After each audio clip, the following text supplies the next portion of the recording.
2025 Loveday 400 off-road race, round 3 of the Motorsport Australia Australian Off-Road Championship for 2025, and also round 2 of the South Australian Motorsport Australia Off-Road State Championship. But a few competitors had some problems overnight. We'll be starting in about 5 minutes time, and if you want to have a look at the live stream, just have a look at the list on YouTube, shared by people around. We've tried to improve the audio there. Good morning, Cameron. How are you coming, Cameron? Oh, I'm feeling very good, Lyndon. I'm very excited. We've got another big day of racing ahead of us. Of course, a very important. We had a lot of little dramas yesterday. Lyndon, a lot of cars falling out of contention. Yeah, a lot of internet troubles as well on the old live stream. Keeps disconnecting for some reason. I know Starlink had some problems. Good morning, the rest of the races. Great to see. From yesterday, you can see Cooper Weston there in Heat B yesterday, playing the Heat A. Of course, Brett Taylor, Hannah Bentley, also now in Heat A as well as David Adams.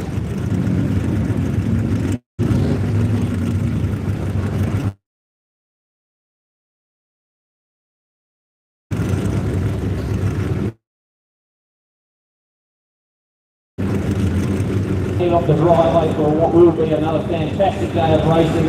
3 minutes to go, and Travis Robinson will rejoin the track here.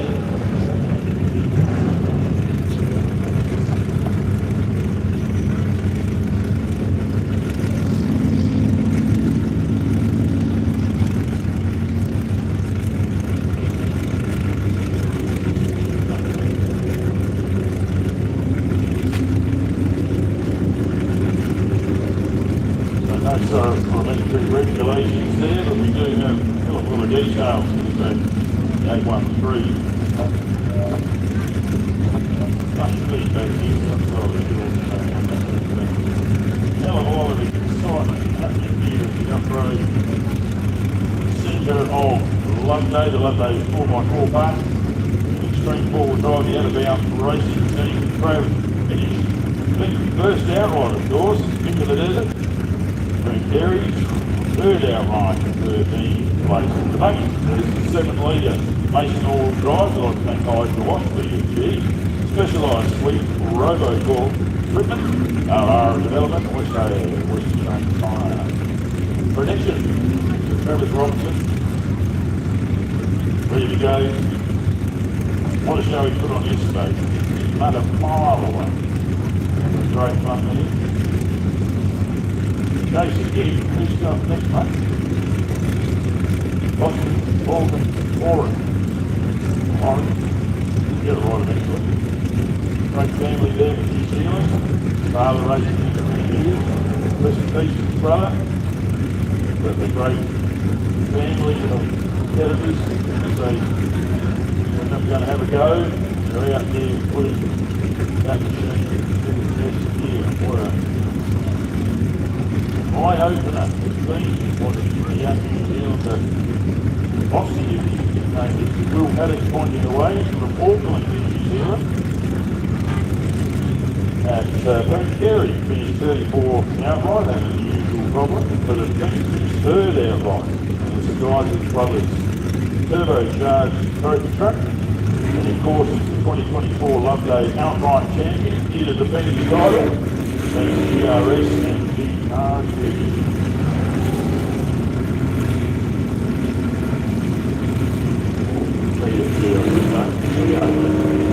There we go, ready to go.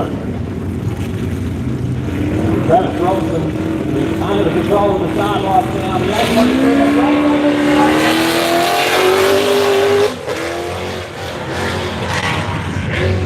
our competitors will be doing 3 laps this morning, so 120 k's ahead of Travis Robinson in the extreme four-wheel drive truck.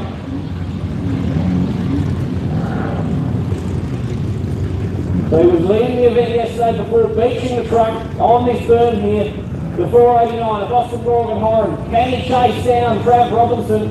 These guys had very close lap times yesterday, but we'll see in front of the four-wheel drive truck.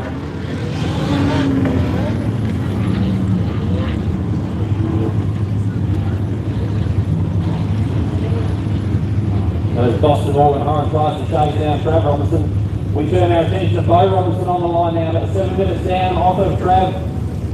The second in the extreme dual drive class at the moment.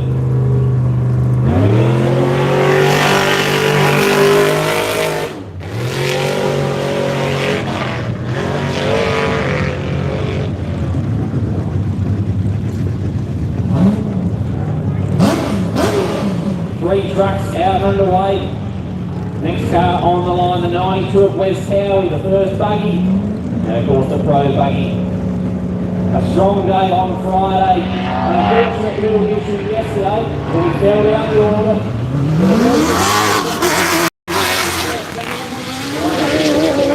The Loveday 400.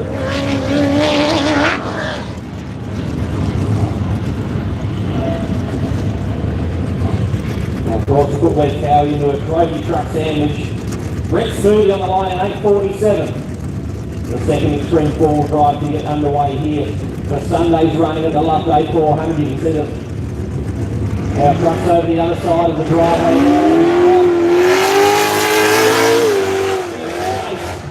West Howie.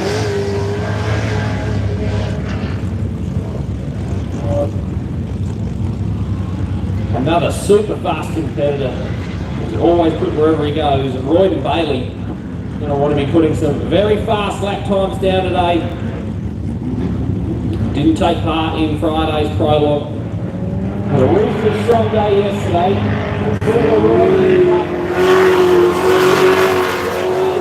Section for Royd and Bailey.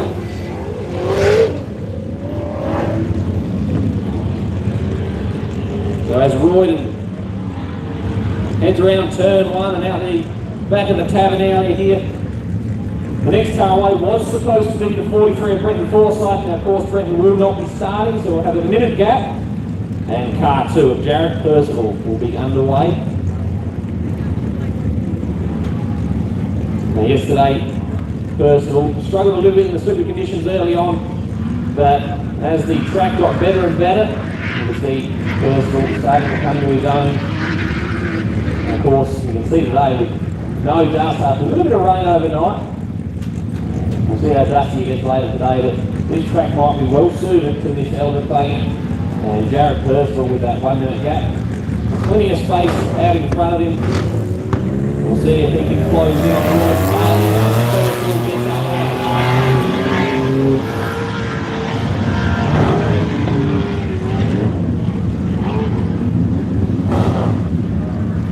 The third of our extreme four-wheel drive trucks. Hayden Bentley, car 818. Of course, a former Think winner back in his buggy days. Now finds himself behind the wheel of the truck.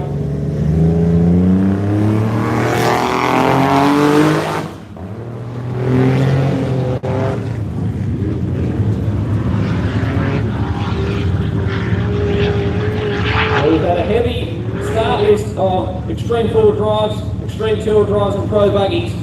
But now we get to see the side-by-sides take to the track. Glenn Ackroyd in car 3 will be the first side-by-side to take on section 3 here at the Loveday 400 for 2025.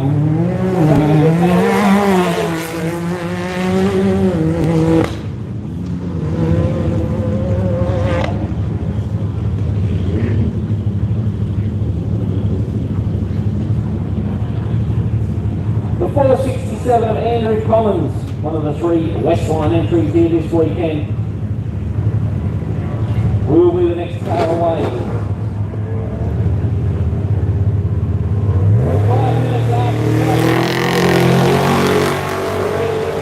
120 on this track underway.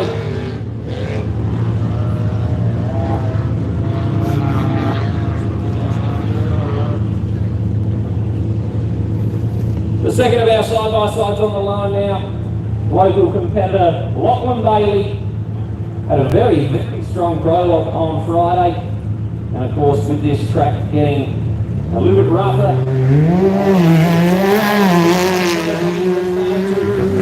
make their way to the front of the field. So Lockie Bailey, we saw last night, he was saying it's going to be tough work, but these guys are fast. So look for them to be consistent throughout the day, and you never know where you might finish in this sport. Right, next on the line, the 834, Brett Kavitsky. Another one of our four-wheel drive trucks. Of course, our four-wheel drive trucks look like they're performing really well. Kavitsky has got some cars in front he'd love to chase down.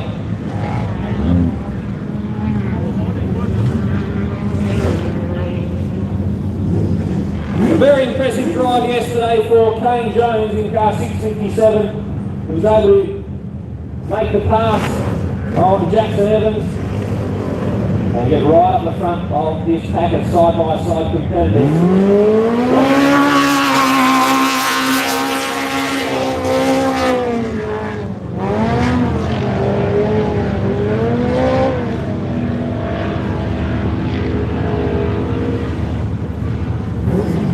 He was very smooth and very consistent yesterday, and Cooper Weston, having moved up to Heat A, will want to be doing exactly the same today and make his way to the front of this pack. The car 2025 Section 3.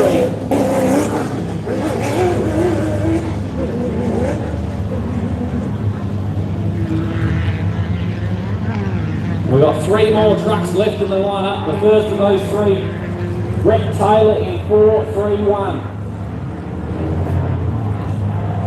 Another competitor that had a relatively consistent day yesterday. Finds himself up in Heat A.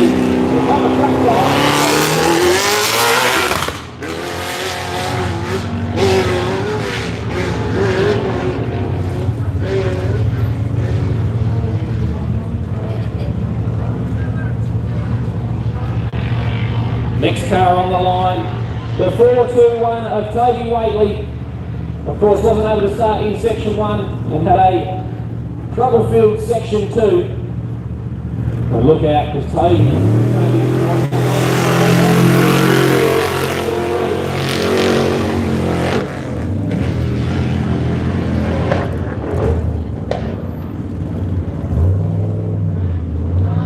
Another one of the competitors that has made their way into this heat. The 418 of Callum Bentley had a very strong day yesterday. Of course, another one of our competitors that did not take part in Friday's pylon, so...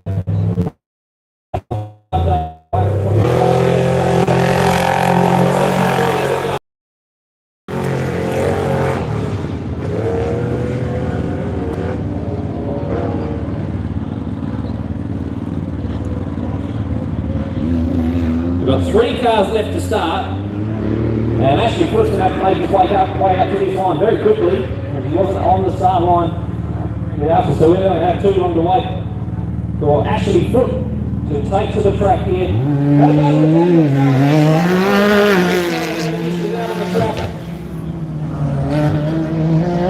meant that Ashley Foot in the side-by-side.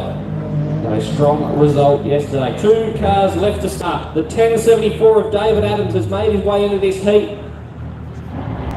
We started third in Heat B yesterday for the first round. Of course, a couple of little dramas, a very strong Section 2 to make his way into Heat A.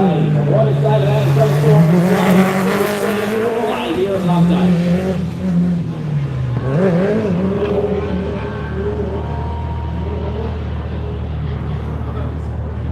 One car left on the line, the 651 of Greg Campbell. Now, Greg was the quiet achiever yesterday. He was out there on the track all alone at one point. There was certainly other cars out on the track, but nowhere near him. A long way back and a long way in front. All the cars in front of him today. So that is all of our cars, so 20 cars for this heat. They are now on the track here at the Loveday 400 Section 3 for 2025. And of course, a reminder, we do have access to the live timing We will be plugged into recovery radio, so we'll keep you up to date with all that's going on out there on the track.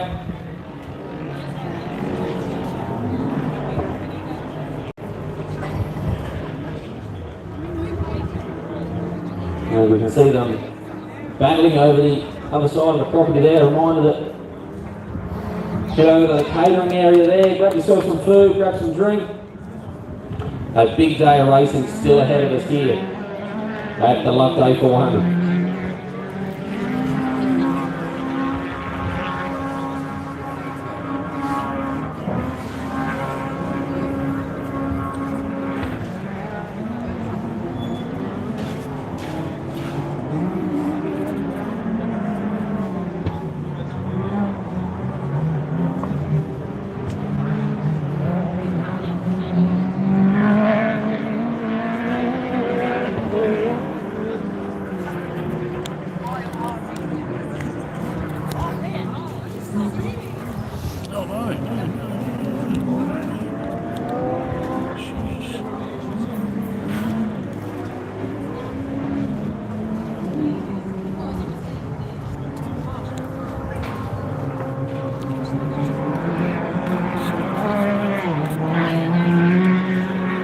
Of course, even with conditions the way they are, it's perfect. It's exactly what Boston Morgan-Hine would have wanted to give himself the best opportunity to try and chase down Trav Robinson.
Great series sponsors we've got here.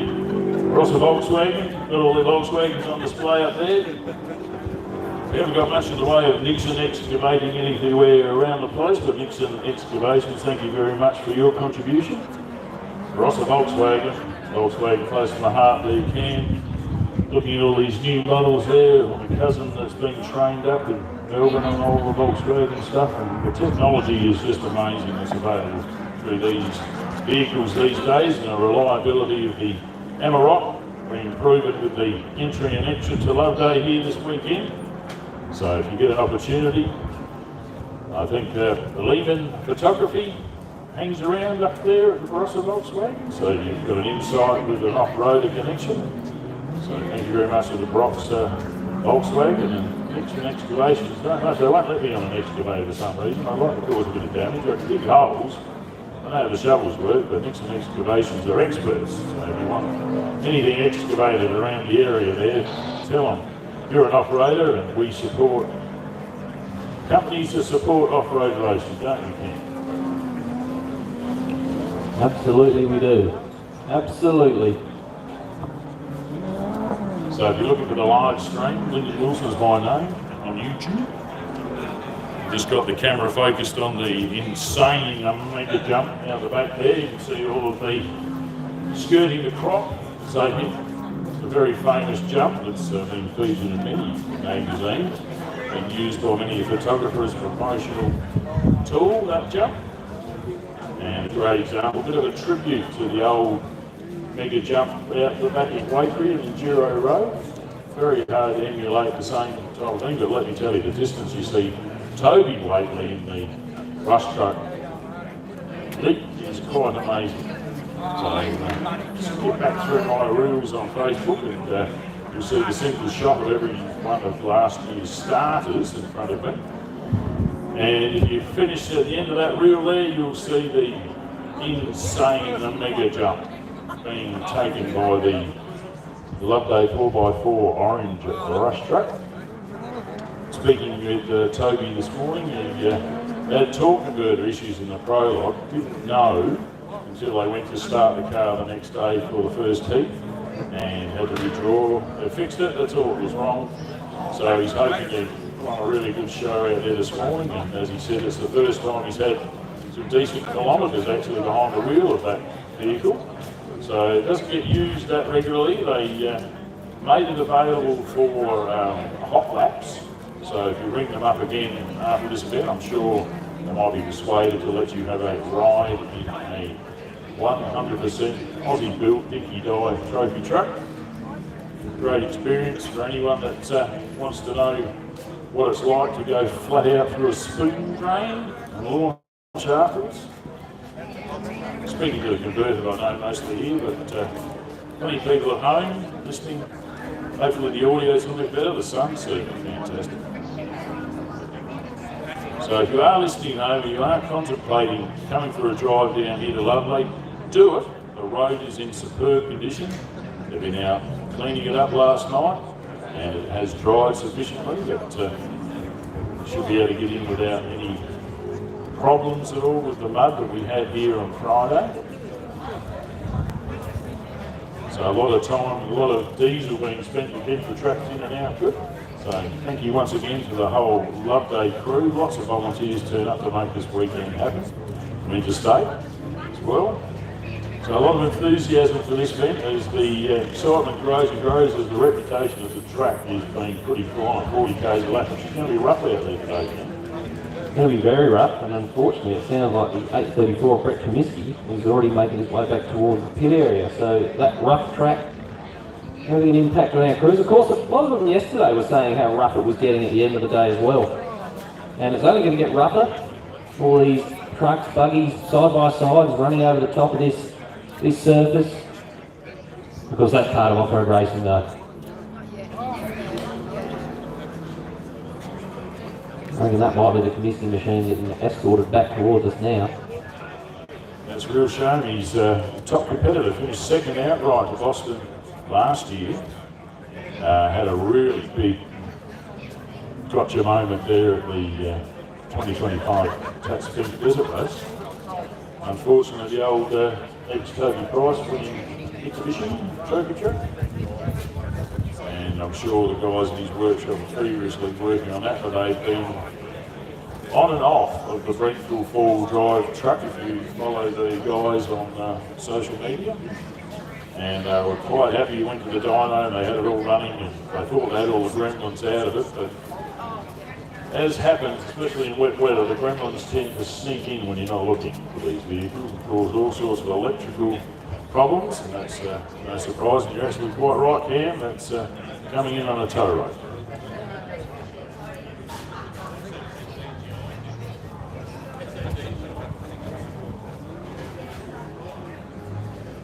Oh no, it's not a tow, he's under his own power.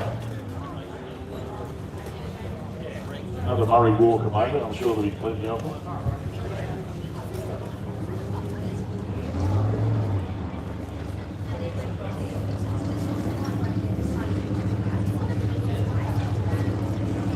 But under his own power, there's every chance he might be able to fix the problem. Yeah, of course, there's plenty of incredibly good mechanics and people down in the pits there that are willing to give him a hand if it is an easy fix. Of course, the quality of what is in the pits in an off-road race now, not even just the race cars, but all the support trucks and all the tooling that comes along with all these crews now, very, very impressive. I saw at Wakery the other week, the Campbells basically had a spare car zip tied to the side of the truck there, parts everywhere, so they're well and truly prepared as well. Preparation wins the races, as they say. Definitely 90% plus is one in the shed before you get here. But the Yes, the old days there, mate, where if you had an enclosed trailer, you were pretty flash. You know, wow, you were top of the heap in an enclosed trailer. So all of our stuff was all in waterproof boxes, the old fishing tackle boxes on stick and all the rest of it. You just load them up on the back of the truck. Away we go. So nowadays, unbelievable the toolkits, all of the even hoists back of some of these vehicles. Yeah, working these cars. Speedway often led the way there in the way they prepared from going from one venue to another, but definitely kicking over at off-roading, because we can see the people with off-road trolleys bringing the gear to the pits, and all sorts of side-by-sides used as chase vehicles. Back in the day of having a motorbike or a quad, so it's all got to be registered these days for insurance purposes, or special permission from the landowners in terms of private property, as we are on here today. 8,000 acres of private property here, the Loveday 4x4 park. Don't forget to put yourself a holiday here. You can go and relax and be completely at rest and away from the mad rat race, and find yourself a camping spot. You can come up here with the full facilities of the Loveday Tavern, as are being used this morning. We've got our extra caravans down the end there, trading, all got big lineups there, which is great to see. People embracing what is available here and what the Wakely family has spent many years to establish. So book yourself a holiday here, come for a hot lap, bring your family, family-friendly location. Have a great time at Loveday 4x4 Park, just like all these races are. And if you want to be on the live stream, you are right now.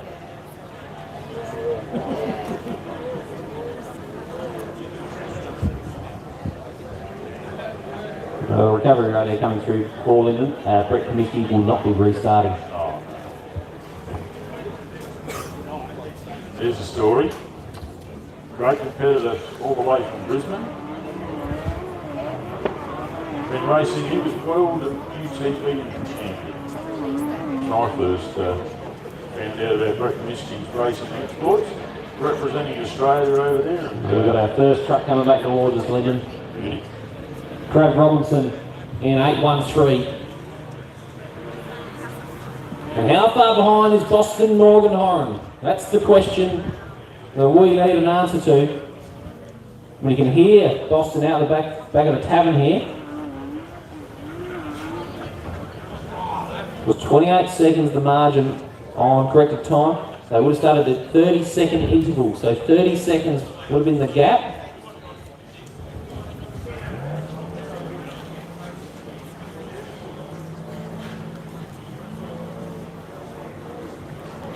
Here comes Trav back towards now. There's Boston there. Oh, nose right up on the truck.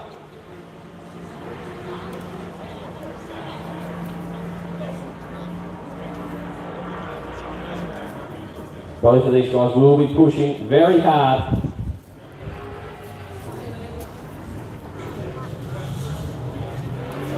Of course, yesterday, Boston was in front of Trav. Unfortunately, beaching the truck on this berm here in front of us allowed Trav through out in front and to lead the event overnight.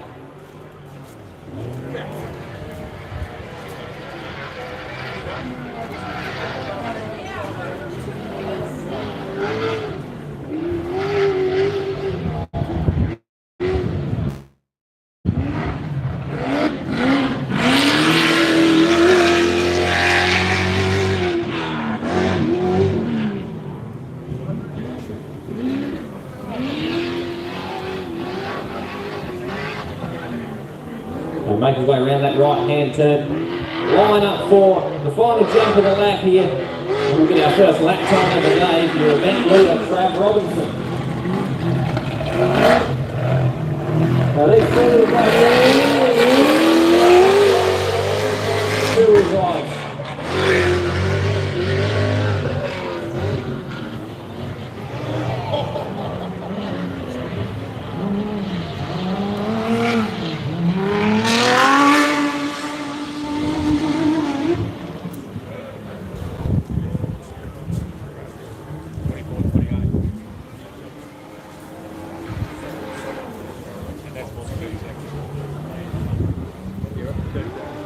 So as Boston Morgan Horan crosses the line here, we'll get his lap time as well.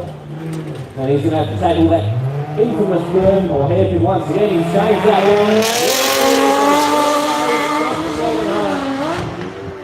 line. And wow, a 24.28 from Travis Robinson. Certainly our fastest lap time this weekend so far. Boston Morgan Horan a 24.42. So Trav Robinson has extended his lead for this event on lap 1 here at section 3.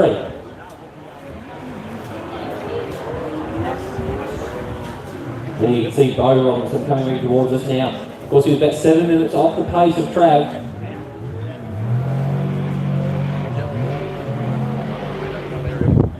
It's all still to play for. A lot of racing ahead of us today. Anything can happen in this sport. You hear that screaming racing truck over the other side of the driveway there. And it was way along the backside of the pits as Bo heads in front of us here, right in front of the tavern.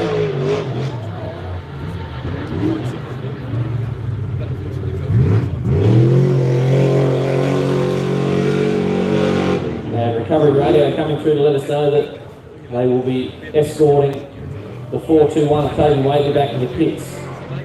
Well, unfortunate news for Toby as Bo Robinson makes his way around that final corner here for the lap. We get the first lap for Bo Robinson on today's rain.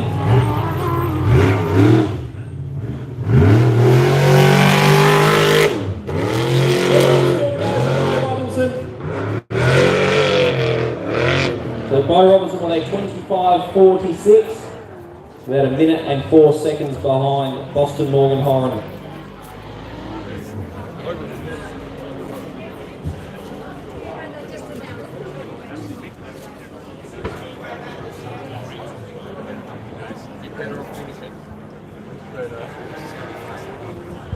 Now the next car that did start was of course Wes Cowie in car 92.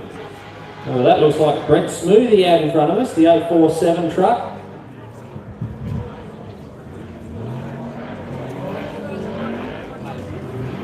Uncertain.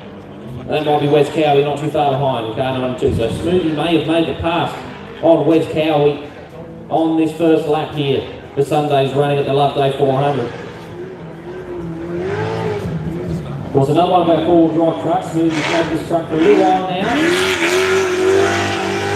Into a good zone where he is comfortable behind the wheel of the truck.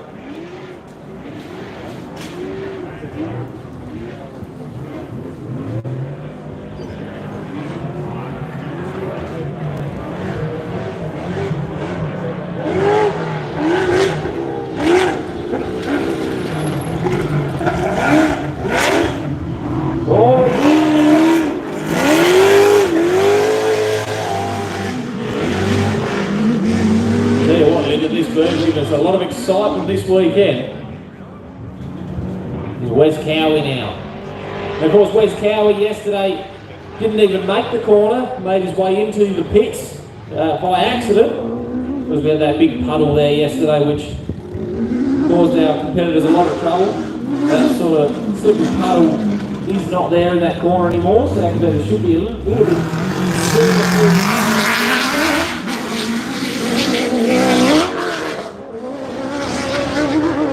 Wes Cowie with a 27.25 and Brent Smoothie a 26.21. So 5 cars have now completed lap 1, and in order Travis Robinson from Boston Morgan Horan, Bo Robinson, Brent Smoothie and Wes Cowie.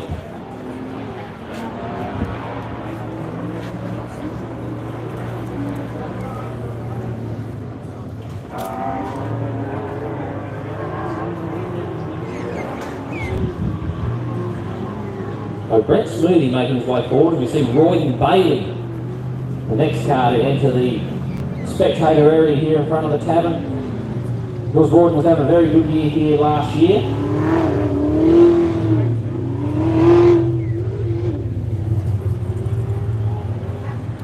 Not too far behind him, Jared Percival.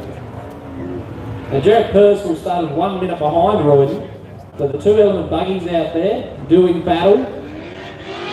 Once First across the line, we see who's made up any time on the 52 of Royal Bailey.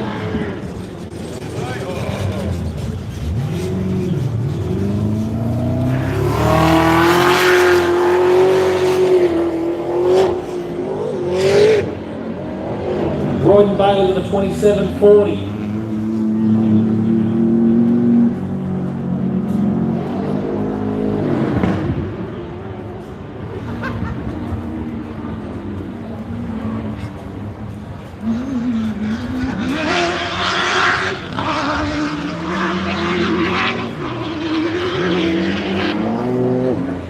And Jared Percival, this track getting better and better for the Pro Bank competitor. At 27.18. Throughout this section.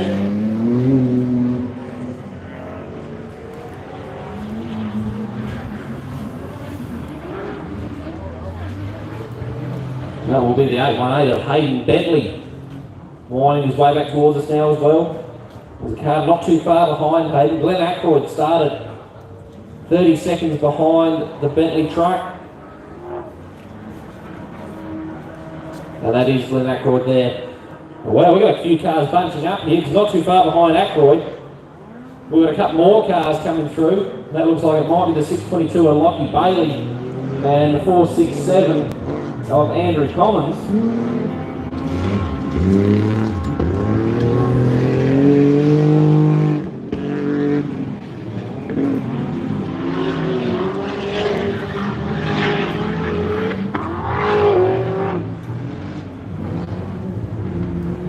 So Bentley around the right hander, Ackroyd not too far behind him. So Glenn Ackroyd looks like he's catching up to the four-wheel drive truck. But Ackroyd now look to the left and see Lockie Bailey, who started 1 minute behind. Catching up to him. So Glenn Ackroyd's going to want to push pretty hard here because Lachlan Bailey, his side-by-side rival, is making up a lot of time on Glenn Ackroyd. So Lockie Bailey overtaking Andrew Commons. So as Bailey crosses the line, he's already overtaken one car today, and Glenn Ackroyd's his next target. He'll be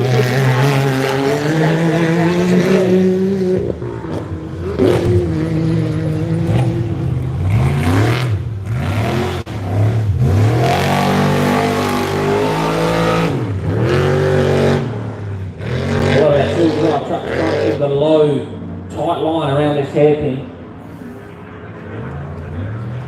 So Royden Bailey with a 27.40, Andrew Commons a 27.53, Glenn Ackroyd a 27.59, Lockie Bailey a 27.13, puts him in fifth of all the cars that have completed this lap so far. So 11 cars having completed this first lap, and Lachlan Bailey the fifth fastest. Faster than Percival, faster than Cowie, and of course faster than Royden Bailey. So a very good opening lap from Lockie Bailey.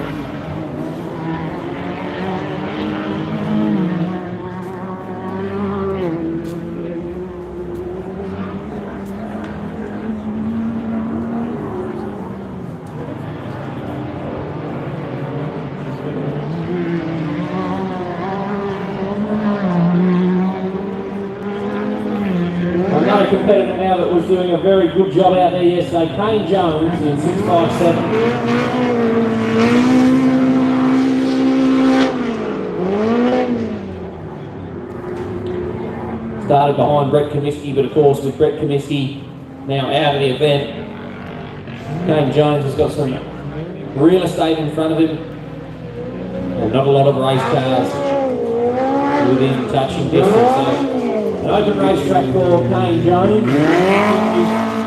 2 more laps here.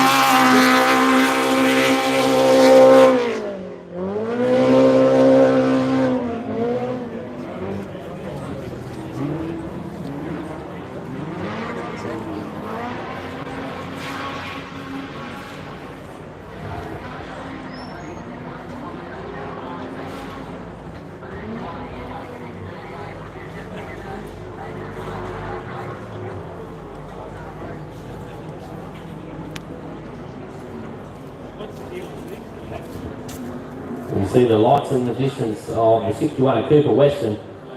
Now I have to confirm it, but I believe I just heard over the recovery radio that someone is going to grab Ashley Foot in 6:38, and 10:74 David Adams also out on the track somewhere. Not currently racing though, so I will confirm that when it comes through. But there in front of us now is Cooper Western in car 61, started 30 seconds behind Kane Jones. So Jones is going to open up that margin towards the Pro Vega competitor.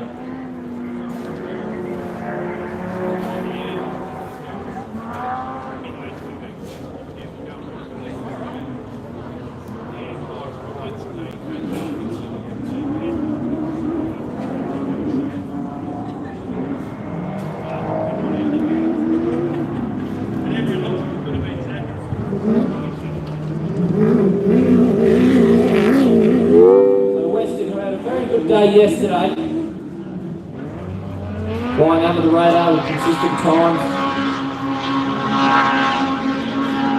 Of course, a few of our competitors falling out of contention early on. You never know where Cooper Western might end up. His first lap of the day now complete here at the Loveday 400 2025. He has 80 kilometres left for the section. And Cooper Western. Lap time at 30:02. This will be Hannah Bentley in the 418.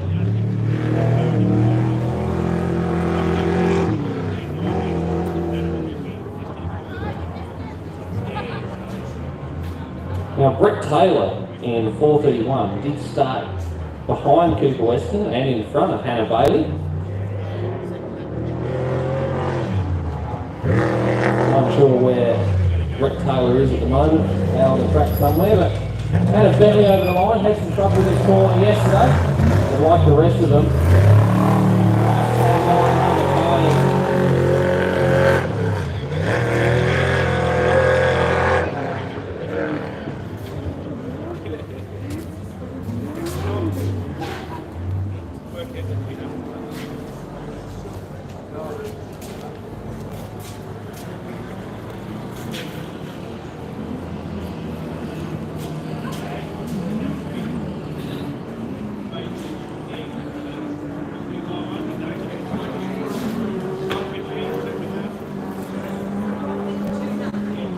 So on the rally save, it does say Brett Taylor still out on the track.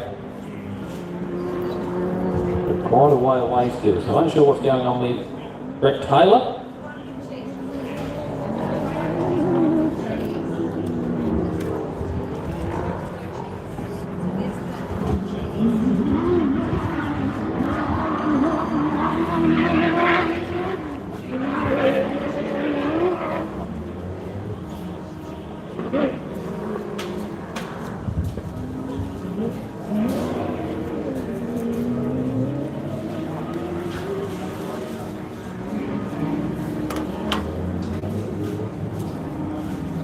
So David Adams having issues out there, and reports of Ashley Foot having issues. This may be the 651 of Greg Campbell.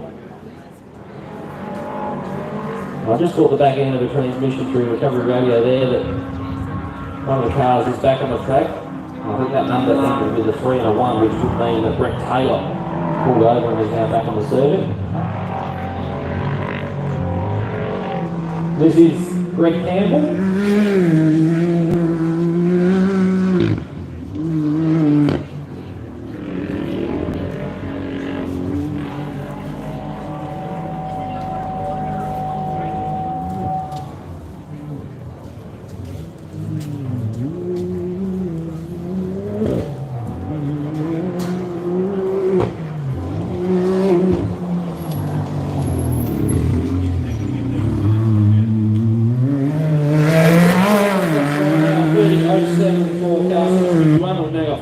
cars that have completed the first lap. Of course, Greg Campbell was the last car to start this heat, and we had 20 starters, so we've got 5 cars out there that still have not completed the first lap or will not be completing their first lap.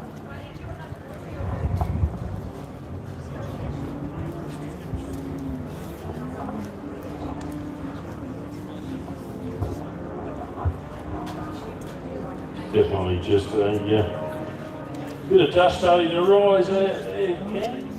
Looking towards the insane, ready to super jump. Lots of screaming motors, very clear day, great racing conditions here. Just a bit sunny, a bit hard to look into the distance, but these are fast guys putting on a show already. How quickly Boston, mate, that was looking really impressive. Yeah, he's always been fast, but Trav Robinson still faster at the moment. And of course, every second that Trav gains, we've only got the 2 laps for the heat or the section later today. If that ends up being around a minute that he has to try and chase down, that's going to be a tough gig to shave a minute off of the lead of Trav Robinson. So keep an eye on the lap for the next couple of laps, because Boston Morgan Horan's going to want to try and take some time out of that lead. Watching some of the YouTube videos there last night, you can see that Boston was really taking some wide lines and wide, making the most of the momentum through the corners, and he really pushing, whereas Trav Robinson was a little bit more conservative and just absolutely the foot was buried the whole time. Murray would jump down, it didn't matter where he was, the foot was flat to the floor. So absolute superb racing being shown to the crowd here at Loveday Tavern. So as we said, get on down here, the roads are clear, they're dry. You can get in here without too much mud onto the tyres at all. And I'm so happy and thanks to all our volunteers and the ambulance crews, the medical people. Great little centre down here, you've got a chase can if there's any emergency. Very well set up here at Loveday. It's been a number of years that they've been reinvesting any money that comes in from this event to make their facilities bigger and better for the race next year. So they even had time to get married. So you get to go and congratulate them. So really there's 4 generations of Wakeleys here this weekend. It's absolutely amazing. Family sport. You're 2nd generation yourself, mate? Same here, that's right. I'm 2nd generation. My dad there wasn't off-roading when my dad was racing, but they certainly knew how to thrash a Volkswagen suspension. People are there. Good fun.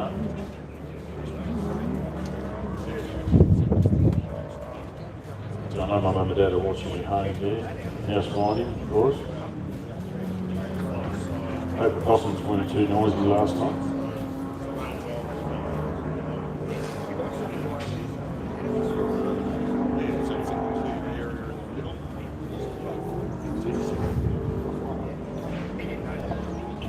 So any more words from recovery there, Cam, or should we get quiet? No, it's got a little bit quiet on the recovery radio for the last little while, which is always good news. But with that track getting rougher, it's going to punish our competitors more and more. The recovery might find themselves busy throughout the latter part of the day.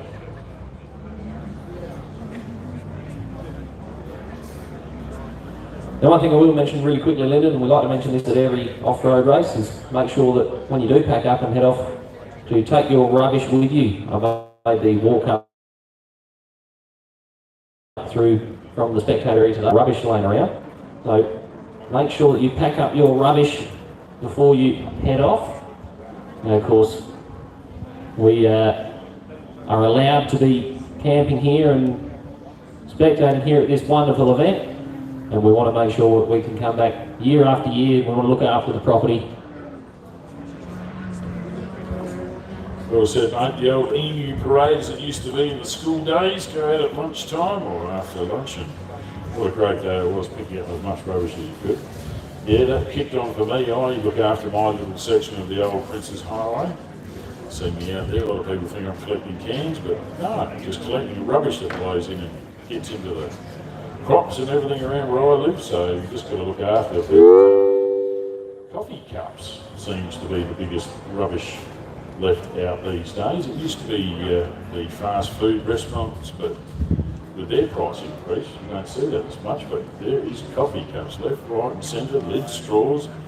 Yeah, so that's the biggest thing tonight. So I do know what it's like to have a lot of extra rubbish there. So, you know, if your neighbour's forgotten it or whatever, just everyone contribute. That's a good part. We are a big community, the off-road racing fellowship, so to speak. So we'll look after the people who look after us, and we'll look after the waitlist, because it's a 7-day-a-week business.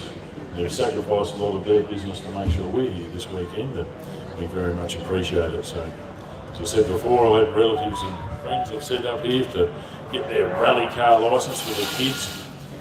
Not as many farmers are sharing their properties these days, so a great opportunity to come up here and have a drive and a ride and a race car, a rally car. 8 years and up, I reckon. Come up here and be expertly taught. That'll work. So have a hot lap, grab some merch, sign up and have a good time. We've got someone coming in here, Cam. Can you see on the rally safe who it is?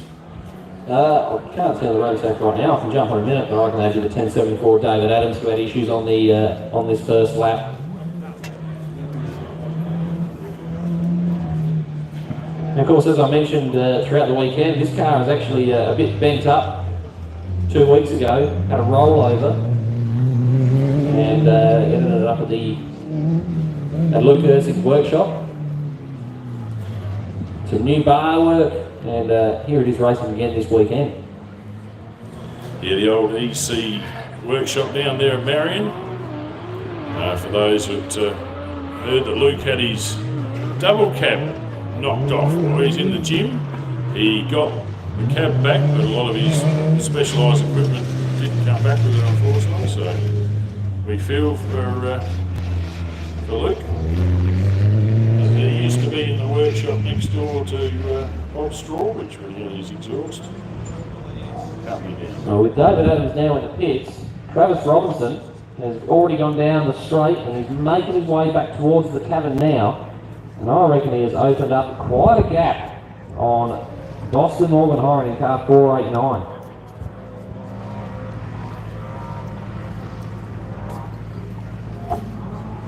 And recovery radio mentioning that Brett Taylor in 431 is back on the track now.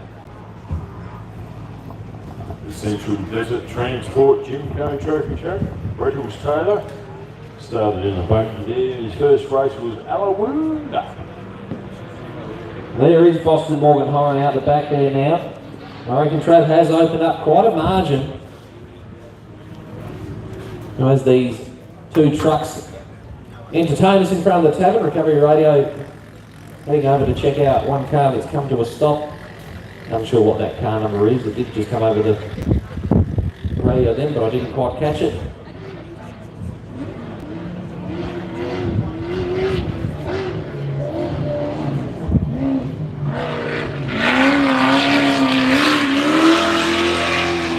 His first lap time today of 24.28. Has Trav Robinson gone quicker on lap 2? Of course, this is a new truck. Raced it at Fink, won the Fink. And is now in the lead here at Loveday. A brilliant jump over that final jump before we head into this haircut. And just like everyone else, taking a nice.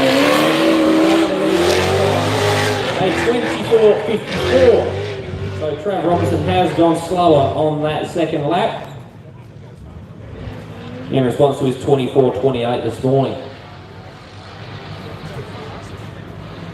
And what time has Boston been able to put together for us here?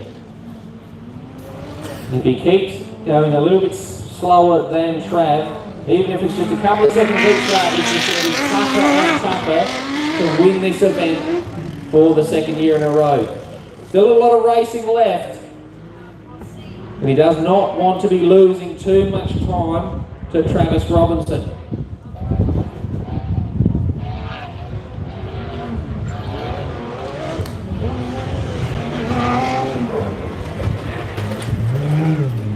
So the berm that he wishes didn't affect him yesterday.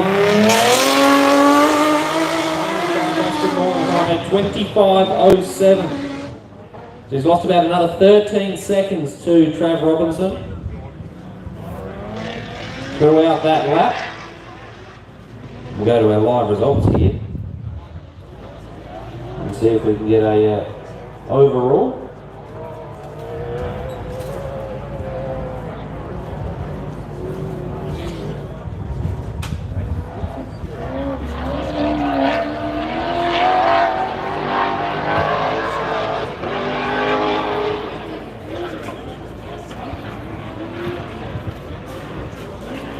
This is the time we advertise the Loveday munchies. And we just wave and say, hey, we'd love a bacon and egg sauce sandwich or two. Wouldn't you like one of those, Tim? They taste fantastic. I had a couple yesterday. They're pretty good. They do taste very nice. I will absolutely they do. Make sure you get one yourself, folks. Bo Robinson. No one's waiting there. Have a look. Back interview. Not with you, not with Now, of course, Linda, this truck here, the Bo Robinson truck, winning thing a couple of years ago, but you can see the pace of Trav Robinson's extreme four-wheel drive, just on another level. It's another step. It's a lot to do with the gearbox, Mason producing the Mason method, the road ratios, and all the other gear that goes with that. As Boston, Moore and Horan goes past the back of the pits here, heading down towards the entrance. As we've got another competitor in the stadium area. So, Lyndon, your food's ready. Food's ready. Oh, geez, thank you, Gooby. Cheers. The working team. You can. Get a sandwich, mate. How's that for service? Fantastic. Get looked after here, there's no doubt. It's me you looked after. This is Trav Robinson. Bo Robinson. Bo Robinson, I should say. Like I said, Murray Walker will wait moments. I'm the elder statesman. I used to be the young guy in the commentary box many years ago with Billy Gower. Shout out to Billy and Gower.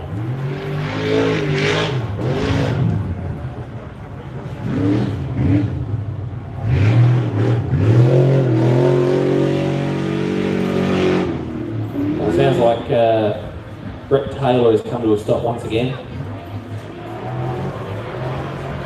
So Bo Robinson, his first lap time today, 25.46.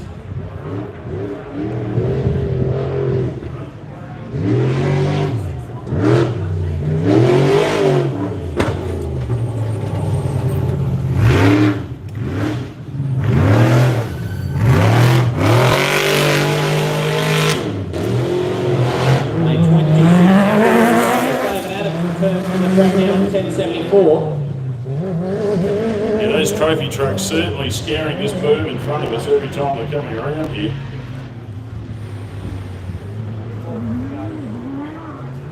So the three competitors that have completed the second lap, all going slower on lap number 2, and of course as the track gets torn up by all our crews, probably going to get worse and worse. The conditions out there, it's going to get slower. Of course, yesterday in the morning, quite slippery out there. The track got better as it dried up, and now with the track nice and dry, still enough moisture to keep the dust to a minimum. As that track gets worse and rougher, these crews are going to struggle more and more to keep the lap times down. And this here with Brent Smoothie. Yeah, first big size four-wheel drive truck on the scene here. Very spectacular. But I think the Masons are up to their Series 2 or Mark 2 trophy truck now. As I said yesterday, get on the YouTube, look up Fish-gistics. Fish-gistics, not statistics, Fish-gistics. And they did a factory tour of the Masons motorsport facility in California.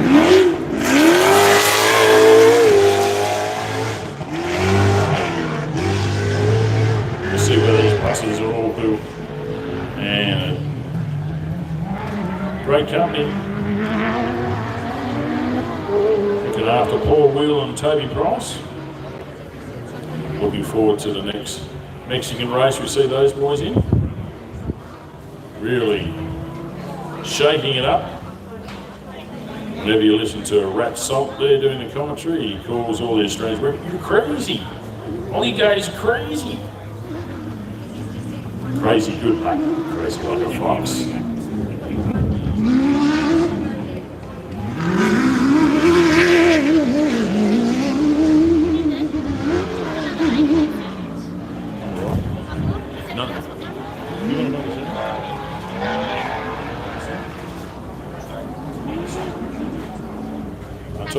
No, we're all good.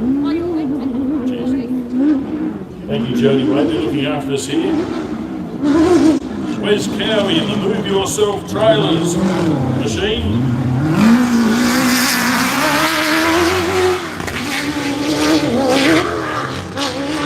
Somebody's brother, Rob Cowie, the CEO of Move Yourself Trailers, here yesterday, and he had that, "I wish my buggy was here," look on his face.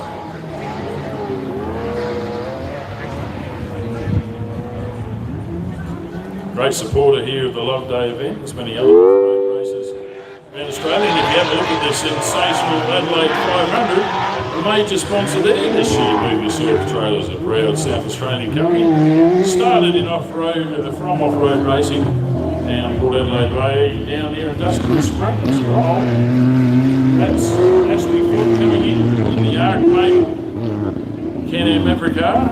Yeah, well, Ashley Ford had issues out there on the track, so he's made his way back into the pits now to see if we can make some repairs. As Royden Bailey and Jared Percival resume their battle in front of us here at the tavern. Now Percival did make time on Royden Bailey on that first lap. But has Royden been able to get the gap?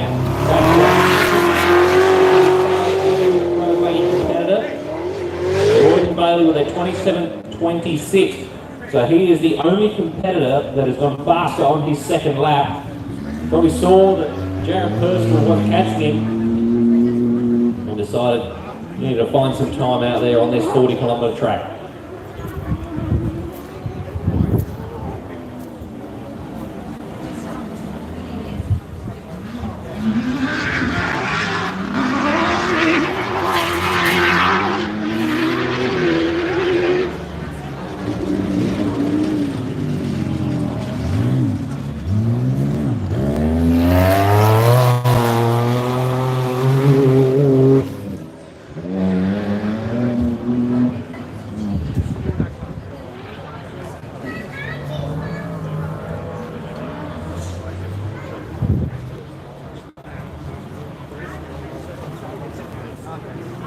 So Jared Percival with a 27.31. Royden Bailey's 27.26. So Bailey's gone faster on lap 2, but their total times, Jared Percival at 54.50, Royden Bailey at 55.07. So 17 seconds. The margin with this Element Pro Bunny battle. Plenty of cars coming in towards us now. And this will be that heavy battle pack we saw earlier with the Bentley truck, Glenn Ackroyd, Lockie Bailey, of course Andrew Commons wasn't too far behind as well, and Hayden Bentley still out in front of this pack. So the side-by-sides are still trying to chase down the truck. But that looks like Lachlan Bailey's going to make the pass on Glenn Ackroyd.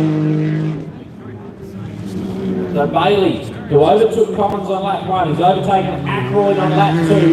He'll be trying to overtake Hayden Bentley on his third lap here, the final lap for this section. Commons hanging on to the back of this battle pack here.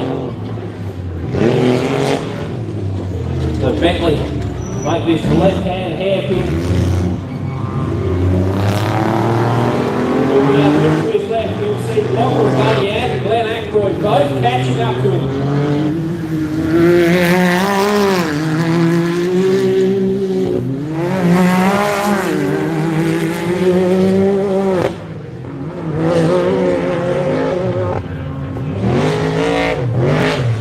Whoa! Oh, big jump for Commons. He's hit the tyres.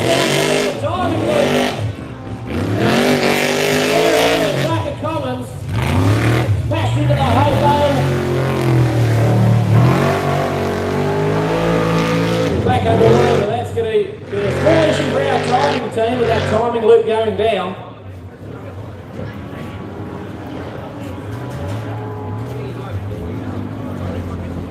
Well, we have had plenty of excitement in front of the Tavernier this weekend, Lyndon, haven't we? Just awesome. Just shows you how quickly things can get out of control here. Loveday. Just that momentum, you just can't pull up when you're airborne. I'm sure, definitely, we know it's not deliberate. Because we know the level these guys go to when this new timing system first started here. Initiated here last year. The hill from Jeremy coming over from Western Australia to establish it. He's here again here today, and you've noticed he was the first person to rush out there to try and fix the problem. But look at the great training here from these guys. Separating these wires, the transponders is what they're reading. They're only like a 50-cent piece. A couple of 3 50-cent pieces piled on top of each other. And that puts out an accuracy that will be read by the antennas strung across those wires.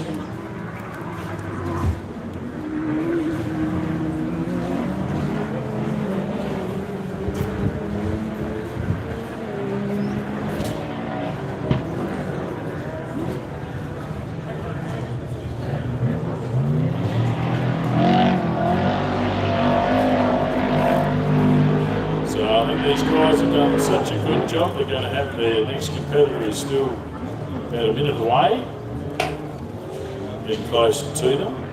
But of course, we've got a yellow flag out on course to warn fellow competitors just slow down a bit for the moment, please. Well, isn't it? If you look over the other side of the driveway, you can see Lockie Bailey very close to making that pass on Glenn Ackroyd.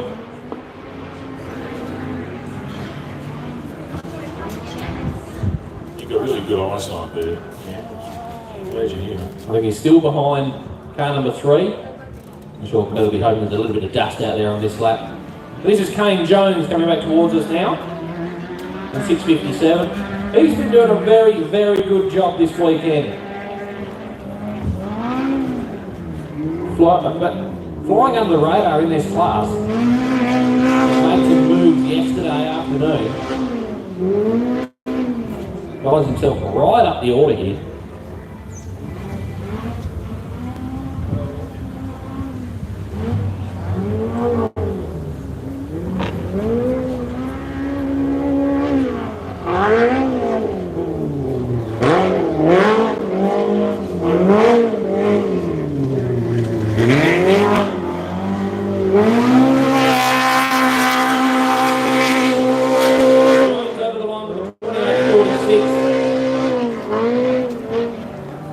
About 14 seconds slower than his first lap time today.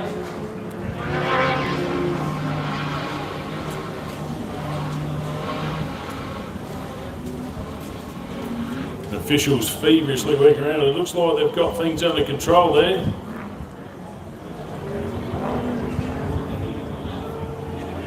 Adjusting a few hay bales there.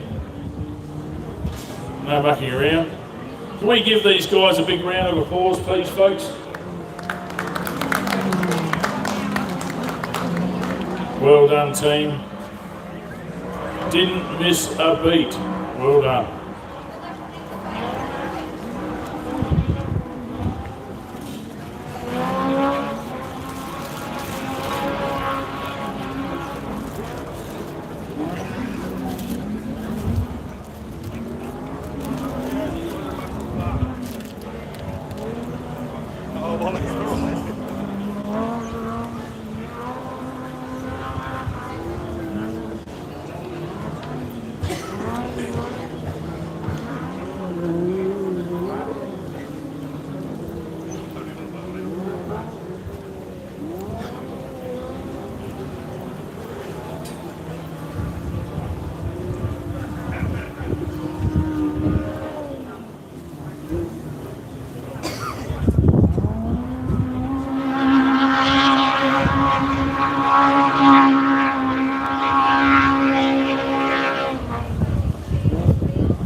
very good to see Hannah Bentley winding her way back towards us now. There's Kane Jones, the other side of the driveway. That's screaming side by side.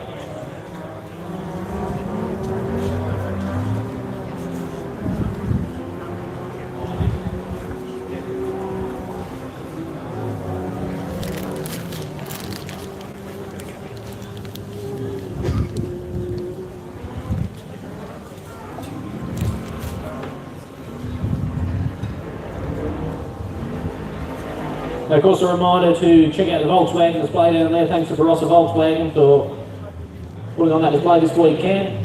Supporters of the event for 2025.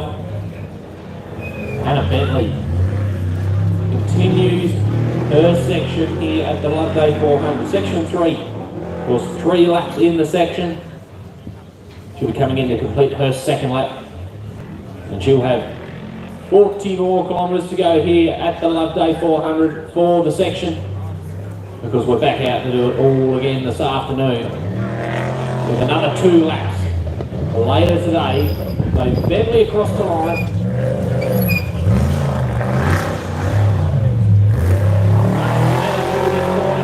Over the tyre line. A 29.16. So a few of our competitors now going faster on lap number 2, and that includes that battle pack of Commons, Ackroyd, Bentley of the Haven variety, of course, all going faster on that second lap, so pushing harder. When they have their fellow competitors close by, they're pushing harder and harder. Cooper Weston now in car 61. Did start in front of Hannah Bentley, so Hannah Bentley has made the pass on the Pro Buggy.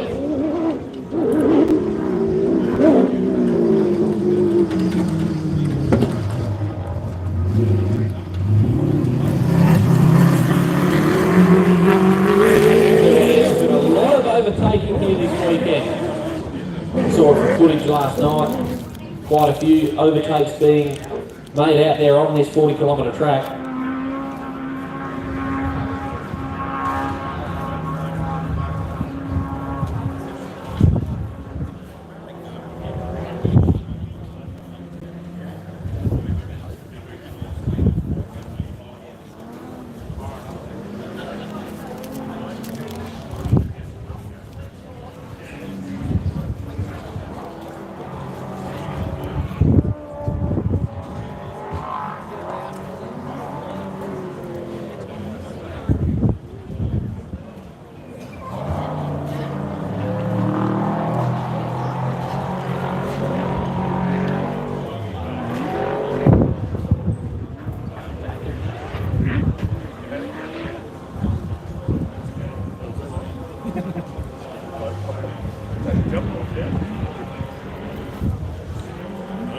It's a bit of action, isn't it?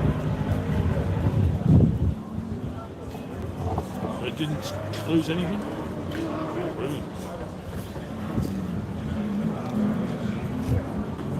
Can you hear us out there? You can.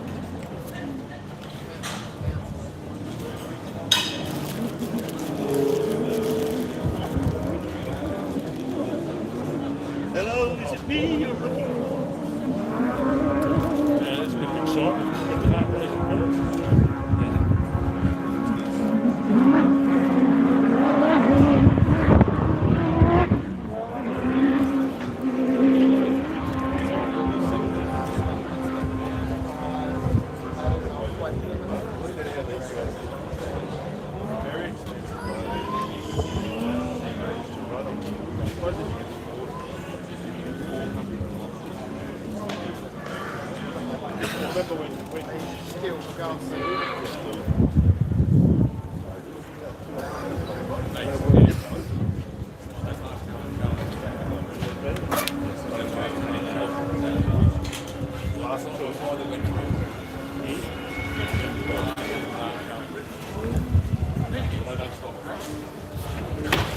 Bad news, Lyndon. It sounds like the 622 of Lockie Bailey might have come to a stop out there. We've also got a car that needs an angle grinder.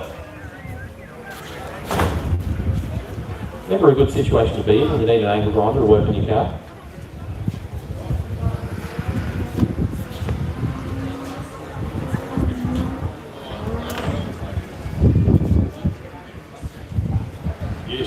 Thank you, Rod. Not a good thing. Especially if your competitor called it in for you.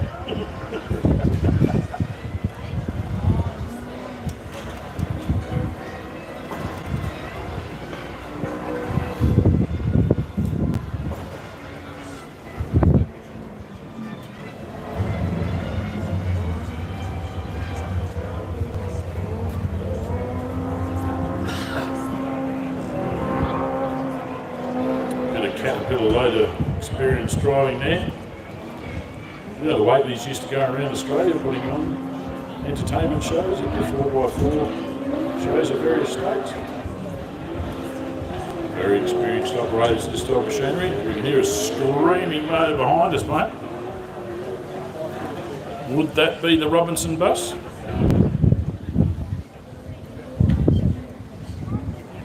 Should be, looking at the rally safe here.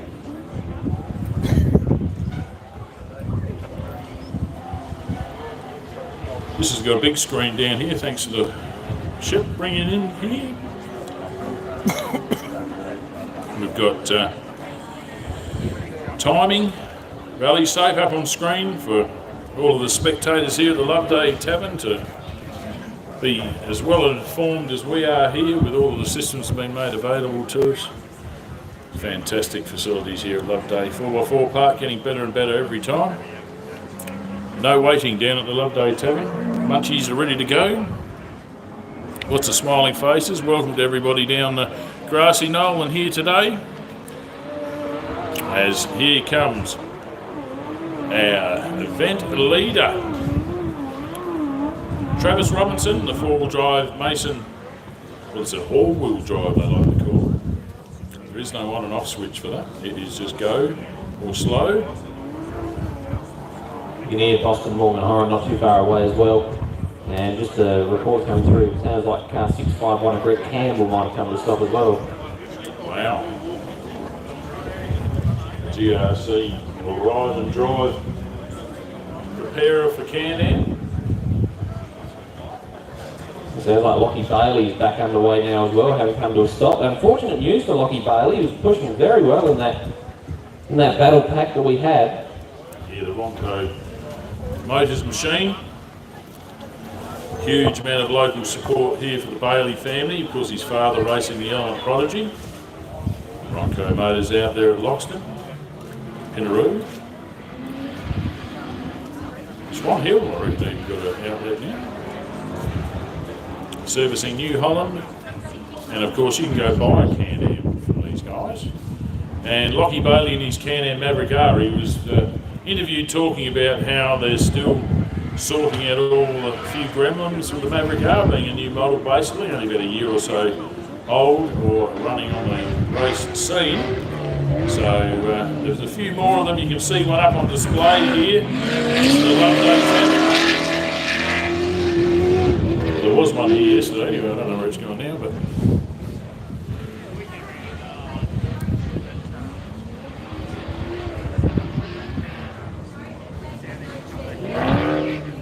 so what's Travis Robinson going to do for us now? Huge jump on the sounds of it. Oh yeah! That's a very good morning of racing for Trav Robinson coming across the line. We'll get his time for you, a 25.20 to complete his section 3, a total time of 1 hour 14.43. Of course, he had a 28-second lead after section 1 and 2 over Boston Morgan Horan, and I reckon he's extended that lead, which is going to make it very tough for last year's winner to go back-to-back here at the Loveday 400. But you never know what can happen in off-road, Lyndon. There certainly can be a lot of issues, a lot of things go wrong, and of course, we saw that yesterday with Boston, ending up stuck on this berm here. Yeah, things can change in a fraction of a second. But that's why these machines are built tough.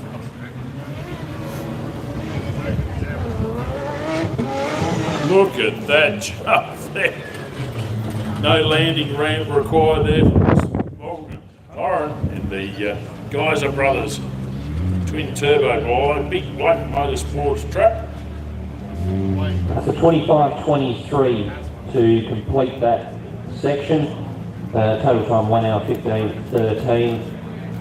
So 29 seconds the gap for the section.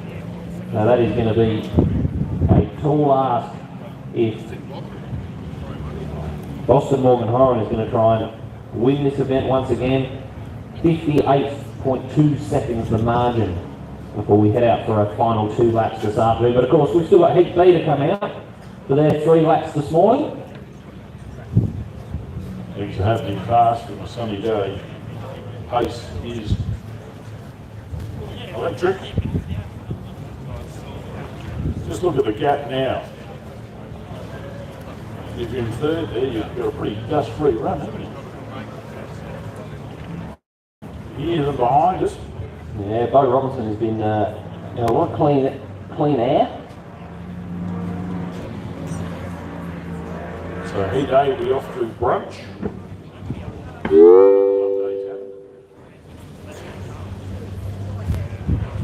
Plenty of spectators streaming in. It's great to see. Of course, we start extra early on a Sunday morning.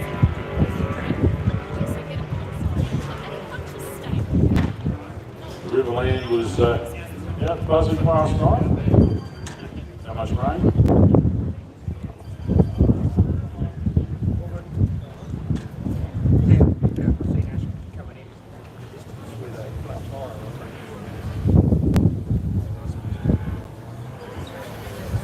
We can hear that two-wheel drive Mason being pushed to its limit. Now behind us here is the just over the back. That's where the River Murray is. Spectacle Lake is a little bit further along. They've already looped that. A great deal of spectating just from camping here, actually. And the Loveday 4x4 park. And I'm here now. There is Bo Robinson. Here he comes.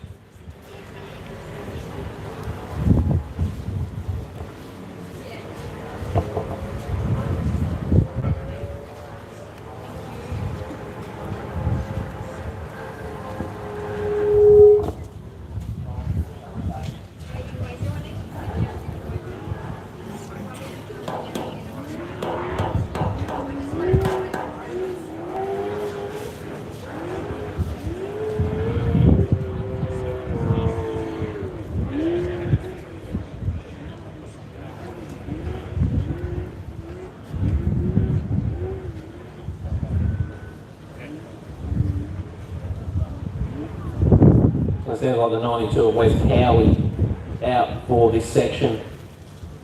They're going to leave the car out on the track and cross the track at the completion of the session.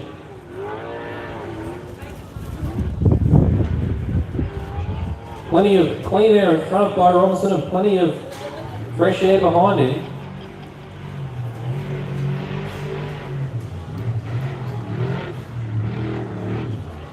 Well, Trav Robinson and Boston Morgan Horan have opened up quite a margin on the third place Bo Robinson.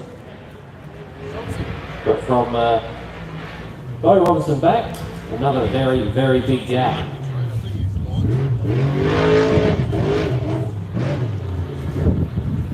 So Bo's fastest lap today at 25.46.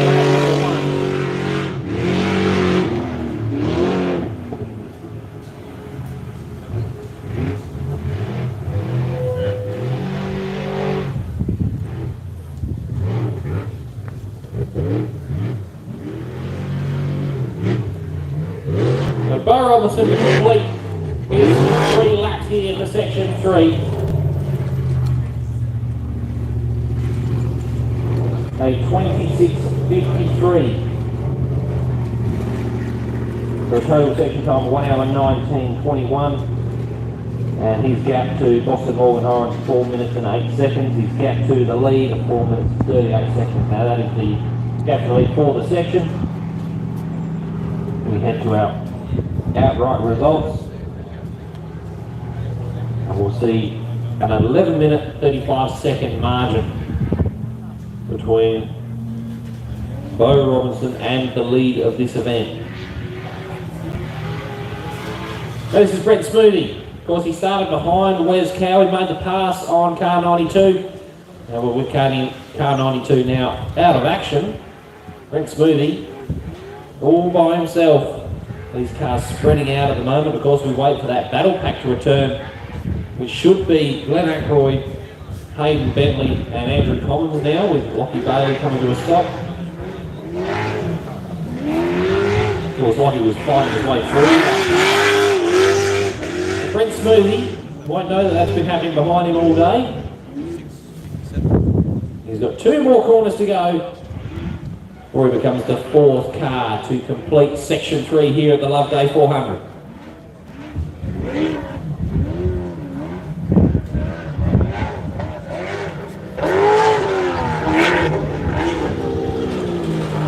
So Smoothie across the line now. His fastest lap of the day at 26.21 on lap number 1.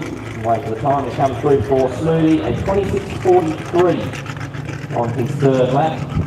So slower than his fastest, good faster than his 2nd lap. A total time of 1 hour 19.58. It was Brenton Forsyth was around 4th outright overnight, but with Brenton unable to start, Brent Smoothie will find himself in a very strong position here on the outright leaderboard.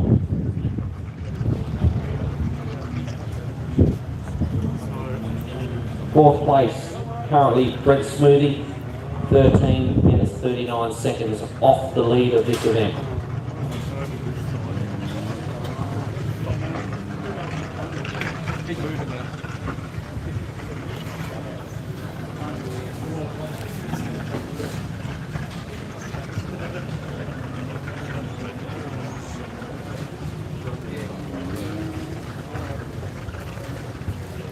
So Tommy never had a problem there after the West Line many time decided to change his lap times if he could.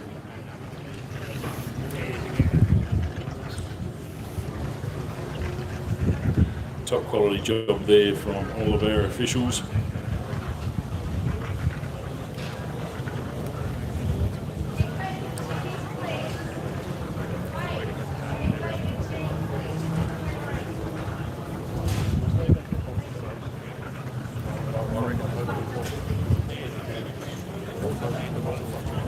That should be Royd Bailey. So we've got the next one coming through. I reckon that's going to be the 1074 of David Adams coming back through into the track. See, that's what I need to help you, mate. The sun. I'm blaming the sun. Plus, I really like Murray Walker. Of course, David Adams did go into the pits there for repairs after having troubles on first lap. He'll still have another lap left to run. Yes, Roy Bailey not too far behind him. Ah, there you go. Thrive Mobility Machine. And I reckon not too far behind Roy. I can see Jared Percival flying back towards the tavern here. Of course, these two are having a good battle here with the lap times this morning. Percival gaining time on his fellow Element Pro Buggy competitor. Bailey was faster on lap 2, but I reckon Percival was caught up once again. As Dave Adams crossed the line, he's got one more lap to run here for section 3 of the Loveday 400.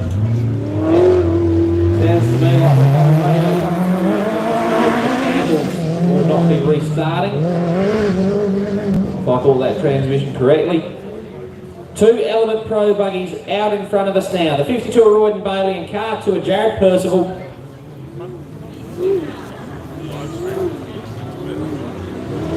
So Bailey crosses the line, greets the checkered flag. A 27.25. Bailey. His fastest of the day, a 27.26 set on the second lap. And Percival, a 27.18, which was set on lap number 1. He lost about 5 seconds to Royd and Bailey on the second lap. Now, has he done enough to beat his fellow pro buggy competitor in the section? We're about to find out as the lap times come through. Jared Percival 27.32, yes he has. So Percival has beaten Royden Bailey for the section. So we've now got 6 cars that have completed this section. Travis Robinson fastest from Boston, Morgan Horan, Bo Robinson in 3rd, Brent Smithy in 4th, Jared Percival in 5th, and Royden Bailey in 6th place.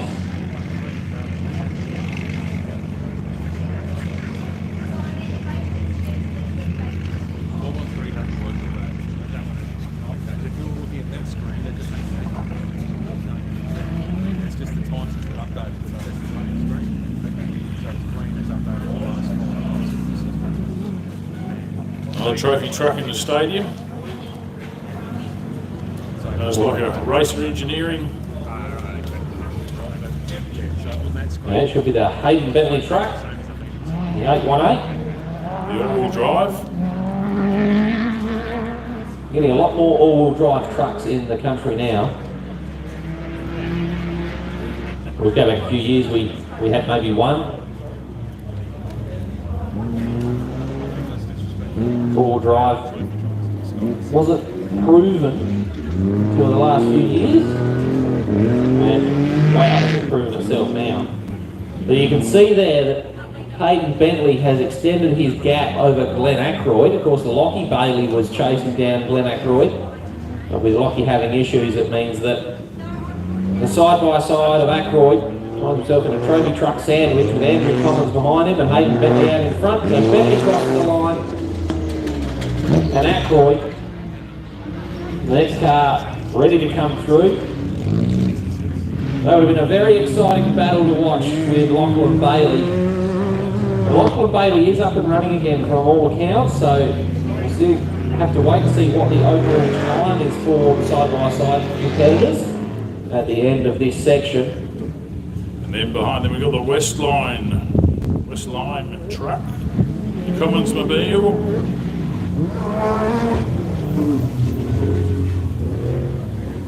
So these guys would have had a lot of fun. 4 of them, and now unfortunately 3, but 4 of them for the first couple of laps doing battle nice and close in together.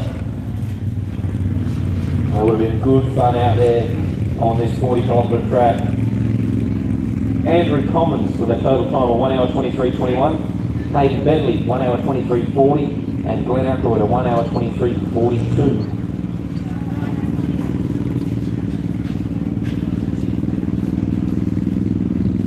So Bentley able to pull out the gap he needed on Glenn Ackroyd for that 3rd lap to actually beat the side-by-side competitor in the section.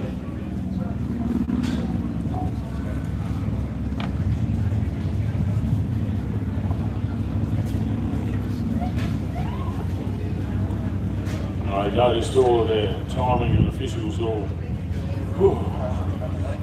They had a breath right out there, they were quite relieved there with the Westline machine. Not trying to emulate his first lap excitement here. You want to see that? Get on to YouTube. Indian Wilson is my name, L-Y-N-D-O-N. L-S-O-N. And that went out live.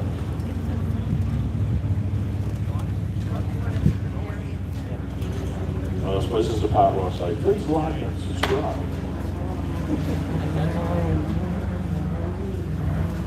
As we have someone else in the arena here, who's this going to be, Cam?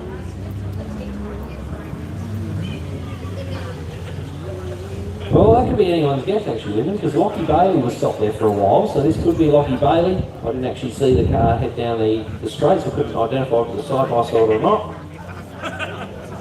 Of course, Kane Jones wasn't too far away from this pack either.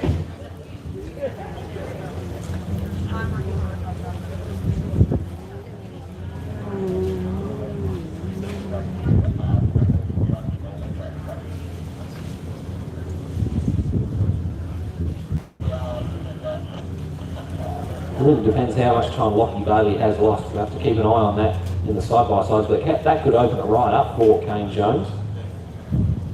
Make his way into the top 2 of the class. Still plenty of racing to go here this afternoon, and of course the Heat B this morning as well.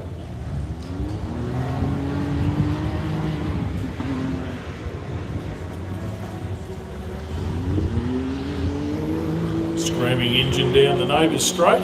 Well, this may be the 638 Ashley Foot as well, with him, because we know that Ashley Foot did make his way to the pits.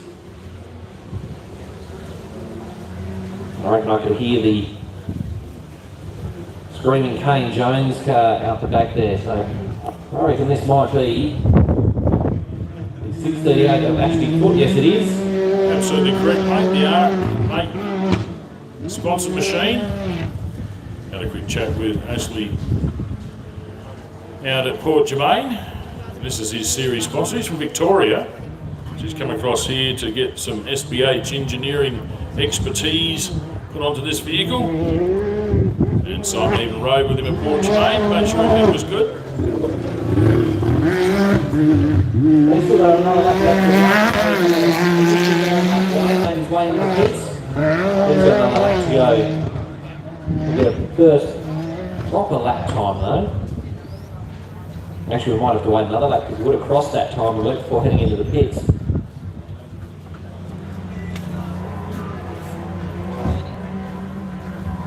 Of course, SBH Engineering, one of the sponsors here this weekend, Simon Herman, and that's where Michael Shipton hangs out. He works with the Herman Enterprise. They're responsible for a lot of Can-Am safety gear, specialists in a whole lot of engineering and fabrication work. This one here, the 622 of Lockie Bailey. He was in that battle pack. It was a really exciting battle pack. I wanted to see if he was going to make the pass on Glen Ackroyd. Unfortunately, a mechanical issue has affected the 622 crew and fallen down the order, so they've lost quite a lot of time on Ackroyd in the side-by-side battle. But they still greet the checkered flags across the line for Lockie Bailey. And we'll get an idea of roughly how much time he lost throughout that lap. 32.57, so about 5.5 minutes. Lockie Bailey's still on the side of the road there. 1 hour 27.39. His mechanic rocked over, so he's straight out of the car. I'm just diagnosing his slightness. One of the tunes you can put into these Can-Ams now can make them sound a little bit off, but that's just the way a 3-cylinder is.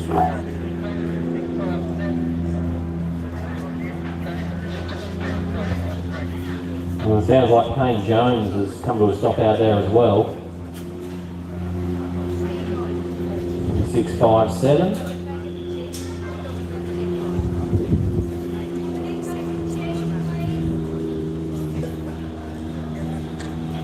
Now Lockie Bailey, 23 minutes off the lead of this race, and Ackroyd 19 minutes and 40 seconds. About 4 minutes the gap between the two side-by-side competitors, so after losing that time out there on the track, it's unfortunate for Lachlan Bailey.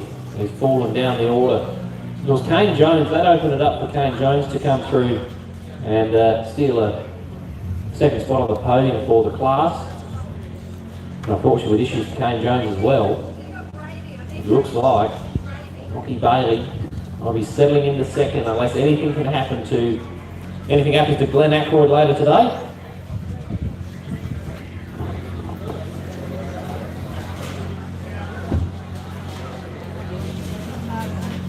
Someone's cleaning up your equipment.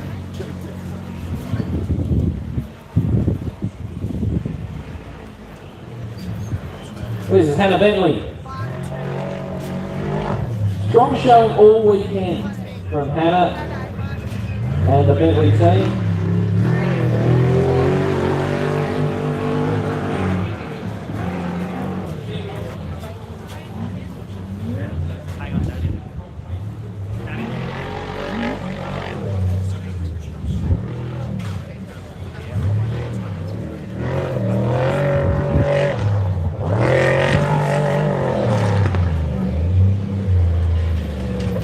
So Bentley across the line, you can see not too far behind him. That's the 4.31 of Brett Taylor.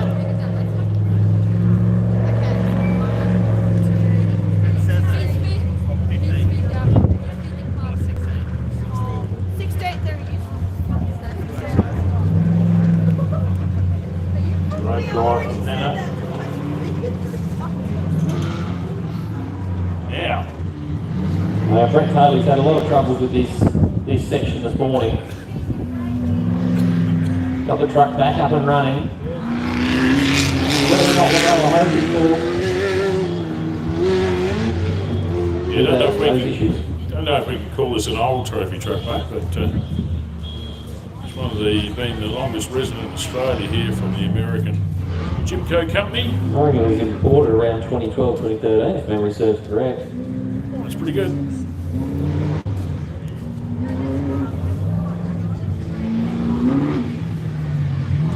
We're not running at Brett Taylor's normal pace as before. We're continuing it up for another lap here.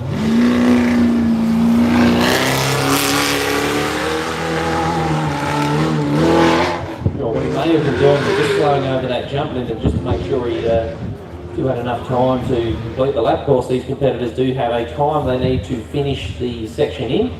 He may have just taken it easy over that final jump just to see if he's going to greet the checkered flag then.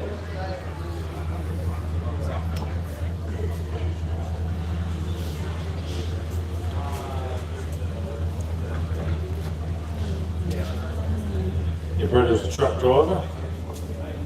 A lot of truck drivers in the sport. Being in a semi-trailer, you know it's a pretty shaky affair. Any loose fillings, you'll find out. But that's the attraction to off-road racing. A lot of truck drivers is going to be baby and look after the vehicle to make a living. Then they can come out here and absolutely thrash the machinery as much as they want. That's the idea. And you hop on a race car, you've got to remind yourself, I'm here to really push the limits of this vehicle. Not playing a fuel economy game. Burning as much as I can for maximum horsepower. And this is Cooper Weston. Had a chat with his father this morning, Chris. Third generation racer here, Cooper Weston. Got his side-by-side teeth cut in now. They've got their Can-Am Maverick Rush machine available for sale. Great reviews for that combination. Cooper Weston, off-road rush up there in Queensland. Local Wakery resident, or heritage, let's say, Cooper. Great to see Reese and the rest of the crew up here catching up with everyone, because of course July is the Riverlands off-road month. A couple of weeks ago out at Wakery having a look on Sunday. Still got to upload all what my cousin shot on his camera. Some interesting footage there.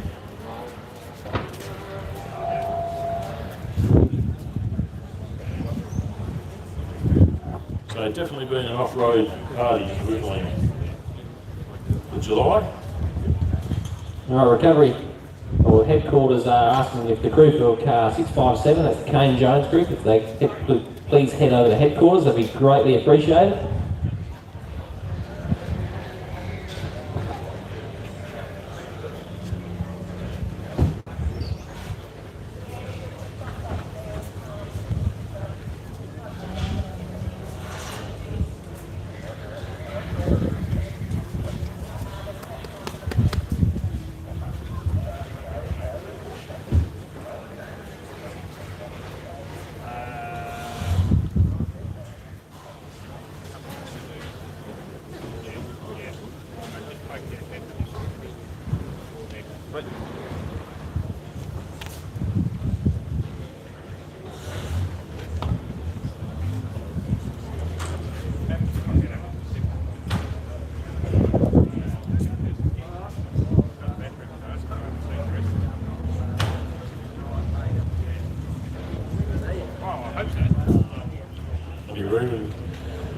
In front of the Loveday Tavern, still see some keen spectators coming in. If you're thinking about doing that, you say, oh, I missed the first heat. No, they're coming out again.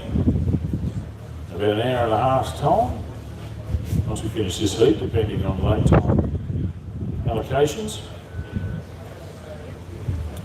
But great to see the region talked up here yesterday on 5RM. Trevor Scott.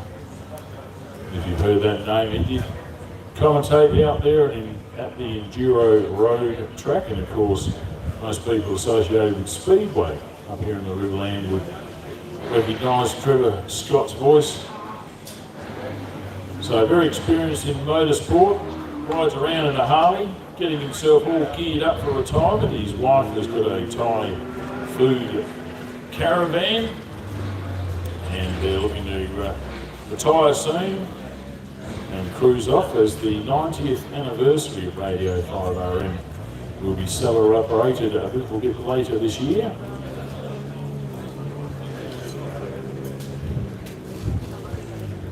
Not many people know the establishment of the radio station back in the day was very much associated with World War II.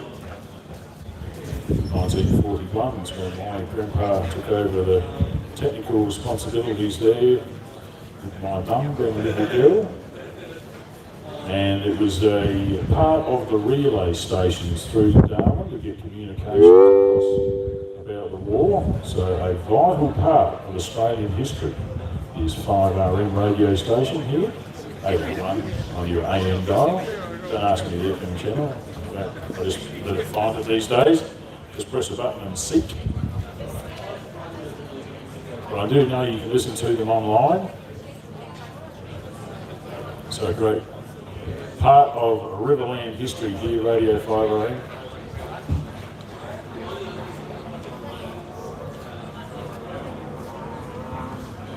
Just like the rest of our sponsors up here. Sea-Doo, Canon, BRB, Core Value Nutrition, ARB 4x4 accessories, Jackson's 4x4 accessories, BP Lake Bonnie, Wesbeam, GME radio products, Ronco Motors, Osclide. One bloke that doesn't like me mentioning him because he's so busy, Scott Agar's 5PM. When you get your shots tuned, get in contact with Scott. You come up here to Loveday, more than likely, and have a bit of a tune out on the whoops here. There's a few videos about of Scott sharing his expertise with a few guys before they headed up to the Fink this year. And I think he had a big smile on his face because you can just tell the difference with experience. Of course, son of Zeke Agar is a very famous sprint car racer. So Scott's been adjusting shockers from 3 years old, he told me last year. So he's got a bit of experience. The Stadium Super Trucks, if you can bail him up in the corner and get him to tell you some stories about the Stadium Super Trucks, you will believe. Very much amused and amazed. And what's that commentator's name, Scott? Scott Samini. Kept saying he's going to send through some friends requests to us. Scott, he teases me. He's a big jokester. And of course, our own South Australian commentator there that you hear seen on the supercars. Of course, I'm going to mention I can't remember the brains. Anyway, great association South Australia has with the Stadium Super Trucks. Not going to be here this year, unfortunately, but let's hope that the future changes and we can have that entertainment at the supercars. It's sorely needed for the supercars events. Come and talk to me about the history of supercars in South Australia. Basically grew up at Adelaide International Raceway and Nullala before that.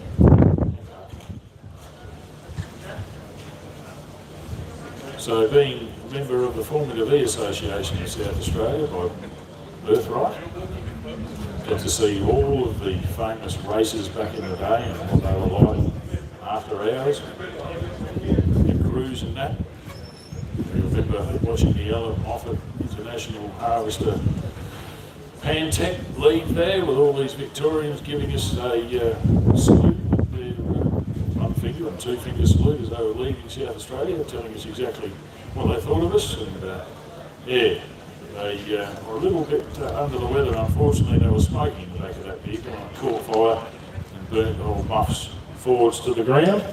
See a few replicas of that vehicle, but it's just one little story. There's a whole lot more to that that I can't actually publicly say, but yeah, a lot of history in motorsport around the country. Off-road racing here basically started in the late 60s unofficially, and then became a bit more organised in the 70s. And starting in the early 80s there, you saw the Wakery event become part of the national championship scene, and because of that they had to form a club, and that's where the Wakery Riverland Off-Road Association came from. And that's where the Reese Western took over, and all of the guys out there raising money for local Kiwanis, Rotary Club, Lions Club, all banded together to put on a national event. And as you can see, that has spawned an offshoot here, as you could call that, the Loveday 400.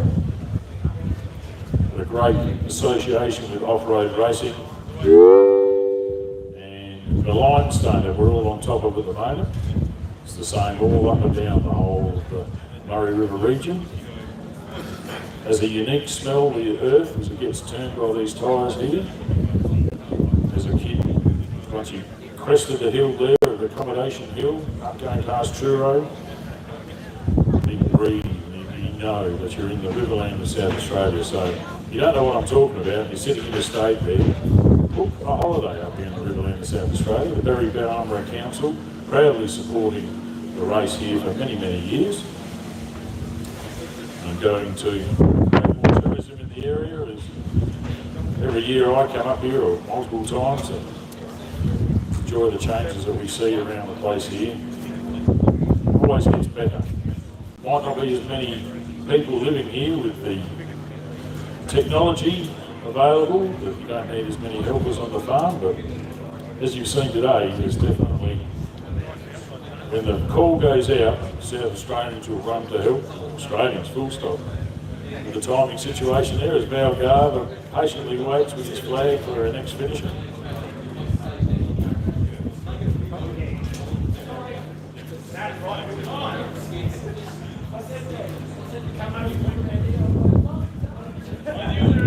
So if you have the need, a bit of Murray River experience, book a holiday up here, Loveday 4x4 park.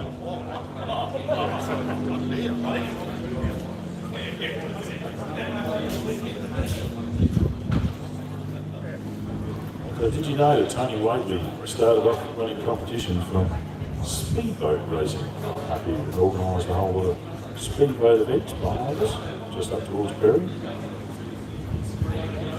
I think the Loveday crew compete in the dinghy racing, which happens around Renmark, a bit north west of Renmark. Some fantastic racing and footage of these dinghies and people partying around and watching it.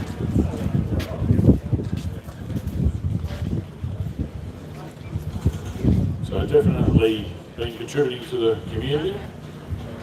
Did you know that the Whately's also a part of the local Barmera CFS? It wasn't officially part of the CFS, it's their own private situation there. So being a valued member of the Barmera Riverland community for many years, the Whately family. We thank them for letting us play in their backyard here.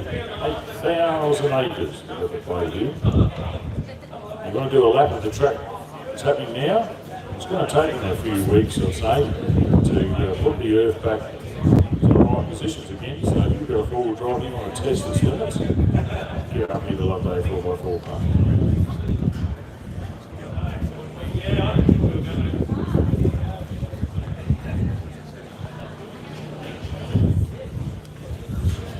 Refresh on those lap times there, Cam, or any bit of a listening, mate?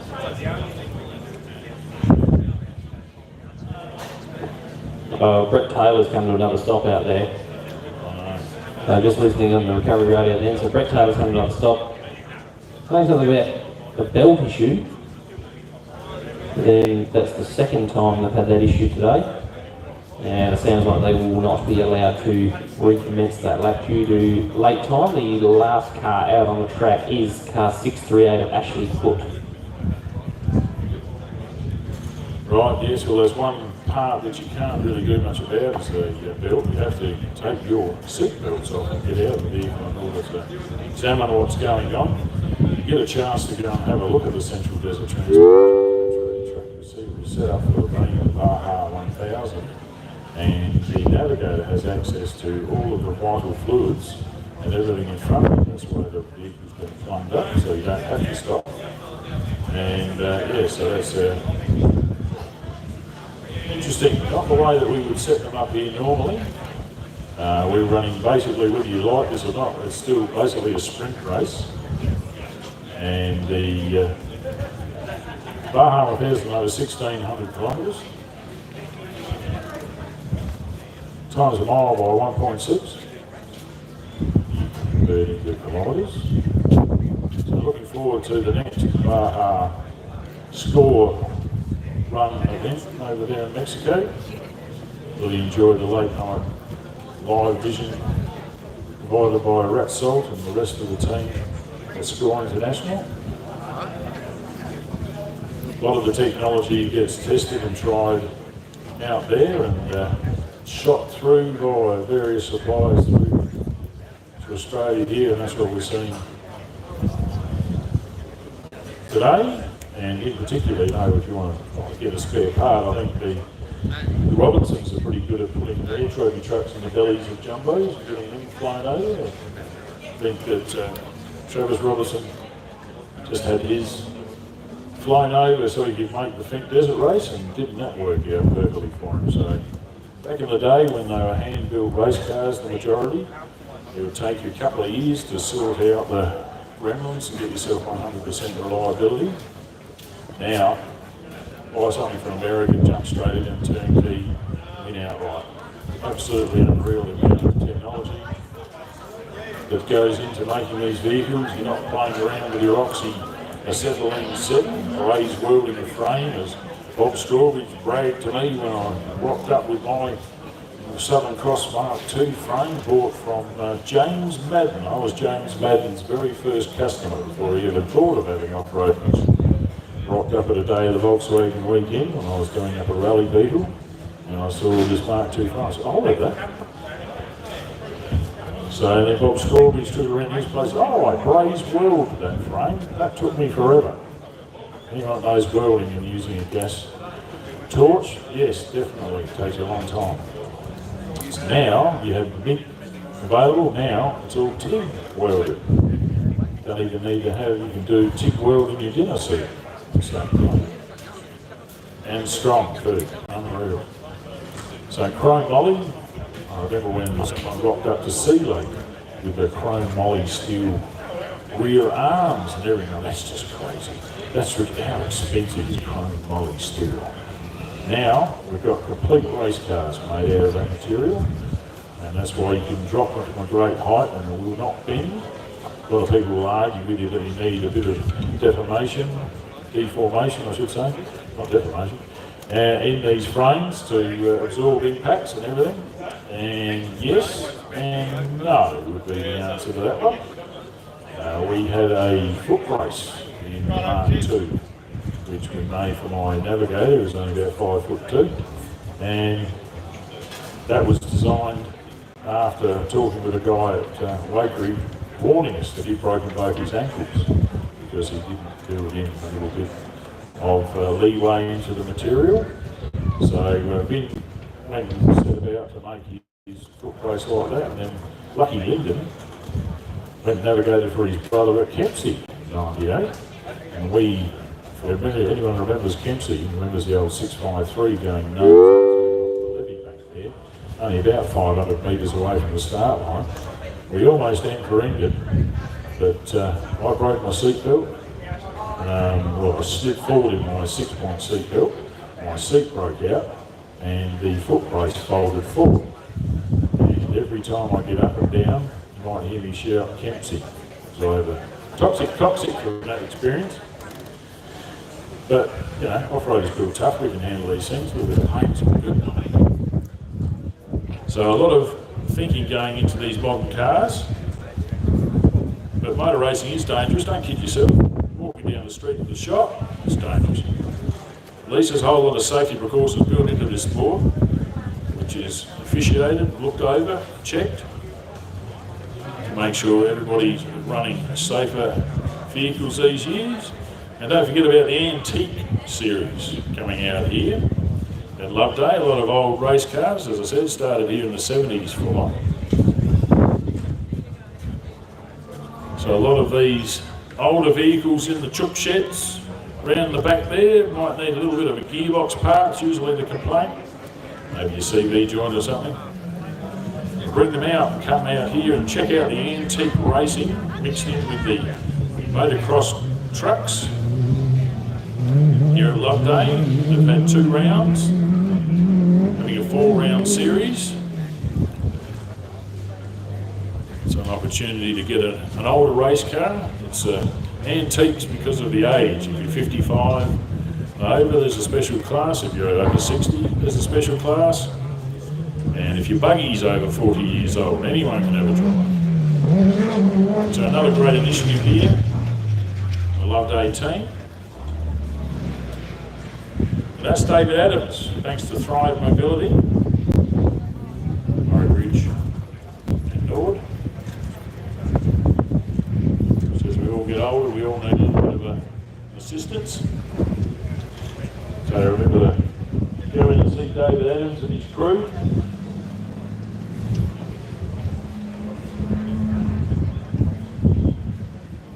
The Desert Rat DR1 Honda K24 motor.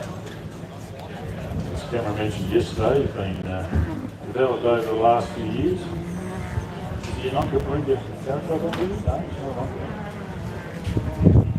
So many car clubs available there. If you want to know who they and where they are, Motorsport Australia website. All the information as you need. In the old days, it used to be the CAMS manual, and it's great big CAMS manual to someone. Used to come with your licence.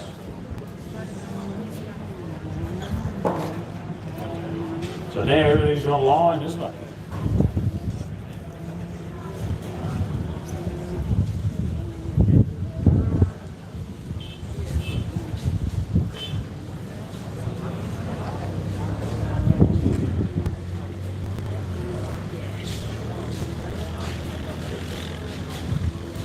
So we've got a lot of superstars in front of us here. Say hello to your friends in New Zealand, Bosty. Give us a wave up here, mate. Good on you, great drive. Really enjoying your videos, boys.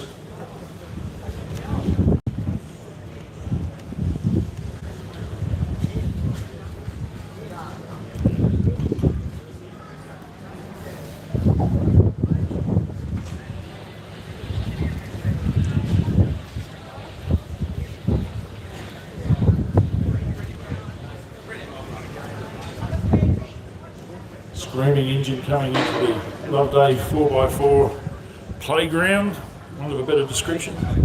We've all got individual names, these hills and mounds. Shout out to my old mate Robbie Wickham, we used to play footy together for Limpton High School Old Scholars. After we got tired from footy, got dragged back out again. But he runs the adventure course here. He's a fitness fanatic from Whyalla. So most of this adventure gear you see was actually inspired by him.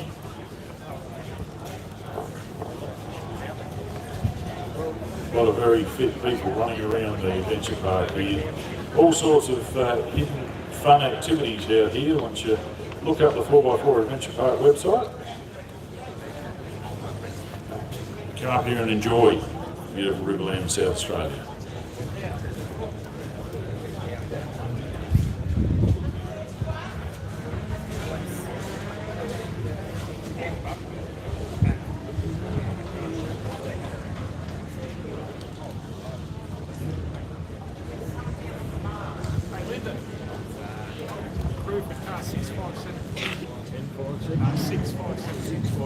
Crew to win. Come back here. Crew for 657. Crew for 657. Can you make another appearance back here, please? Crew for car 657. Just come back to the Loveday Tavern, the officials' desks. I'd like to have another chat, please.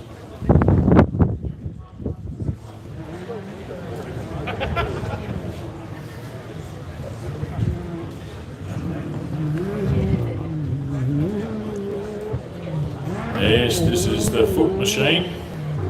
Mark, mate, oh, isn't he having a go now? Ashley Foot.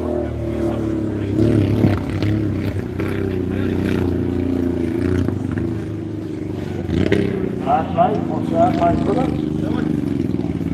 It's the 550.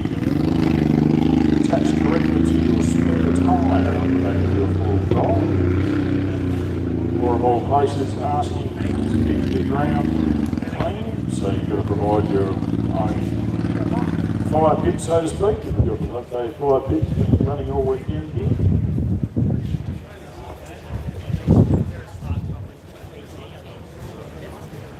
Is there any that times in there? Actually, could be interesting because at least you got one plane back in there. Yeah, struggled early on in the day, Ashley Foot. There's some mechanical dramas out there on the track.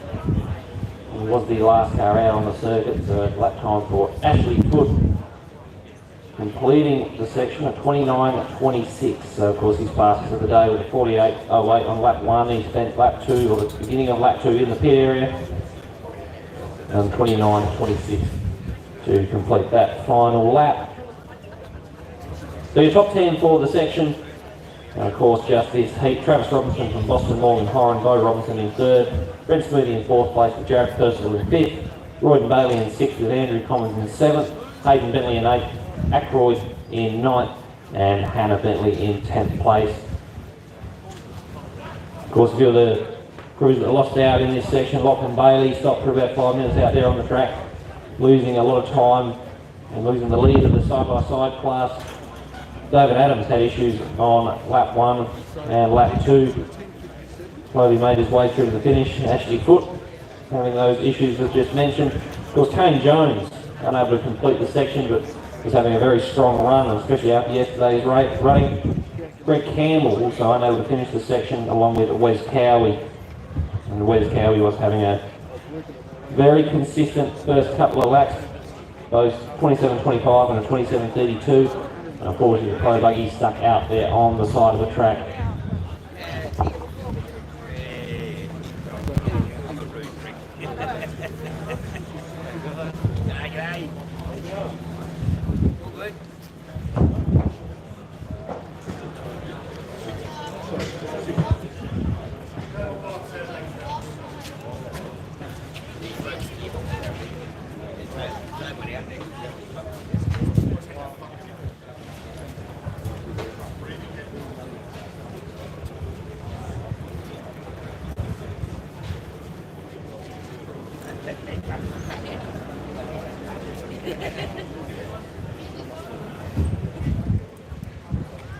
Good time to go and have a look at the vehicles on display from Barossa VW. All the electronics and touch screen operation in these vehicles today.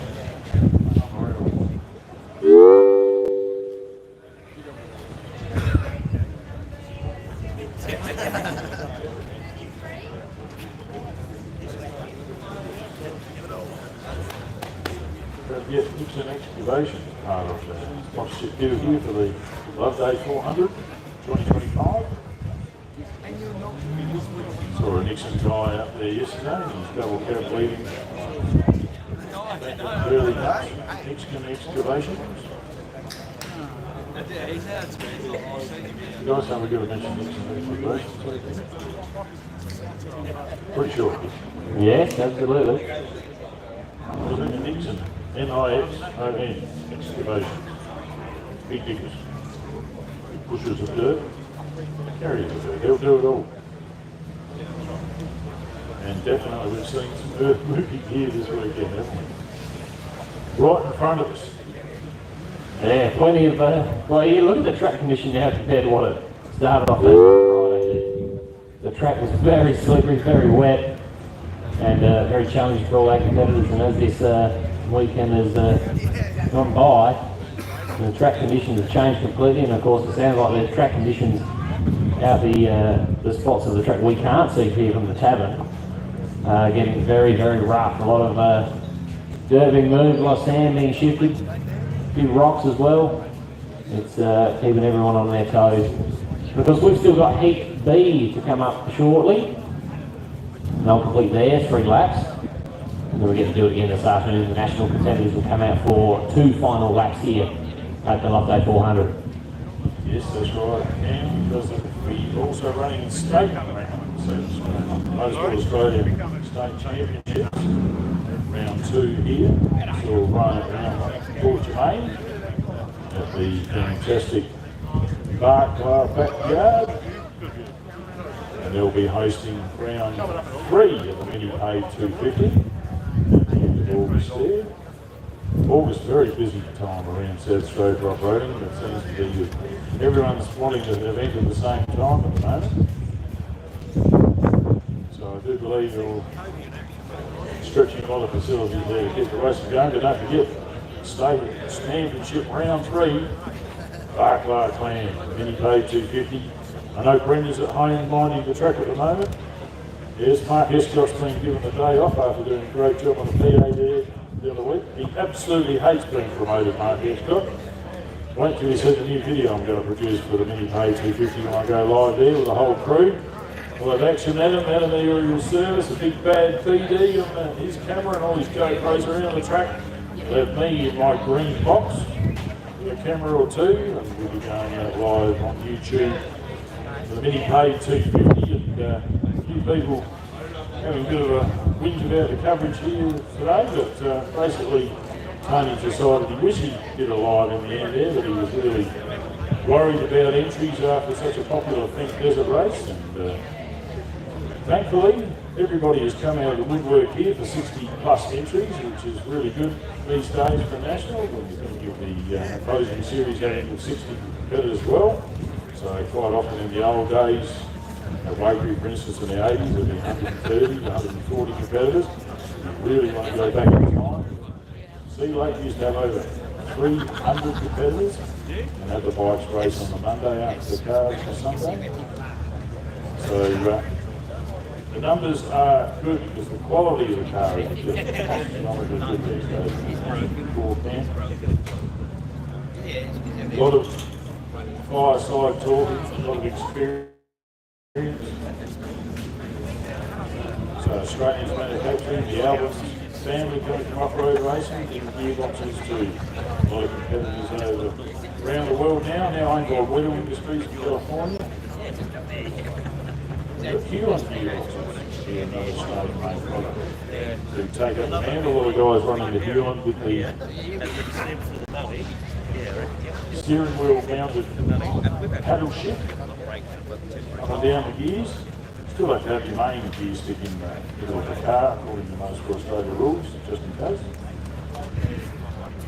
But generally you find the technology is full on. And V8 supercars benefit from that. The straight organising days, having the transmission in the rear of the car to balance out the supercars, whereas I like to call them being old school sports sedans. With the amazing brain power we have in Australia for a population of about 26 million is fantastic. A lot of smart people around the place, and they're willing to share that technology with a whole lot of, the whole planet, really.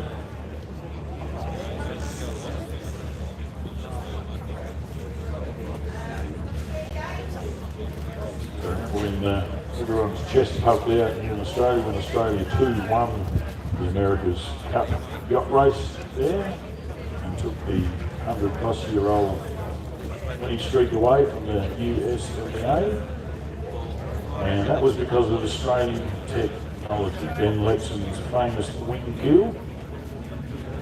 Just an example of Australians. We've got a lot of good ideas.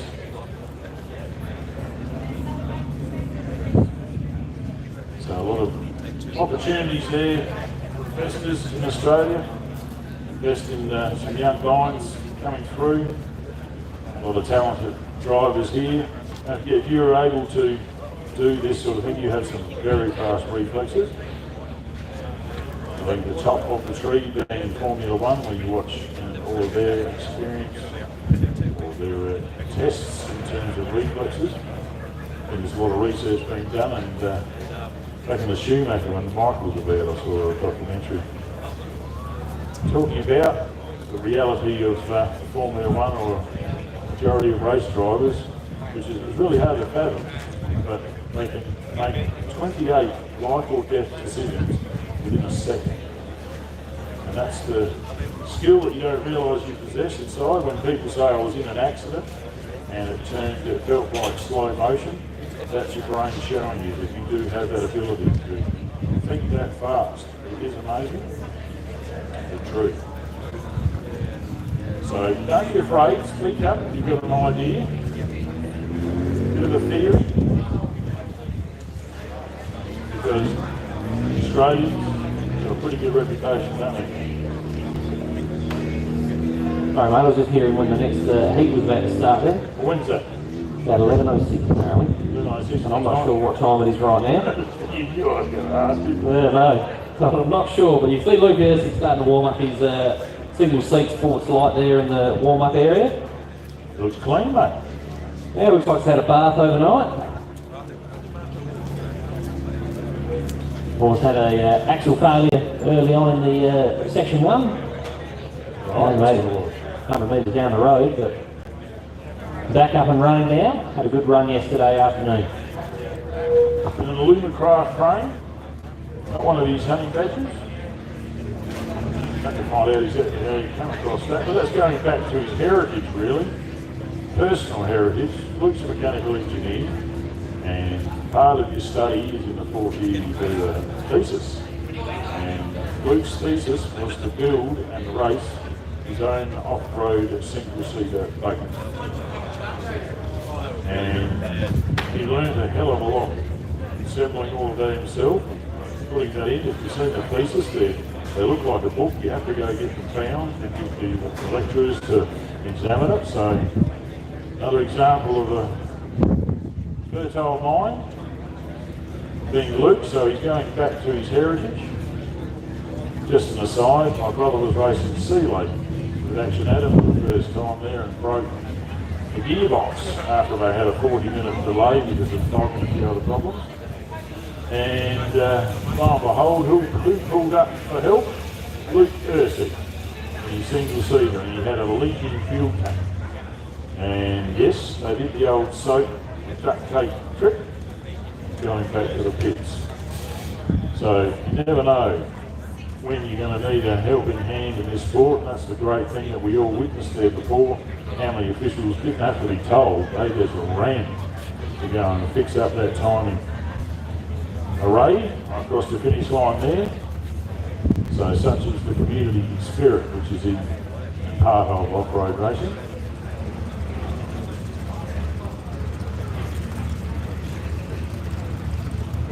Another very clean buggy. I don't recognise all the signwriting on the side of the man can. And that is car 60 of Brett Lewis.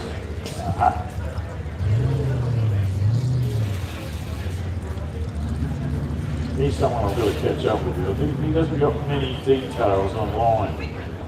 So just to remind any of the competitors listening, any of them, there's only a handful of commentators here in Australia, and if you know we regularly go to certain events, please send us an update. Send us a Facebook Messenger.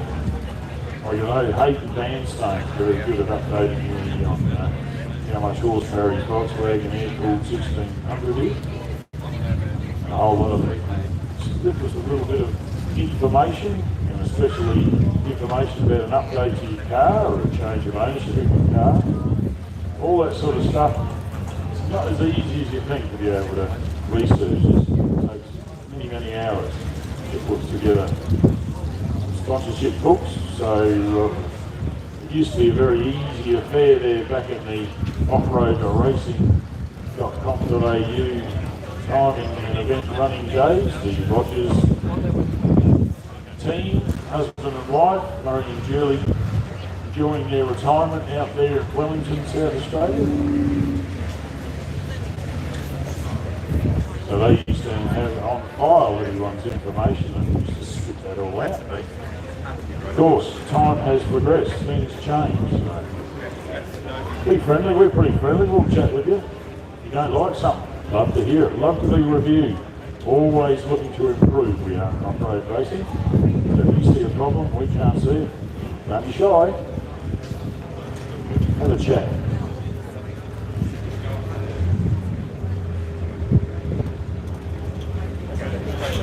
Now I'm looking at Nick Burt waiting there. That's the father and son team.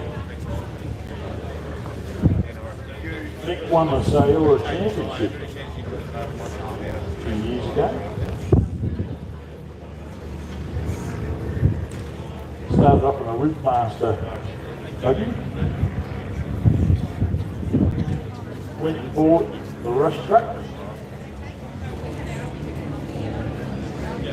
Got his son Alexander, or Alex his friend.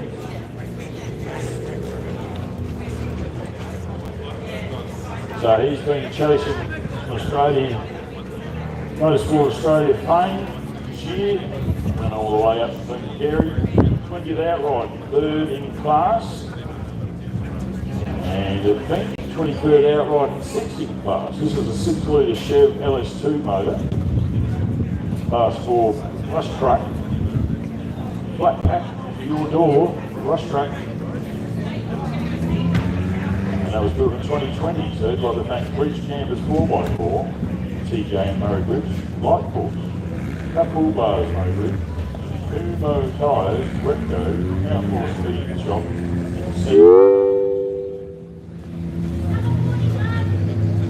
great supporter. When he first started there a few years ago, got up to me one night and said, hey, you need to put some skinny front tyres on this thing to get the thing to steer. Don't ask me the technical side of this, my brother's doing, you know. But basically, the principle of the Volkswagen front beam in-link suspension relies on a central pivot point. He has a certain amount of rotation in order to get the square edge tyres to grip the surface below, and if you put wider than 4-inch tyres on the front of the beam front end, it will tend to oversteer. And I'm sure many people will understand that having a beam front end, the rotten thing doesn't steer when you've got the engine behind the gearbox, and that's the reason why in most cases. So there was always a bit of a struggle to get the right side tyres, but Kumo didn't provide that side grip, and being a dedicated supporter and retailer for Kumo tyres, we ran to that. So I saw a post of the new owners of the Ex-Master, the 222, questioning that. So I hope that might have answered your question. A simple bit of engineering design from over 100 years ago. 100 years old technology of being front end. So all this AAM stuff comes from a truck basis, but a Volkswagen front end you could dive into a hole and the wheels would swing back up and get away. Not be affected by that situation, whereas the AR doesn't like it in those sides. That's why you'll see them bounce up violently. You'll see them back off just about a little bit, driving into a creek, for instance. Experienced that with old mate Jossie. He bought a Bennett truck. He went for a crash around his backyard. He gave me all of the details and the ins and outs, what was different to racing Class 1 buggy, even Class 6. And that's what it was. The A-arm front suspension gives you miles more front end travel. That's why you see the Polaris is out here with 29 inches of wheel travel. I just can't believe that. It's unbelievable. So all of the Can-Ams here, at least 22 to 24 inches wheel travel. On a clean Volkswagen front end, you'd be lucky to get 12 to 14 reliable inches of wheel travel. At the back, maxed out with a combi gearbox is about 8 inches. So now, with the trophy truck, some of them have got over 36 to almost 40 inches of rear wheel travel. And the front ends well over 30 inches to the updated design. And the rear end of these vehicles is extremely long rear trailing arm, which allows you to fine tune the suspension further.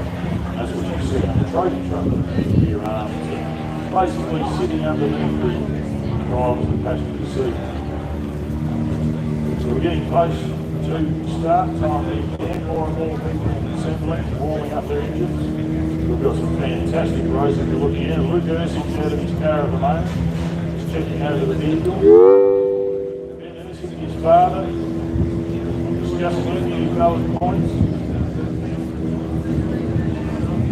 Have to be wary of these. Ursing, double 1, double 5, Volkswagen. Baja 1000 picture, the Royal t-shirt there, thanks to the Ursing. Hopefully they'll go over and race the yellow diesel again this year. Baja 1000. Wolf Zielinski is sitting alongside, don't they just fantastic story about it. Spending the night they didn't expect the Baja Peninsula. Great, little alcove and a big rain on them. Trying to create a fire. Just couldn't access very steep side. They went off the side, they couldn't recover the vehicle. Very much worried it was going to tumble down a very large embankment. But having loads of fun there, and it's the difficult thing, let you tell, if you haven't grown up with a Volkswagen Beetle and you hop in one at a later age, it takes a little bit of learning to get used to the feeling of where the weight is distributed. And of course, Luke's used to long travel suspension, pushing the limits and stuff. Broke the front arm, basically disconnected herself, had a locking nut holding that arm and sent it in. The combination, it all fell to bits. They had the spares, they just could not get to the car. So let's hope that the Ursings and all the crew that went with them are able to go over and finish the job, so to speak. Of course, he has been there in a second seater. Twin seater, the father and son, Chris Weston. Chris Weston, Ben Ursing, and Albert Cox and Michael Marston sharing a car for the whole 1600 kilometres there at Baja years ago. All available to research on YouTube online. So that's the beauty of the air travel and the rest of it. Around the world now.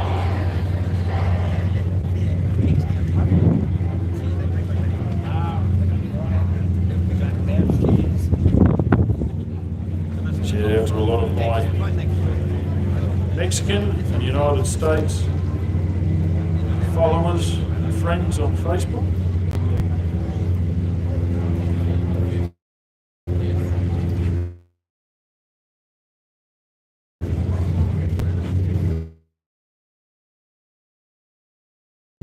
Mate's pretty good. That'd be right. Just lost the live feed. If you're watching there, it's been reconnected. I don't know what's going on. I think that's a lot to do with the cloud. Having a lot of moisture in it here, and a lot of people with electronic devices walking around all trying to get service. We're back on here. We've been racing for basically two and a half hours. We're just about to have our next heat commence. And who's our first cam, can you say? We were speaking about it a little bit before. Luke Ursing in car 1050 will be the first car away, and 30 seconds later the 646 of Samuel Commons will get his 120 k's underway. Daniel Challen had that battle with Ashley Foote yesterday, unfortunately having an issue, but he will return to the track in third on the road. Brett Lewis in car 60 to the fourth car away with Jeff Brennan, the fifth car to take to the track. And what's a heavy side-by-side is at the top of the order here, Jack Livingston will be the next car to take to the start with Adrian Gardner in 10.55. Had a few dramas yesterday with Adrian Gardner, but he will be underway this morning. We've got a couple of seated cars out there, about 5 seated cars. Jamie Harrison with one of those seated cars. Moving down the order, Anthony Harris also being seated. Damien Nickel in the truck, had a great day yesterday before unfortunately coming to the side of the road with some dramas. Of course, we've got the production four drives in here as well, Norman Parker and Jeff Pickering. And it looks like, according to this list anyway, I can see him. I thought we had engine failure yesterday with Terry Coops actually on this start list being seated, and Jim Shep as well. You can see Jim Shep down the back of the start grid there. So a few cars to look out for as they'll try and make their way through to the front of this pack. Jackson Evans will be looking to make his way through some of the cars here, as well as Damien Nickel.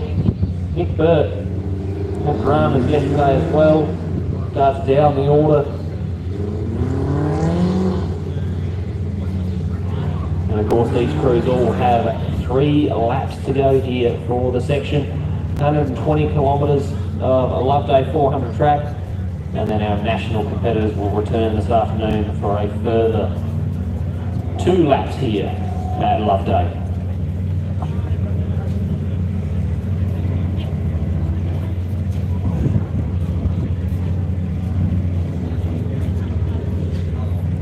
It's about 22 scheduled starters. About 12 side-by-sides in this heat. So Luke Ursig makes his way up towards the start line now in the single seat buggy. Would have been a really good battle between Luke and the fellow single seat sportsline competitor David Adams.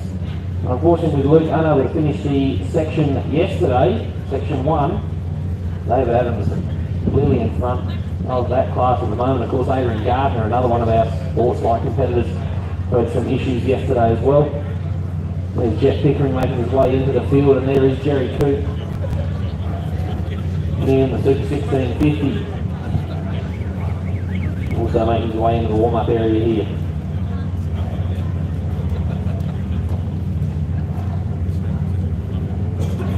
We've got a couple of classes here this weekend that were only represented by one competitor, Jerry Coote, the lone Super 1650 racer, and of course John Towers, winner of your prologue.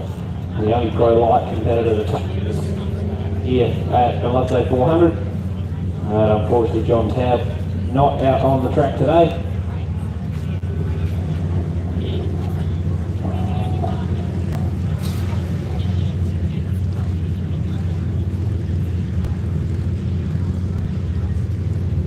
Of course, Paul Tuck-Lee will return to the circuit as well after having those issues yesterday. It was the final car to finish the section yesterday afternoon, having some dramas with the single seat buggy.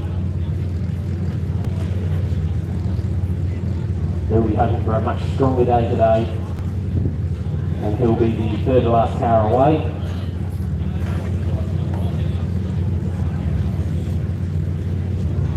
There's another car that had a couple of issues yesterday, Michael Lessie.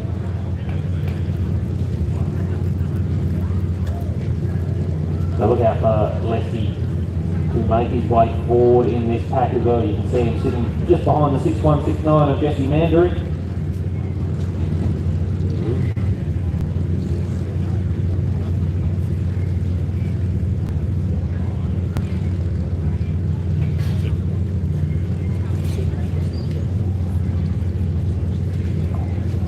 So it sounds like we have a 7-minute wait until Luke Ursig will get his Section 3 underway here at the Loveday 400 for 2025.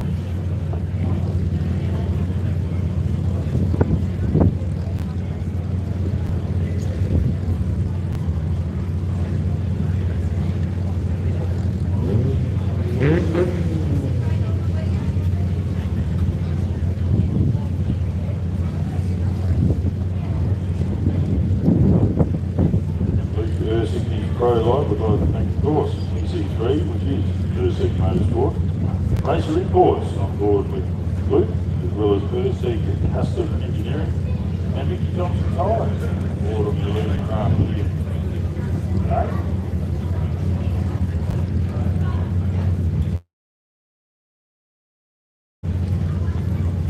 Adelaide, born and bred. See his workshop out there at Marion, out just off of Marion Road, not far from Sturt Road. Very unusual place for off-road, but you'll find all of the big black motorsport, a lot of New Zealanders have their vehicles serviced by Luke Ursig. There's a whole lot, 5 minutes start time from our expert timer, start and finish of our Garda, 5 minutes until the Loveday 4x4 park lights up. Sound of that.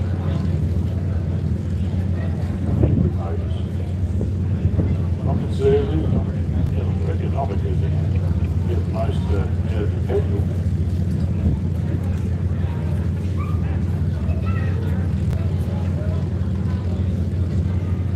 Only got a long course when you're out on the straights, so you do get some fantastic feeling coming out of this. Of course, the machines are perfection, maintained to perfection. And we're talking about the difference between an air-cooled Volkswagen motor that you throw in slightly colder spark plugs to be able to cope with the heat. Your 7 AC to your 8 AC crossover. Just little tuning chips you used to do when you're running points. 4 minutes to start. Whereas now there's some of these motors are completely leased, purchased. You can't even open them up to tap it or even have a look at them. Only last about 400 kilometres between races. So there's a lot of people that put a lot of money into this racing. That's the point. Do what you want. If you want to do that, you go right ahead. Because a lot of people will be looking and learning from that experience. Well, they can't afford it, but they can definitely enjoy the benefits that you're learning from that type of thing. So leasing motors was just unheard of, but very common in NASCAR. A lot of engine builders here. We had Shane Wilson engines, no relative of mine. But he does a lot of lease engines and that sort of tuning situation. I remember working with him. He was initially building Richard Bennett's trophy truck down there at Volks Auto Street. And fascinating to watch someone work. It's so enthusiastic. The brains are working full on and fast. He learned a lot of craft work for the bigger box workshop. And he's got an international reputation where a few years ago, I know I caught up with him lately, but he gets NASCAR motors sent, freighted over to him, he fixes them up, turns them over to a 60-year clock. Probably priced to go up from that now, but such is the value of the experience and the technical expertise that is possessed by a lot of Aussies. So we are recognised around the world. So don't be shy, advertise yourself on social media, and your reputation get around. So a lot of good people formed and relationships in operating, taking them all around the planet. Really helpful when Aussies got a good reputation, they can't work with them. That's exactly right. And the first car away, Luke Ersing, another very hard worker. Done a lot of work on a lot of off-road cars, does a great job preparing some cars, building cars. And he finds himself in a position where he's at the front of this hungry pack of off-roaders. Taking off, I can see behind him might be the 646 of Samuel Collins. Lachlan Benny alongside there, New South Wales, of course. You tour around the Bathurst track, you see a whole lot of Westline anytime signs around the place, a lot of their fields. Agriculture they're right into. Can-Am Maverick R 2024, it's only new, there's still developing like a lot of Can-Am owners here to just find the weaknesses. So they'd like to thank Westline, 5pm. Clothes, John Cook Real Estate, Collins of course. Family affair, they've got a great transport, a lot of local support. So the Westline anytime. Machine, next generation coming through to the racetrack.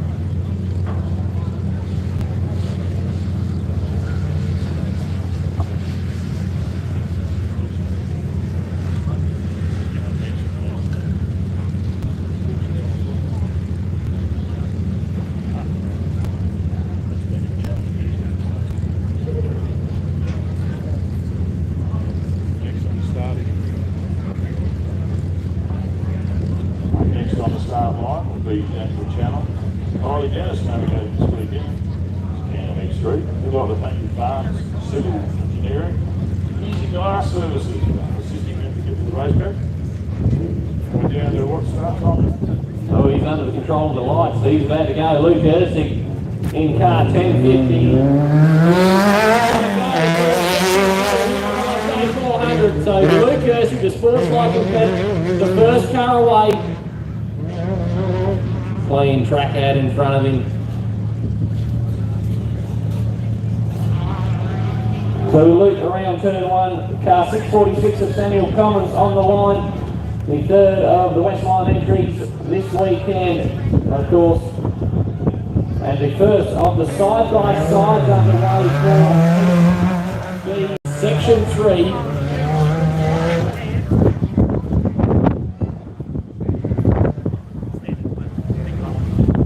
The 626 of Daniel Challen was having a great day yesterday, and unfortunately a mechanical issue stopped their progress through the field. They were having a great battle with Ashley Foote. So Daniel Challen finds himself in the front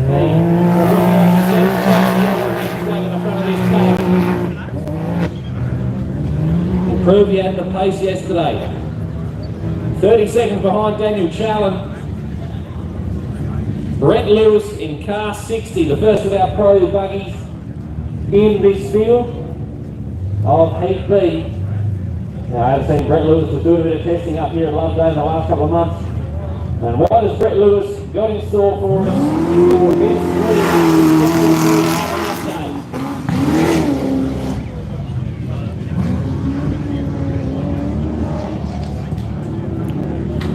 Well, Brett Lewis finds himself in a side-by-side sandwich because the next car away will be the 623 of Jeff Brennan. Local competitor. Brennan's been doing a lot of the local South Australian rounds in the last few years. Now finds himself at the start line of Section 3 of the Loveday.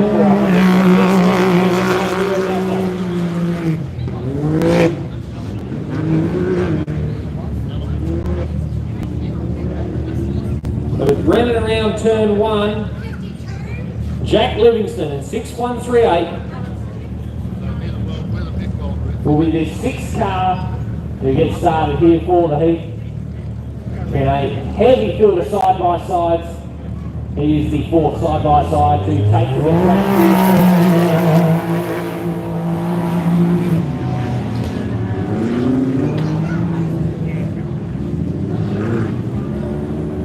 So Luke Ursig, the first car away, was the first sports light. Now the second sports light taking the track here for the heat. Adrian Gardner in 10.55. Of course, this is the honey badger frame that Luke does produce. Adrian Gardner had a bit of a misfire yesterday.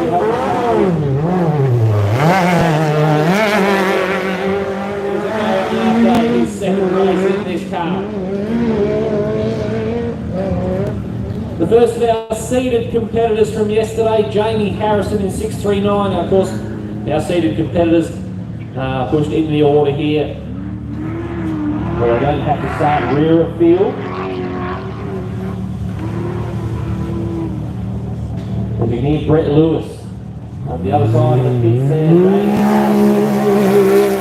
Underway here at Loveday.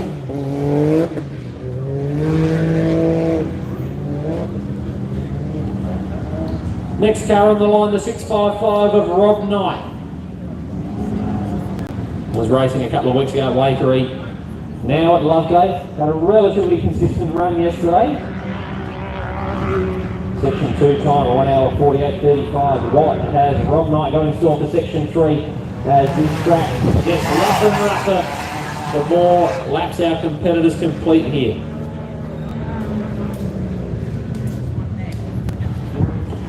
Which brings up to the line the 6169 of Jesse Manderick. And of course Jesse was probably the first competitor to give us the entertainment in front of the tavern here on Friday. Get a good look at the sprinkler system.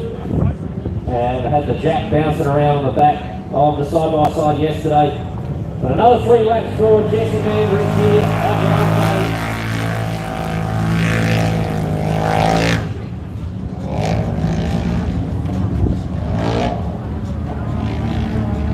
And as we start to feel a sprinkler raindrops very lightly, Michael Lesky on the line, 6119. Of course, as we the weekend, he's normally navigating to Simon Baker. However, he's bought his Can-Am and has been behind the wheel of a few events.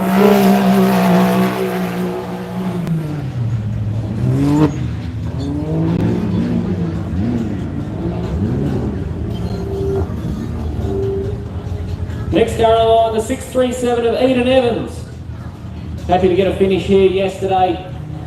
They'll be hoping for another strong showing here at today's running of Loveday 400. As that rain starts to get a little bit heavier here to make it more and more interesting for our competitors. And Ian Evans underway here for 3 more laps of the Loveday 400. Now this was another competitor we had yesterday have some issues. It's the 6170 of Anthony Harris has been seeded into this position.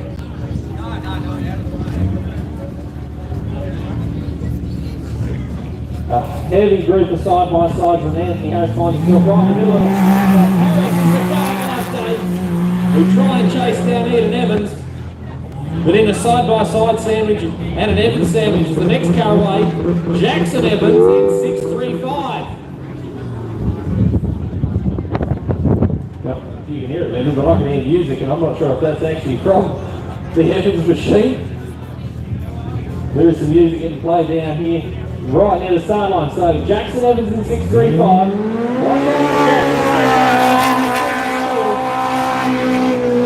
Issues yesterday for the Evans team.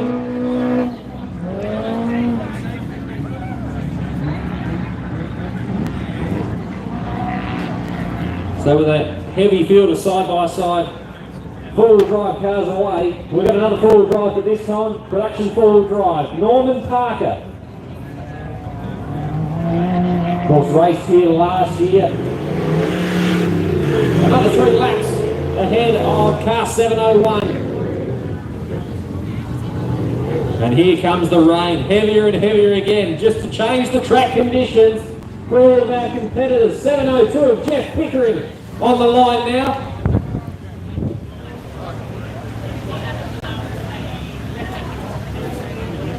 The second of our production four-wheel drive competitors running here this weekend.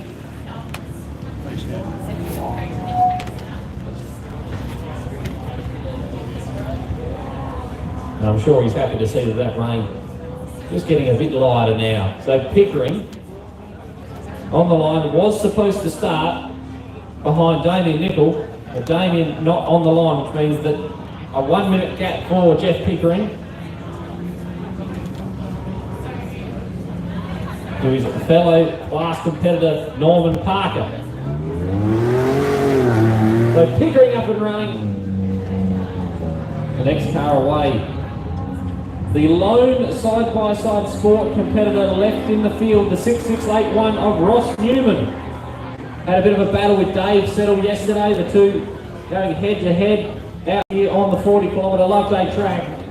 But unfortunately for Dave Settle, not taking part in today's race, but Ross Newman still out there in his side-by-side.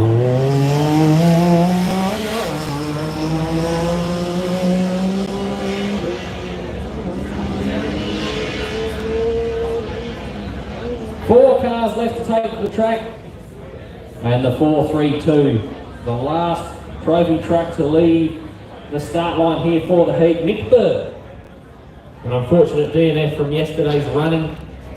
Look out for Nick Bird to try and make his way through this field.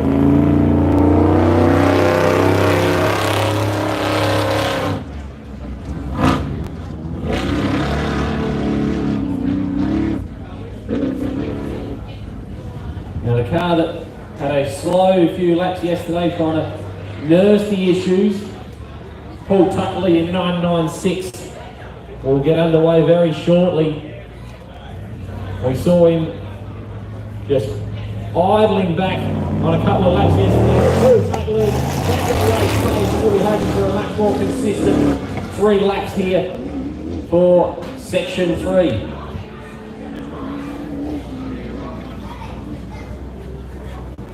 So 2 cars left to take to the track and both seated.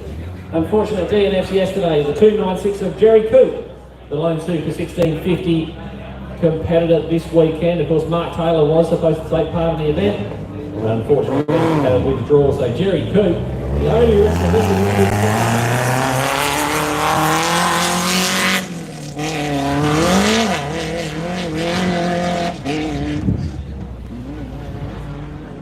and 1 car left to start. The 1027 of Jim Shep Another one of our sports-like competitors, another one of our competitors running the single seat this weekend. This is a twin-seater car. We'll take the seat out the navvy side. And it's a single-seater here at Loveday. And that is all of our cars away for this heat.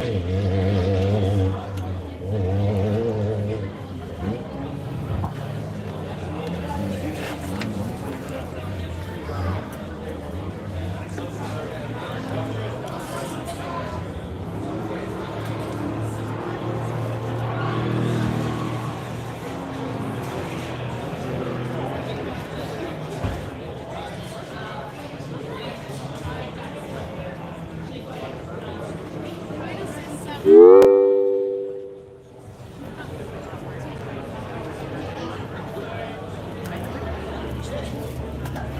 can see Nick Bird in the truck just the other side of the driveway there now. One of the competitors who's trying to make his way through this field. The 12 side-by-sides taking part in this heat. I reckon we had about 21 cars take to the start. He was scheduled to have 22, but of course we start 4:30, not taking his place on the start line. 21 vehicles out on the track at the moment. There is Ross Newman. Ross Newman did start in front of Nick Burt, so Nick Burt's already made the pass on car 6681. And there's Paul Tuck-Lee. And very shortly we'll also be trying to make the pass on Ross Newman in the side-by-side sport.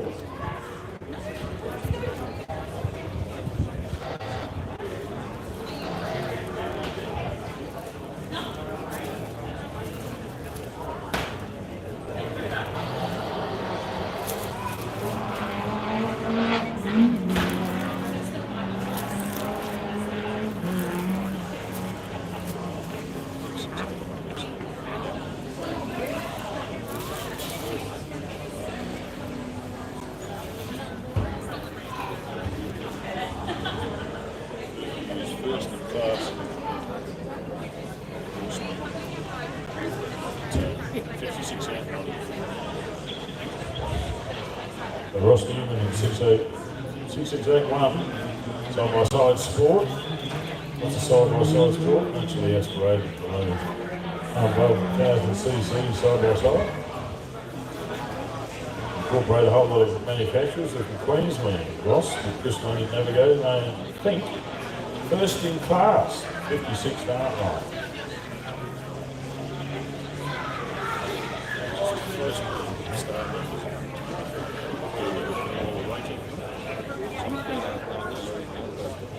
I'm just going to run to the toilet. What was the next one after the side-by-side? Close like that.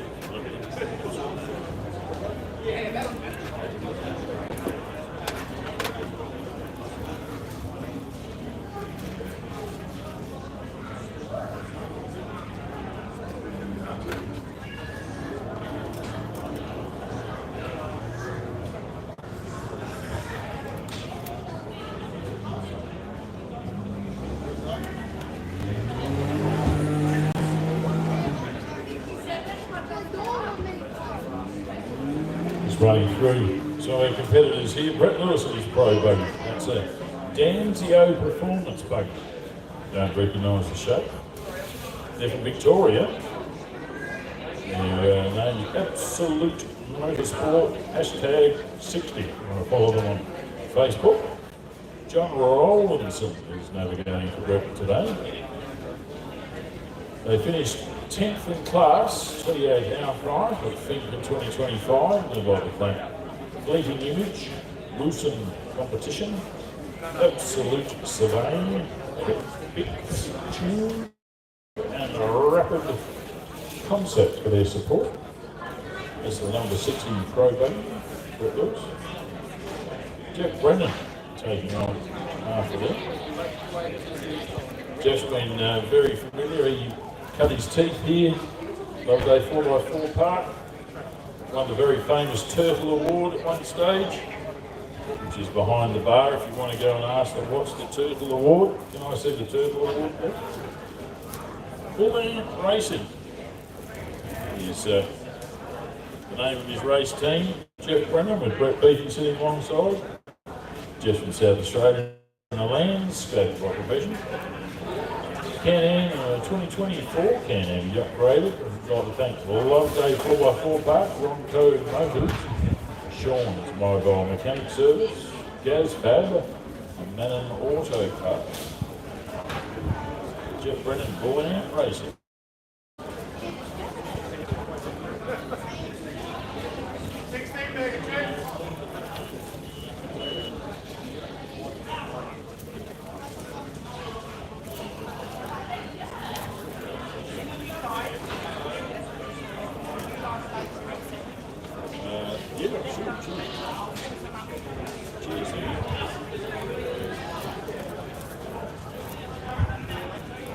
Tex Livingston took off next in his side-by-side turbo, number 6138. Jake Marks sitting alongside this weekend from New South Wales. Recent performances in 2025 at Pooncarry, 8th in class, 22nd outright. 15th in class, 38 outright. Jack, if you've got any more information, don't forget, shoot it up to us. Social media, it's pretty easy to find.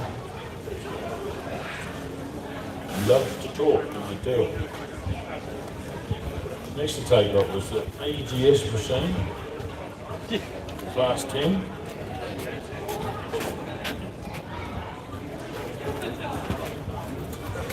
Help.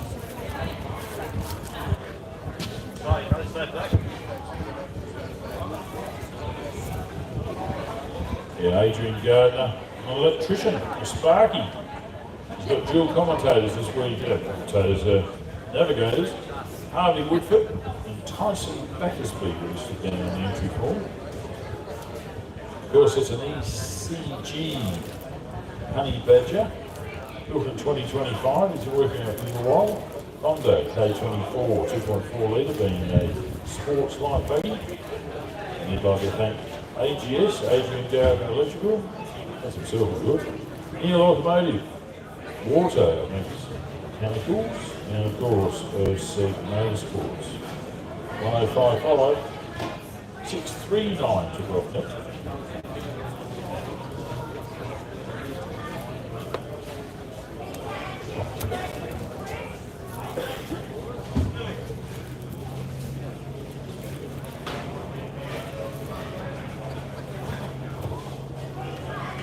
The 639 belongs to Jamie Harrison. The team name is Corkhead Racing. That's an interesting one. Brendan Parry is his navigator. They're from Queensland. And in their recent racing, they had the Pooncarry round, 11th in class and 31st outright. Fortunately, a DNF at Fenn. Looking for better results here today. I'd like to thank TJM 4x4 Equip, Ace Material Handling, Australia Air Blast, Design Fab, KWI Clutching, Evolution Power Sports, UTV Surgery, KMC Wheels, and GW Unspoken. That's an interesting one for you. It starts to rain a little bit. It's only just a little bit. Just a sprinkle. The paper will argue yes, but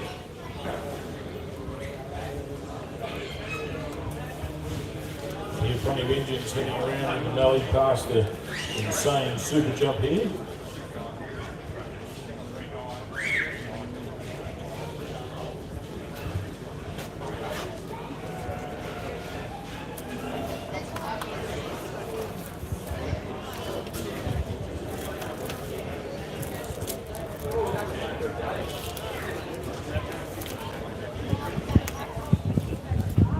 Next to take off is Robert Knight, Matthew Leonard alongside, and their promotional details are a mystery to me. Another one of these competitors that some people don't like to advertise what they're doing. They're very private individuals, and we respect that. But hell, if you're out here racing, there's a lot of people who want to know why, what you're up to, what you do, how can I contact you? I like what you're doing, I want to help you. Give you some money, they can go faster. All these sort of situations exposure that happens here in the motor race. Next off the start line, the 6169, Jesse Mandrick with Jaden Moore alongside. They're both Sparkies from South Australia. That's a Polaris Pro XP built in 2021. His missus came up and gave us all his details at Port Germain. It's their second race, I believe. And their biggest sponsors are friends and family. So welcome to the sport, Jesse Mandrick and Jaden Moore and their crew. Enjoying Polaris. So many more Polaris is starting to show up in the race fraternity here. Next one, the 6119. That's Michael Lesky, Simon Baker. As you heard Cam mention before, Simon Baker's got a, I think it's the X.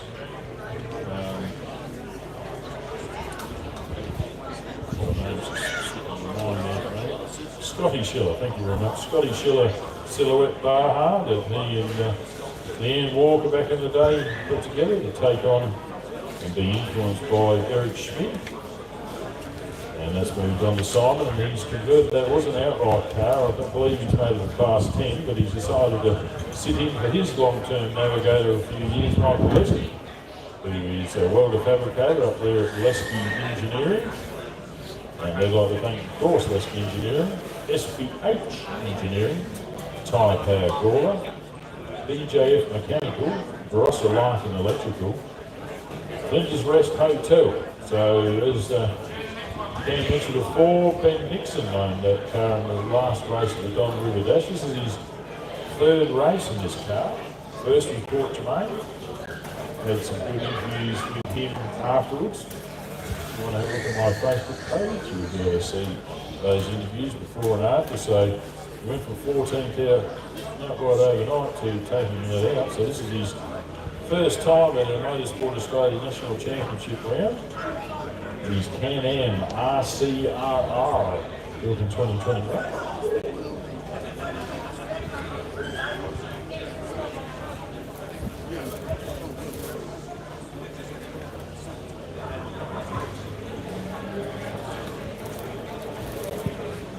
Next off the starting line is Ethan Evans for Simon Evans Motorsport. Trevor Chandler sitting alongside. Got some interesting videos from the yesterday's and Friday's running on Instagram. If you look up Ethan Evans, it's a Polaris, of course. They're from Victoria. I'd like to thank King Chrome, BFG, KMC Rules, and Polaris Off-Road Vehicles.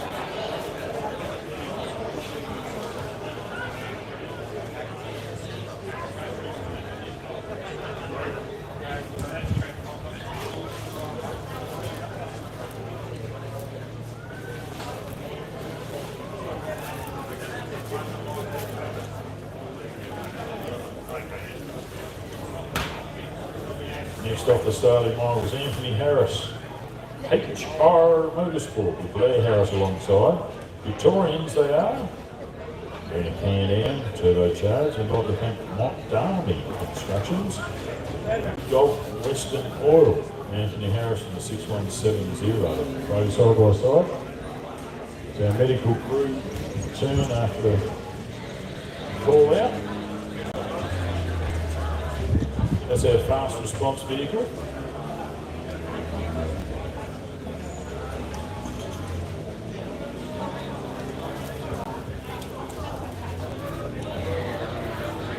Next to start here with Big Brother, Little Brother, I'm not entirely sure the road is going. Jackson Evans, I'm talking about. Part of the Simon Evans Motorsport Group. Jacko is his name to his friends, and Sam Garappa. I don't know, it's only got one piece, so it must be a wrap. Third. The Victorians. Jacko's a concreter, no surprise there. So he was the 2019 side-by-side Florida Australian champion and the 2024 ARV Class 6 champion. And of course, it's a Pro Star Fury engine, and basically, standard they put out 225 horsepower, Polaris Pro R built in 2024. They'd like to thank Kimco, BFG, Polaris OBR Australia, Victory Meats, KMC Wheels, Max Tracks, Penrite Oil, Laser Lamps, Navigator Gear, EFX Tyres, and Polaris Ballarat. That's the 635 at Jackson Evans. 701 of Norman Hank Harker. Now he has a near stock vehicle from a couple of years ago, production 4-wheel drive is the class. Team Silver Bullet. Now, listed down as a navigator was Darren Vanderwood and his son Isaac. So they're of course local farmer and farmarians. I don't know, is this a reference? I don't know, it sounds right, doesn't it? So it's a 79 Series Land Cruiser. We'd like to thank Todd Farming at Poon Kerry. They were first in class and 28th outright. So they raced in the 80s, the 90s in Class A. So they were first in Poon Kerry in 2024. So having a great deal. Like I said yesterday, bigger shocks, bigger fuel injection system to shoot more diesel into the engines. Working quite well for 701 Hank Carter. The 430 two-wheel drive. Took off next.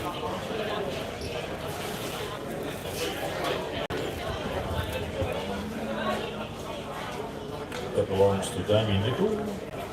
Cameron Bursey navigating from Warrnambool, Victoria. It's a custom-built trophy truck, that one, with a lot of good thoughts going in it. We'd like to thank Knifelax Engineering, Ulon Products, DDR, Dickie Johnson Tyres, and Benny Transport. Beautifully presented Extreme 2-wheel drive, number 430. Had a couple of years rest, back in and having another go.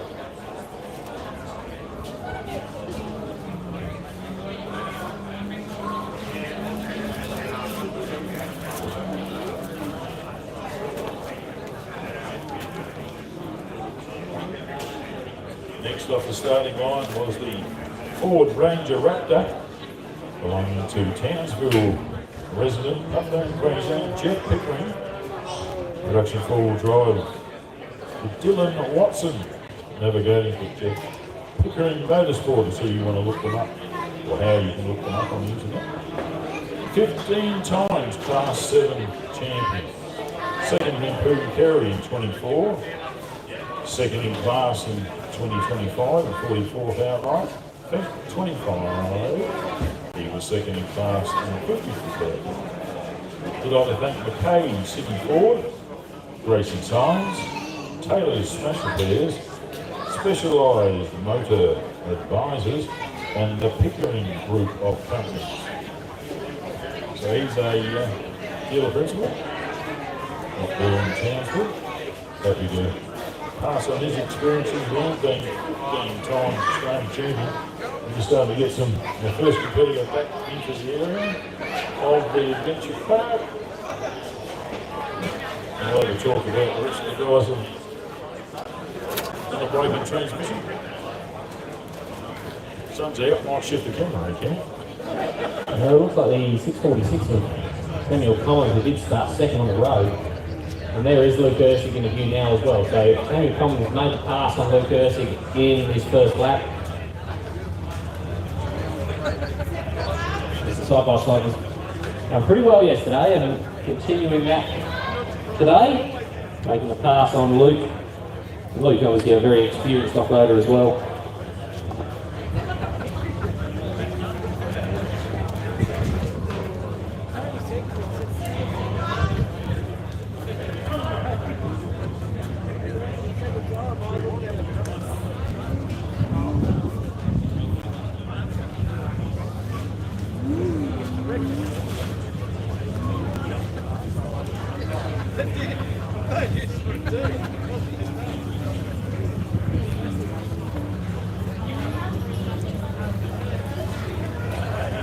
And looks like not too far behind Luke as well. It might be the 626 of Daniel Challen.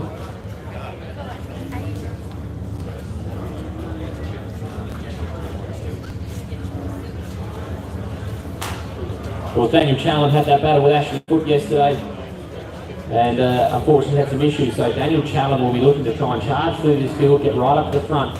And Samuel Commons has made the pass on the sports-like competitor in his first lap.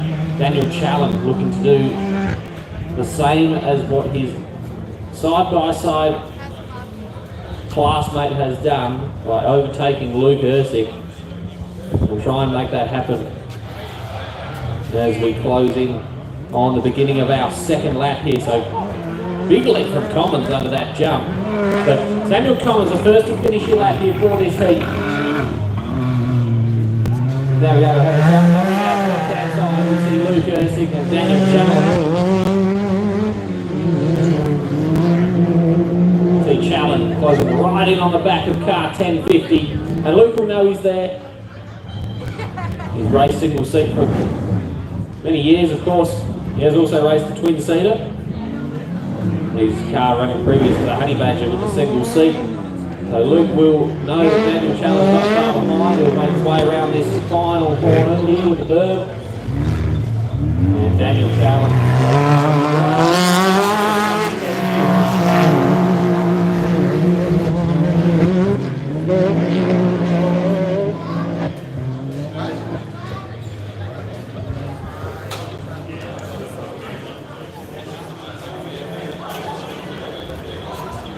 There's some lap times here. Samuel Commons with a 30.21 and Daniel Challen with a 30.27. Luke Ersick a 31.23.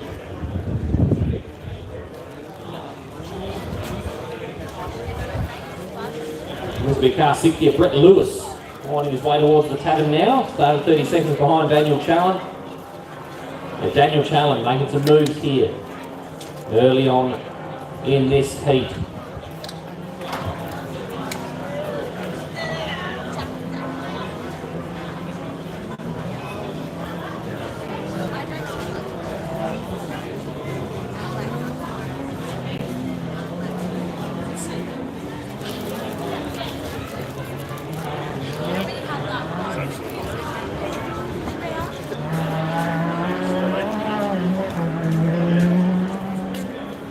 Brett Lewis was racing here last year, but in a different car. A new car to the Lewis team. Getting more and more used to this new machine.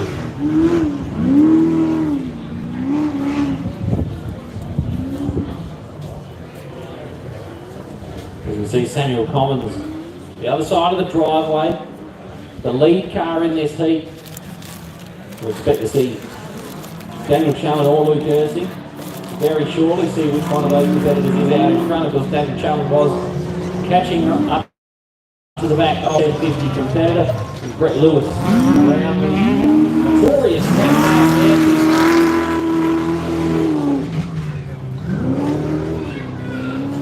there is Daniel Challen. So Challen has made the pass on Luke Ersick.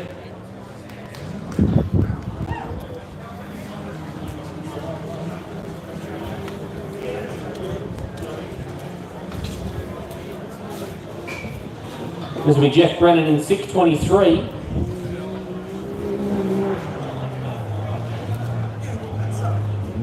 Started 30 seconds behind Brett Lewis, and Brett Lewis his time at 31.54.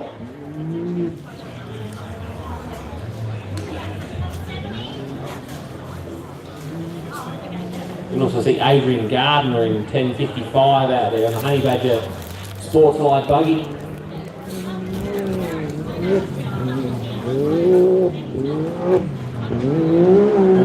Jeff Brennan across the line now.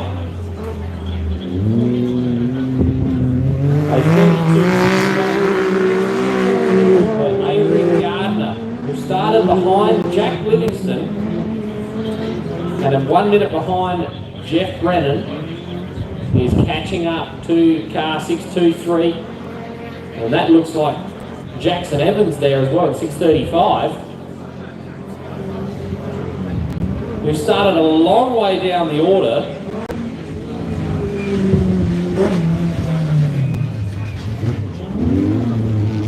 That's Jackson has overtaken 7 cars fighting his way through, fighting his way back to the front of this field. So 7 cars that Jackson Evans has overtaken on this first lap. He'll be trying to catch up to Adrian Gardner next. So this could be an interesting lap time. He may well go to the top of the line. Those fastest at 29.02, so Jackson Evans is the fastest car on the track at the moment.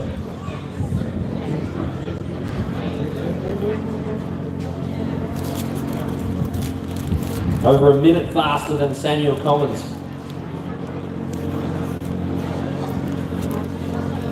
So with 6 cars to cross the line at the moment, from fastest down to slowest, Jackson Evans from Samuel Collins. Apologies, 7 cars now, if it's updated. Jackson Evans from Samuel Collins, Daniel Challen, Luke Ersick, Brett Lewis, Adrian Gardner and Jeff Brennan.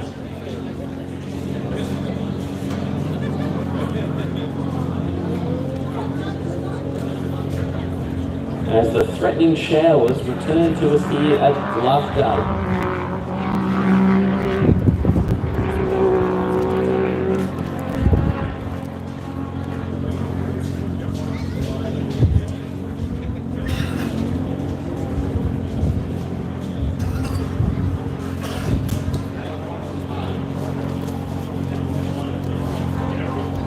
There's Jeff Brennan over the other side of the driveway now, turning left, heading out for another tour of this 40-kilometre circuit.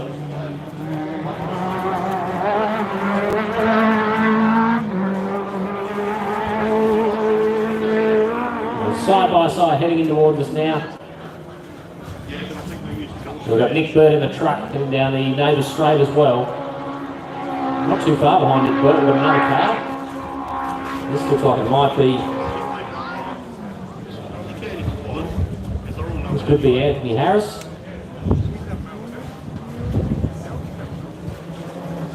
Of course, this order being mixed up quite a lot with our seeded competitors as well. As you can see, Jackson Evans catching up to Adrian Gardner in 10.55, the other side of the driveway.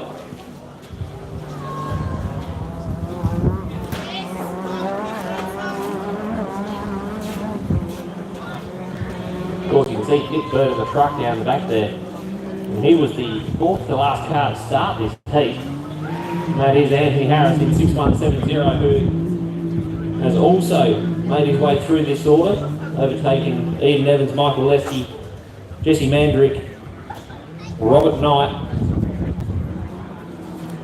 Interested to see how quickly he takes this left-hand berm here in front of us. Because Jackson Evans, in my eyes, that was the fastest vehicle this whole weekend that took that berm. So the challenge has been thrown down. We've taken the tyre line, and I don't mind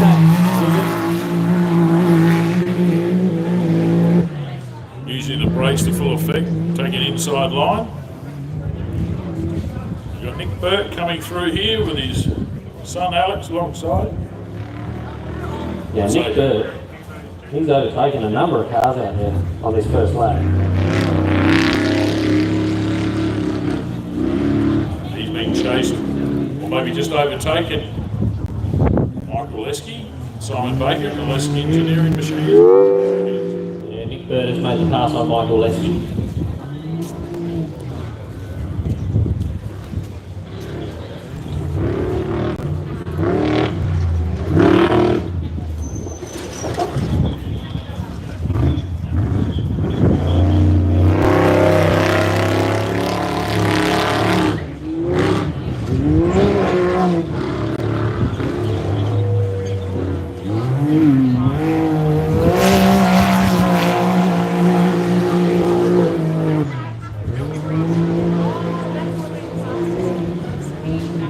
Michael Lesky there, and Rob Knight as well out in the distance, 6.55. And coming along the Neighbours Straight, that would be Eden Evans in the King Chrome, very distinctive livery on those vehicles. A bit of advertising. Long-term Australian company, King Chrome, they've bought us tools from Thailand before anyone else was. Of course, the quality of manufacturing is really improved over there. and taking full advantage and very generous in their sponsorship of events around the country, various forms of motorsports.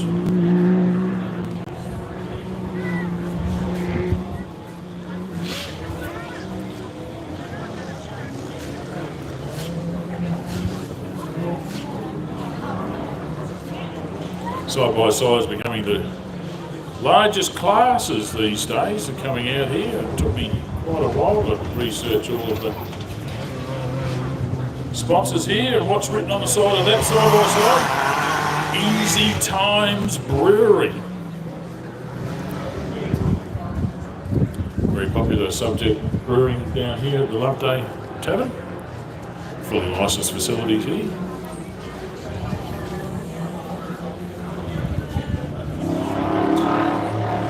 See, that's Jesse Mandarin out there at 6.69, not too far behind with Eden Evans.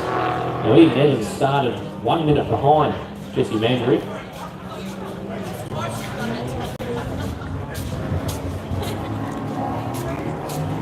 So Eden has caught up. There's not too much dust to worry about, and that little puff of dust that comes up every now and then, not going to affect our competitors too much. Of course, in previous years where it's relatively dry, the dust will affect you a lot.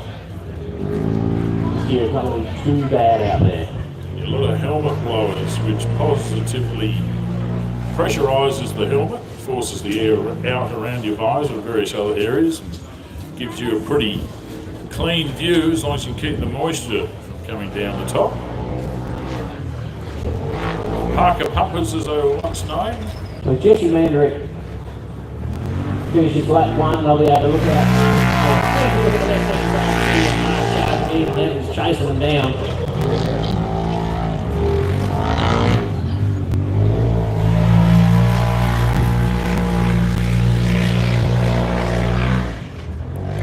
Yeah, Trevor Chandler pointing the way this weekend for Eden Evans. So Jesse Mandarin with a 37.42, Eden Evans with a 36.52. So 50 seconds gain after that minute. They started 1 minute apart.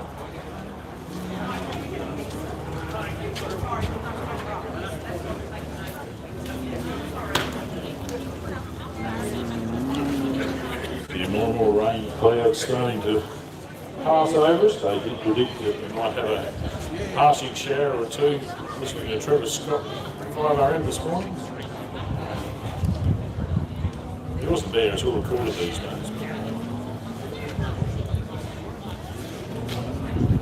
It always seems to be traditional to send everyone home with a clean car, a little bit of rain at the end of the race day, up here in the Riverland.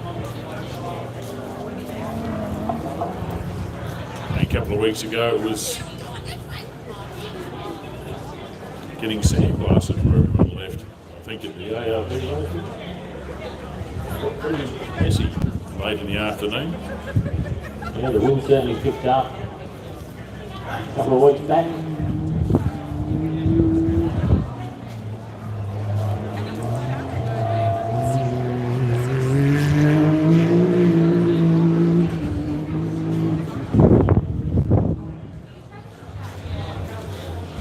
Just looking through the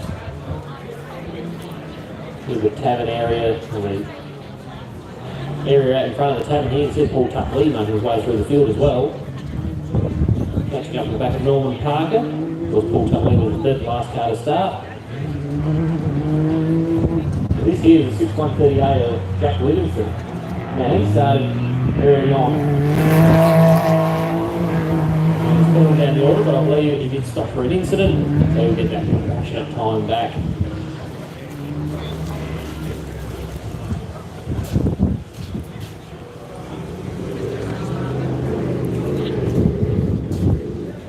We'll get that back if it's the case, because mechanical failure won't get that time back. You see Eden Evans has made the pass on Jesse Mandarin, just outside, just the other side of the driveway. So the side-by-side competitors doing battle.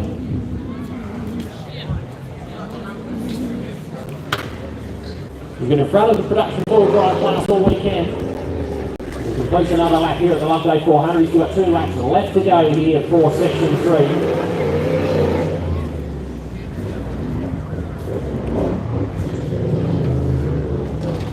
Mudgee Cranes Express, it's a Rip Master single-seater there. The Paul Tuck lead.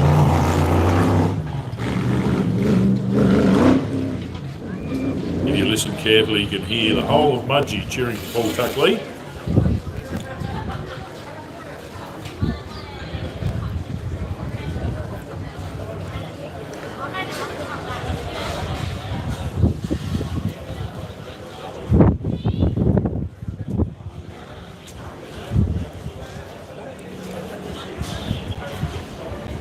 Norman Parker with a 38.13. Paul Tuck lead. His time to come through at the moment.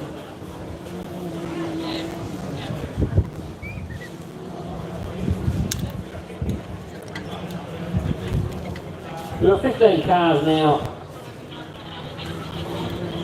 that have completed this lap. There will be 16 when Paul Tuck lead time comes through. Over in order: Jackson Evans from Nick Burke, Samuel Collins, Daniel Challen, Luke Erskine, Brett Lewis, Adrian Gardner, Anthony Harris, Jeff Brennan, Michael Leslie, Jack Livingstone, Rob Knight, Steve Evans, Jesse Mandrick and Norman Parker. And we can see Jeff Pickering and Jerry Coop in front of us now. And Jerry Coop started behind Jeff Pickering, so has caught and passed the production four-wheel drive.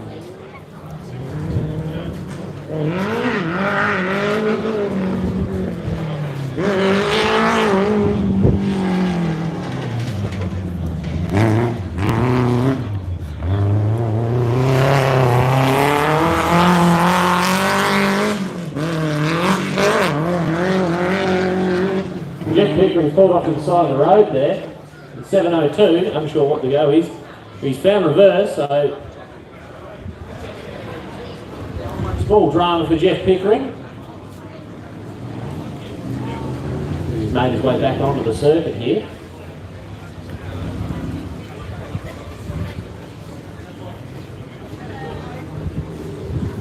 He's going around the jump though. Not sure what the issue will be for Pickering.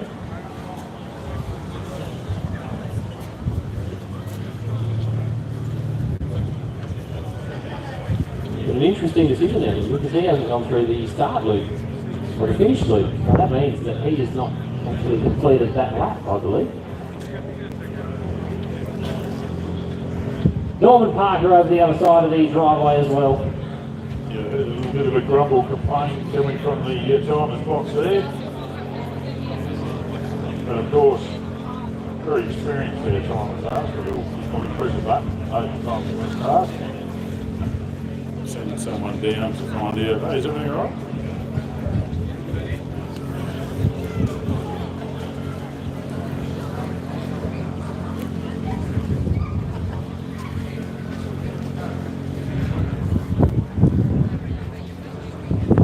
You can hear some noise in the background. We got any laptops? Just wait for them to update them, mate. Let's do it on how Paul Tuck leads lap time on my system here.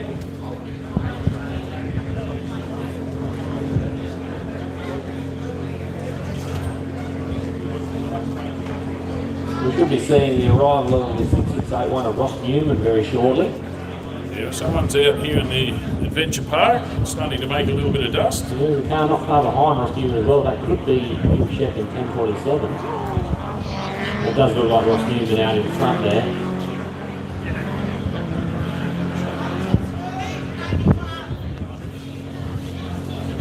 Yeah, they're pretty close, less than about 40 metres apart.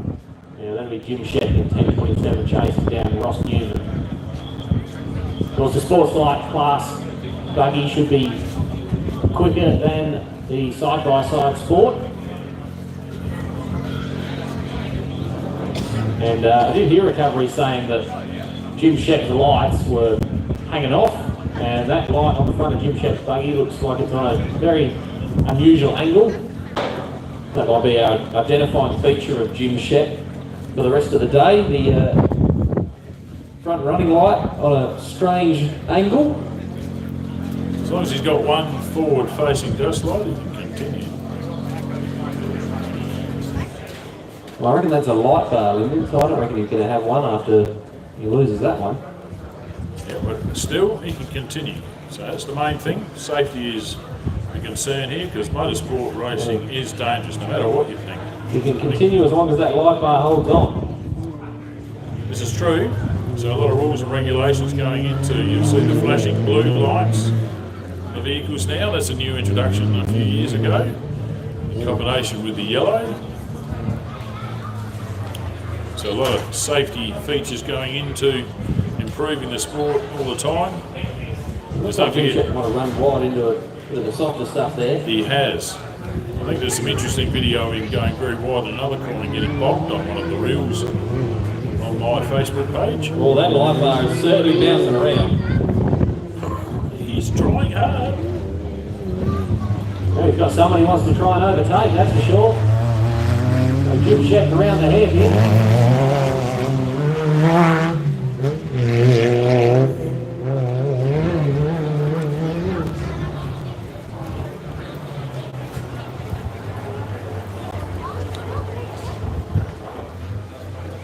Ross Newman with a 42.40.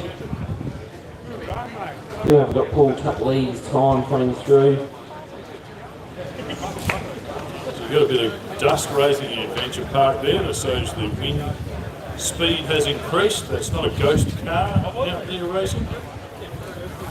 And Jim Shep with a 40.43.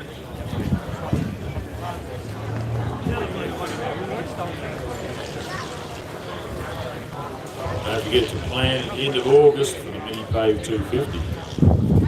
Up there at the Barclays property, Ian and Brenda Barclay.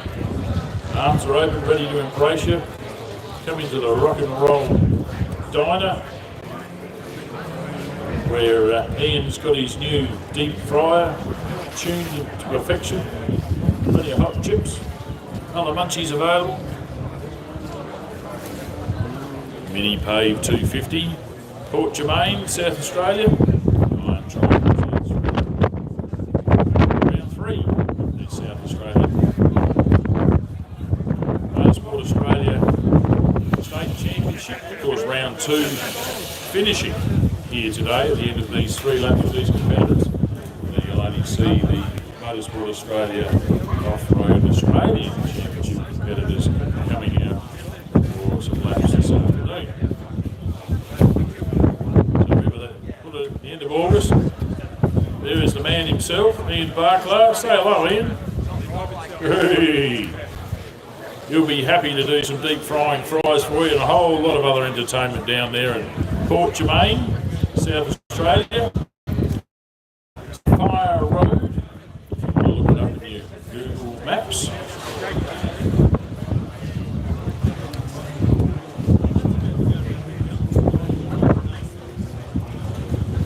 The other off-road racing going on around the place at the moment. It doesn't take you long to have a look at the calendar. You're quite amazed at what's on the menu in the near future. What's nearly every weekend you go for a race at the moment these days.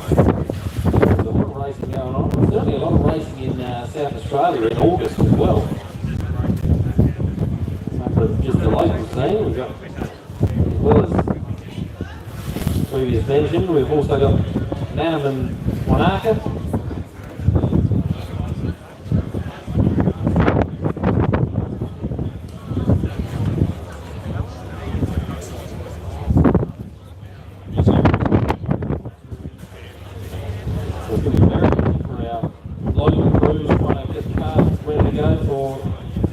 Off-road races for the month. I think that's Ross Newman on the other side of the driveway there. There we go, Jim Shep. So,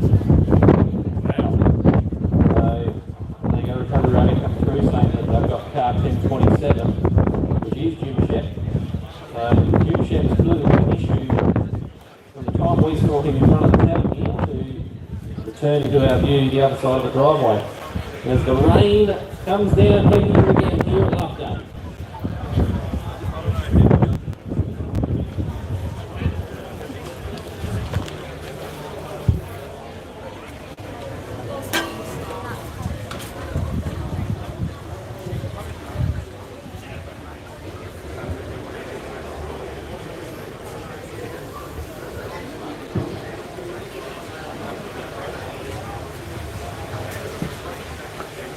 I think we're right just at the moment. Well, not really.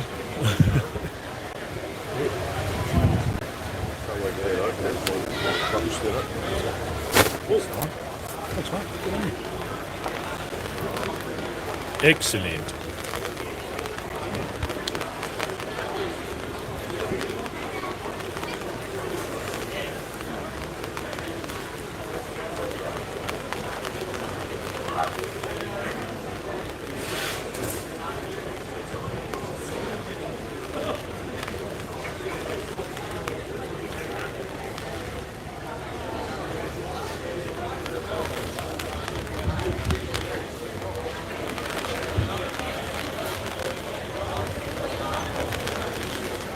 And you can just see Jim Shep being towed back in there as well, just into the pits.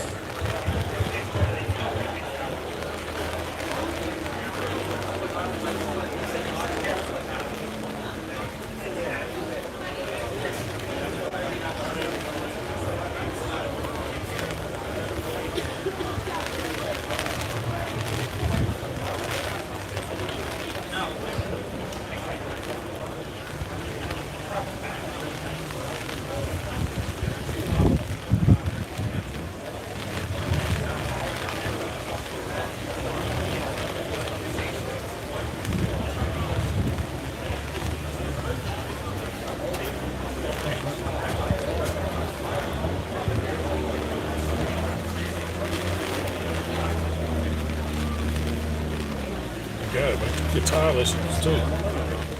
Jesus, what a man. There's a tennis game.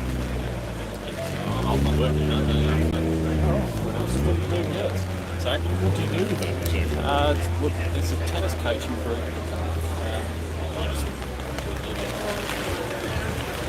Right. I'll tell you what, some interesting conditions for our competitors. And of course, they're going quite fast out there, so this water's going to be hitting the helmets and affecting them quite a lot. Of course, enough rain. It's slippery in a certain spots, but I'm sure that our national competitors aren't enjoying the idea of this right now.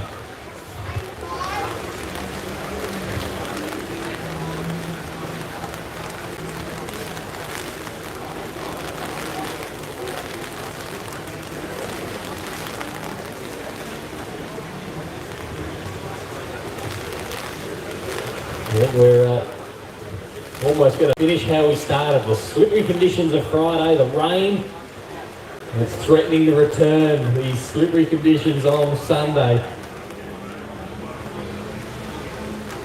But it's made it a very entertaining weekend of racing. And with these competitors still with a couple of laps to go, and our national competitors still to come out for their final section as well, I'm sure they're hoping that the rain goes away relatively quickly. And if this rain keeps up, it could make it very, very interesting in our battle at the top of the order. We've got a car coming back towards us now. This could be Samuel Collins in 646. He was in the lead of this heat. We do have a couple of cars out there. We're still inspecting or come to the side of the track.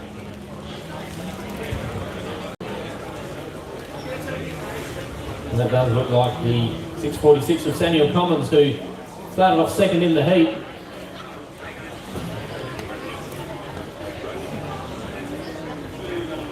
Luke Percy was the first car away. Collins made that pass on lap one.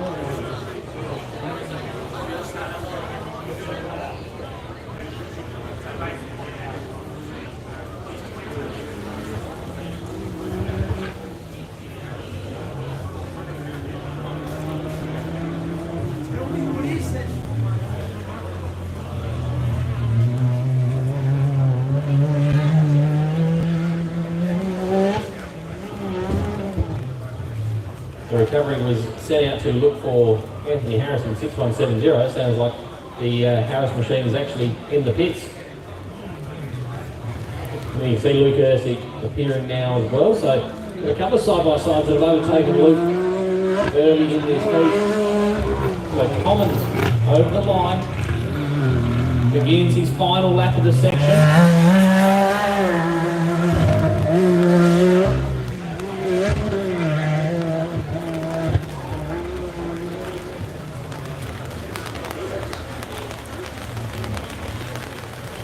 The reports coming through that Jerry Cooper turned on his 6. His running lights covered in mud. You can't see the running lights on 296.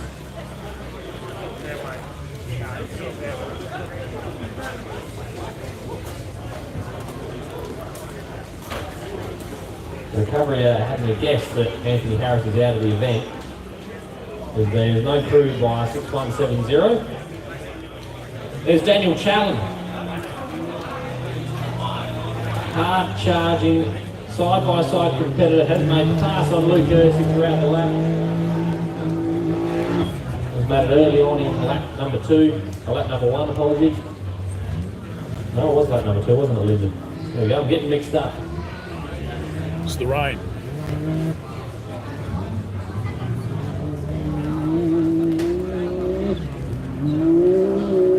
So Challen over the line to begin his final lap of the section as well. Get some lap times here for Challen and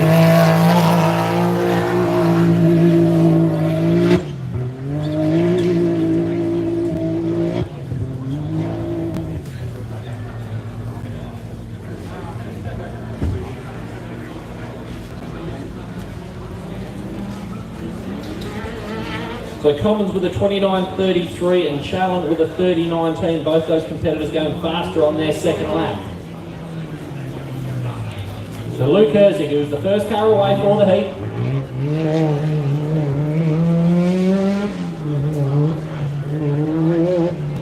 Going to be the third car to complete lap 2 here for section 3 of the Loveday 400.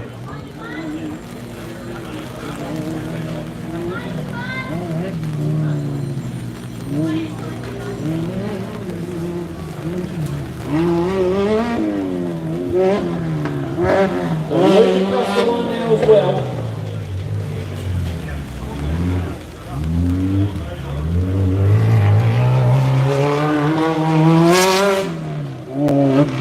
At 31.25, so 2 seconds slower on lap 2 than his first lap off the section.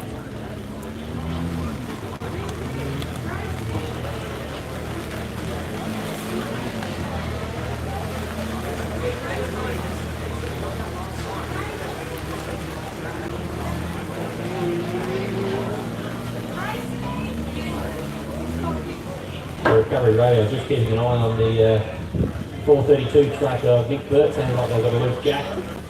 So joining the loose jack club, Burt and Mandrick, both having that issue throughout the weekend. Recovery just going to check and make sure that is correct for Nick Burt. You can see a couple more cars making their way towards us now. I can hear one behind us. You can see one out in front of the tavern here.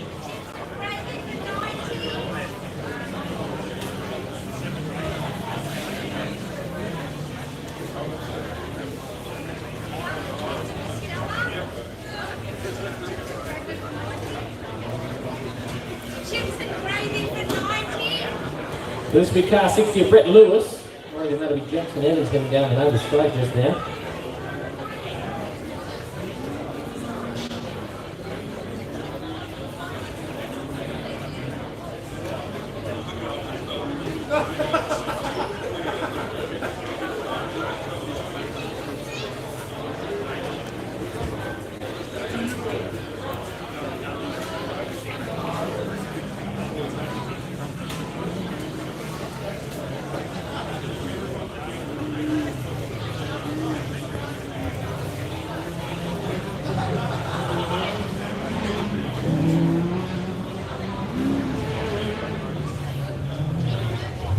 Lewis in the pro buggy. You can see Adrian Gardner in 10.55 now heading down the straight. The Danzio performance buggy, we say. Yep.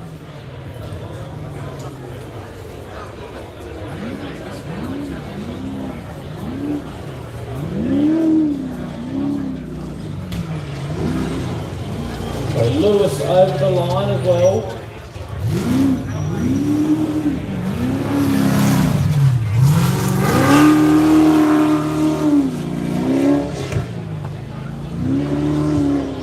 A 32.07 for Brett Lewis. This is Jackson Evans. Not too far behind, I reckon that's Jeff Brennan in front.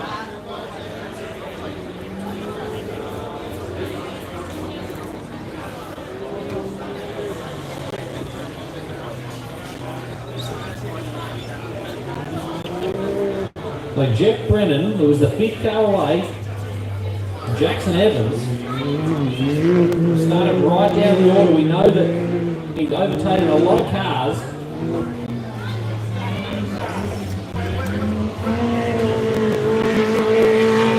So Jackson Evans started 14th on this grid, and Jeff Brennan, who started 5th, is going to have his mirrors filled with the Kim Chrome side by side very shortly.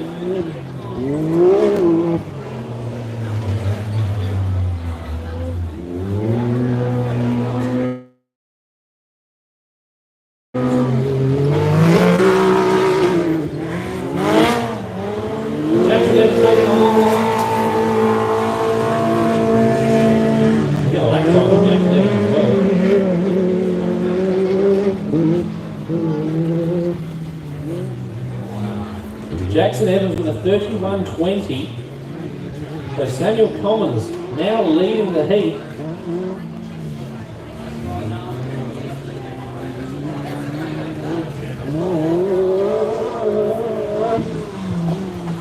Gardner across the line as well.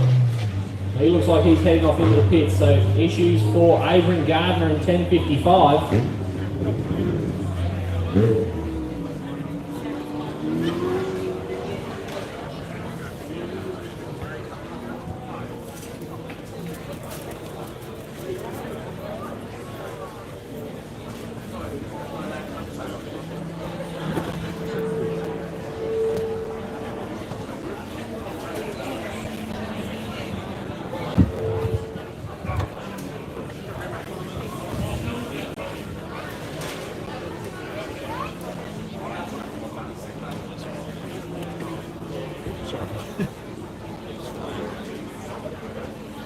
Good.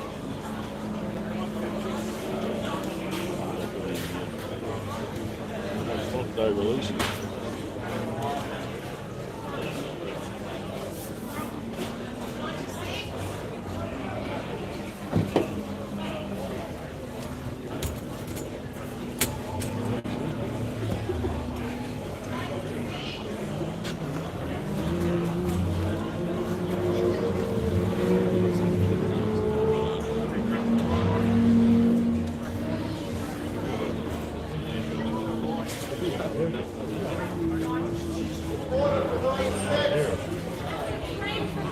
Oh yeah, it just pulls down, mate, that's all.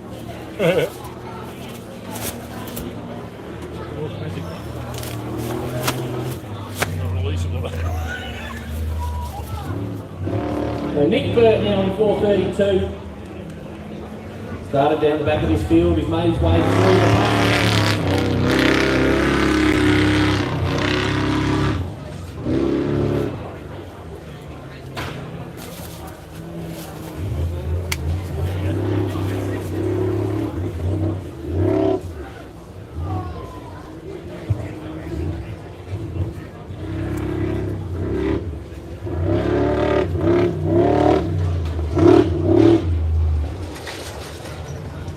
Into this hairpin now, Nick Burt.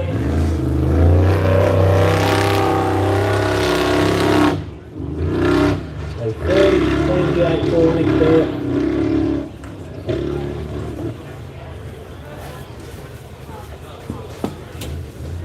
So now we've got 8 cars that have completed 2 laps. Samuel Commons fastest from Jackson Evans, Nick Burt in the 3rd, Daniel Challen in 4th, Luke Hurst in 5th fastest with Brett Lewis in 6th. Adrian Gardner, 7th fastest, however, he's made his way off into the pits, and Jeff Brennan, 8th fastest of those 8 cars.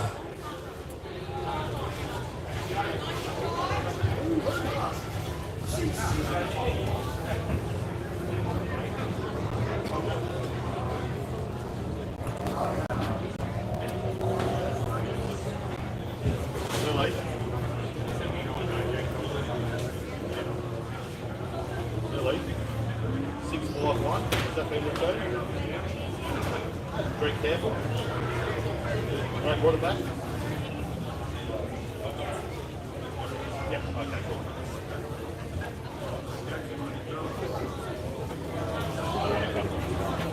Oh, you went well? Yeah. Thanks, Jason.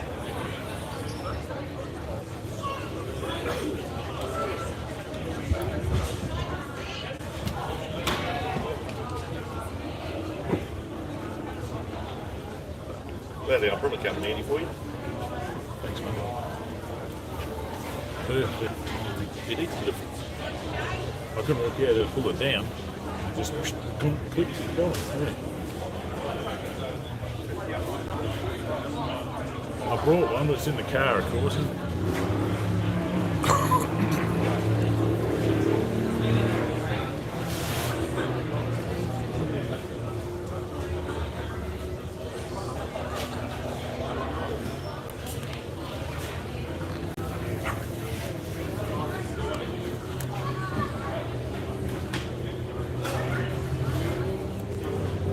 Is this a 6119?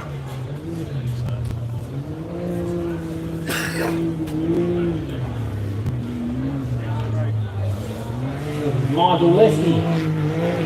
That's in front of the tavern now.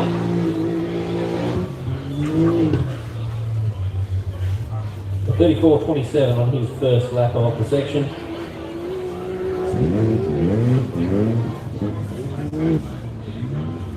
Here, Adrian Gardner in the pits as well.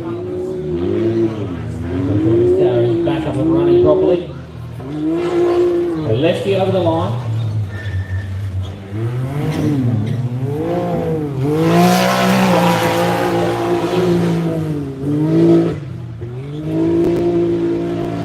Stop right next to Jim Shep, the crew working on car 1055.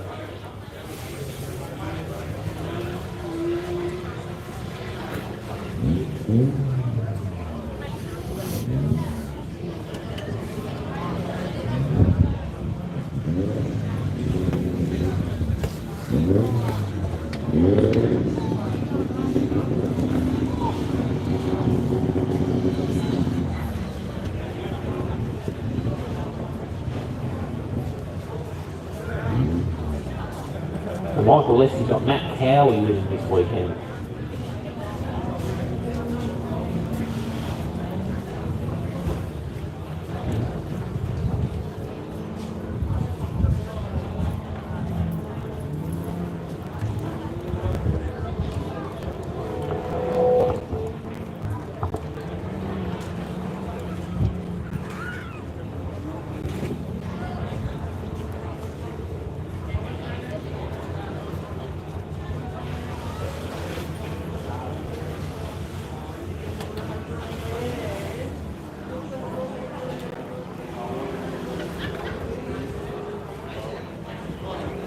But a 33.09 for Michael Lesky, faster on his second lap.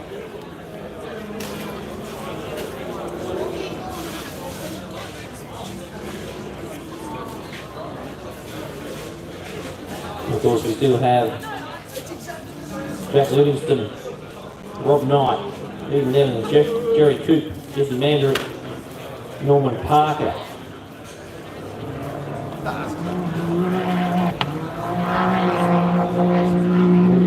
All still would come through. There is Rob Knight out in front of the tavern now.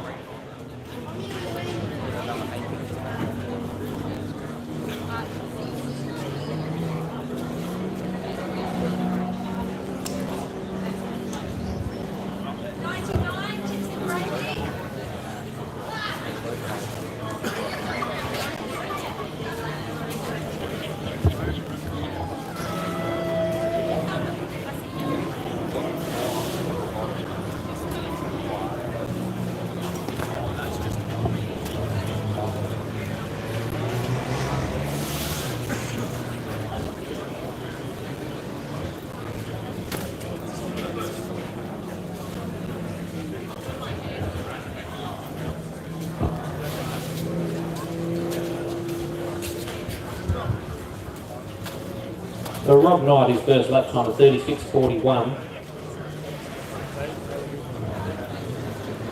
Plenty of space around the 655.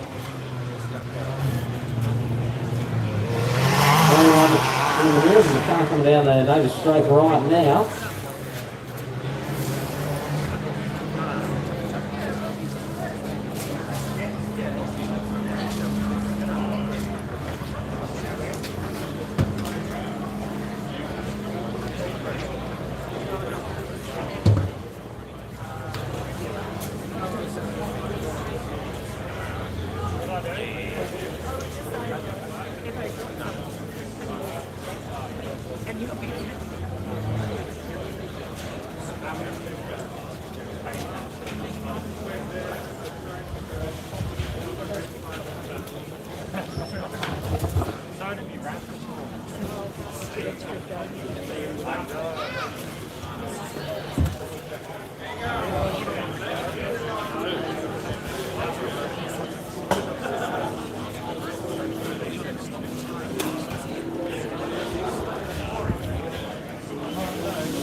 We've got three side-by-sides coming back towards us now. You can see the second and third, Eden Evans and Jesse Mandrick. We've got a few competitors out of order. This could be Jack Livingston in 6138.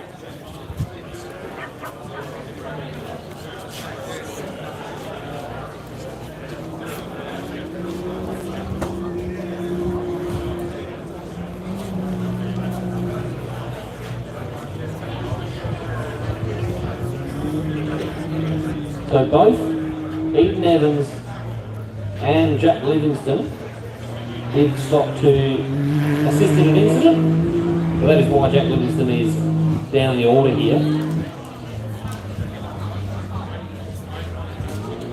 And Eden Evans also stopped to assist that incident for not too long. So Eden Evans has actually passed Jesse Mandrick, who did on lap 1, and has made even more time than what you can see in front of us.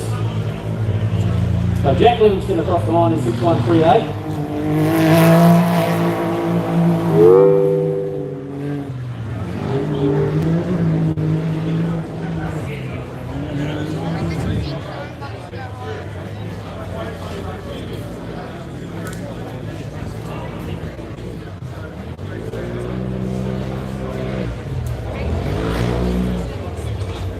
But Evans over the line as well. We've got one more lap left to run through the section 8, Jesse Mandrick.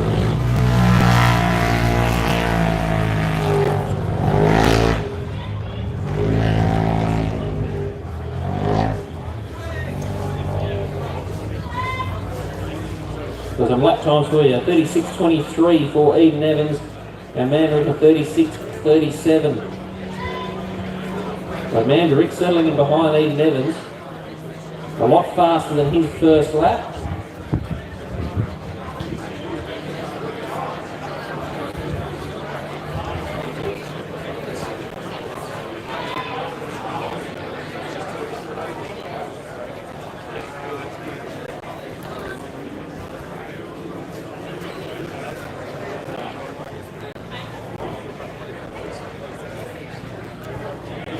So Eden Evans looking a lot more confident there. I think it's down to her cheer squad they got down here. Very enthusiastic. Good on you. Great to see the support behind off-road racing. Believe it or not, you can hear people cheering from the sidelines. I can tell you it does work, it does happen. And you do appreciate it, very much so. Puts a smile on your face.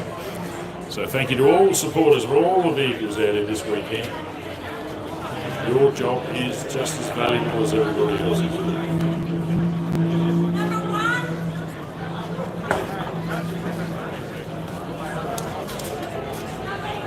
Is it Paul Tuckley? I believe it is 996 of Paul Tuckley. A major weightlifter Using a crane, of course. He's a smart player. Pudgy Cranes. South Wales there. Great website showing some of the telescopic cranes that he has in his arsenal. Great local employer.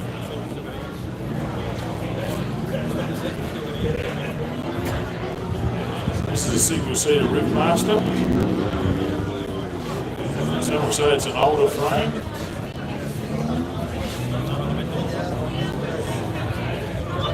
Fast metal usually stays fast, there's no two ways about it.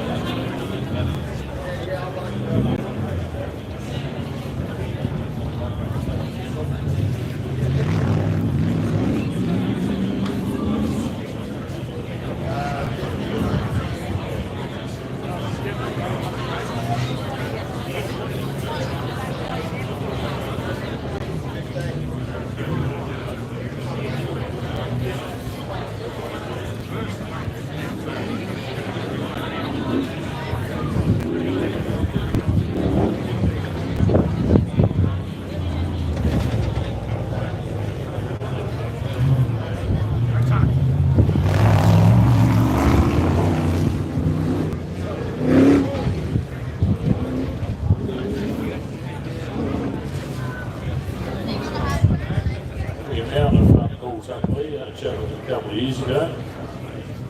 Really enthusiastic about the sport. Been involved for quite a while, but really appreciates everyone backing him up. As I said yesterday, there's a Facebook page, fan page for Court Athlete. Show you the support. Raindrops coming back to threaten us.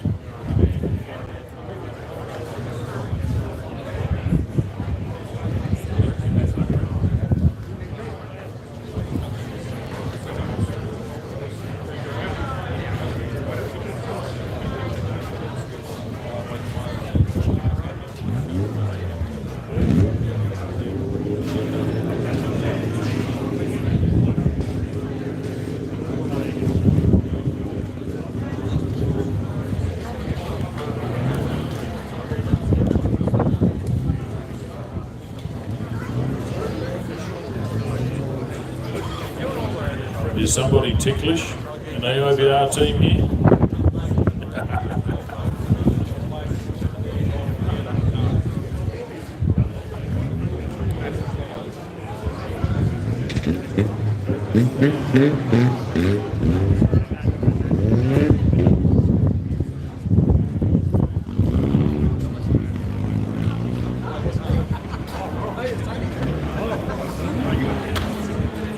Here's Jerry Cook. They were saying that his lights are running, but they're covered in mud and you can't barely see them.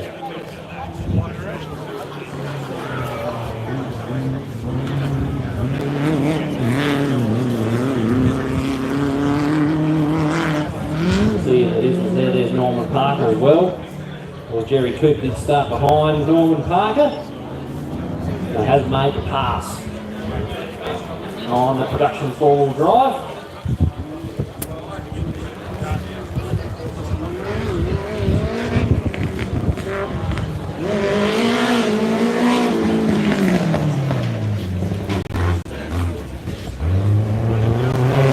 Across the line.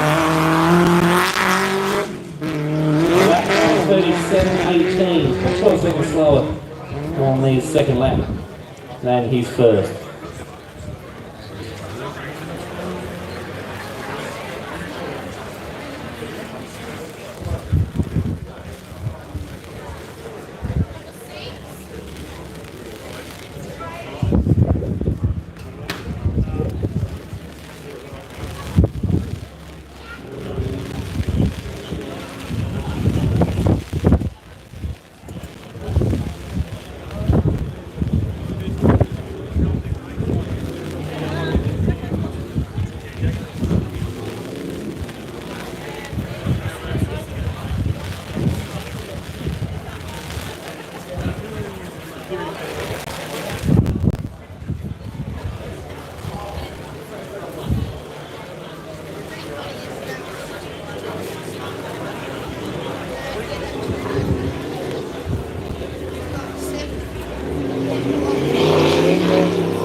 Norman Parkin 701.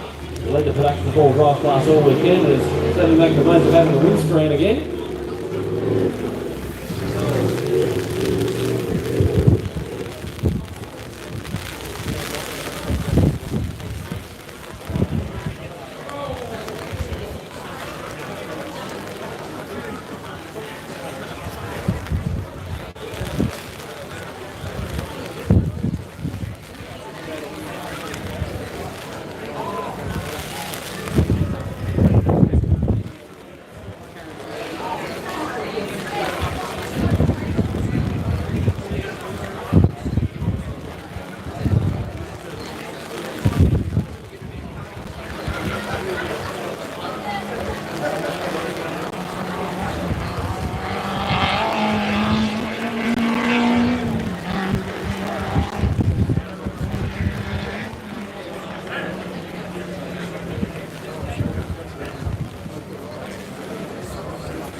Of course, while we'll have a gap in the action here, just a massive thank you to all of our recovery crews and officials who put all the hard work into making this event happen. Of course, I've had to deal with some very interesting weather throughout the weekend, as I reckon that is possibly the 646 from Samuel Cummins coming back towards us now already.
Recovery radio confirming that Jeff Pickering in 702 is now out of the event.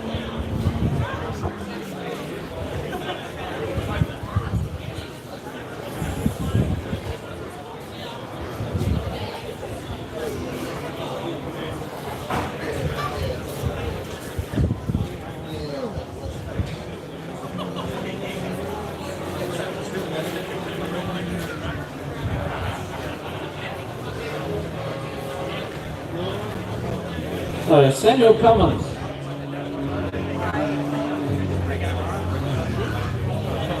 got a right front wheel that doesn't want to point in the right direction. On the looks of this, so struggling to get through to the end.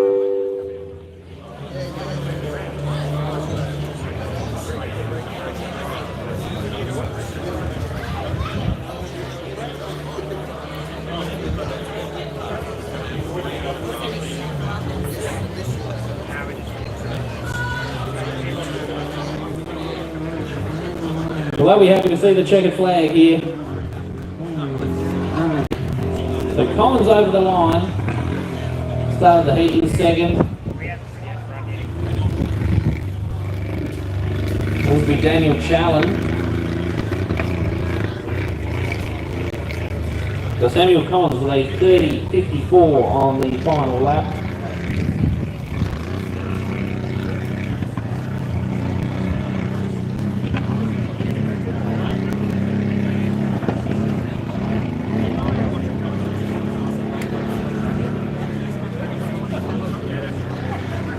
Daniel Challen.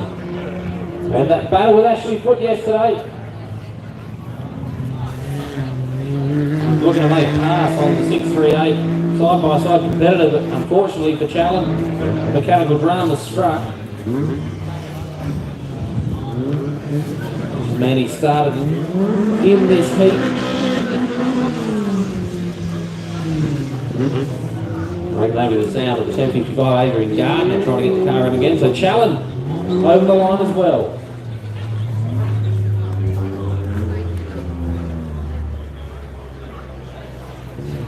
We did see Luke Ersig not too far behind, but in front of Luke, that is the 6681 of Ross Newman coming in to complete his second lap.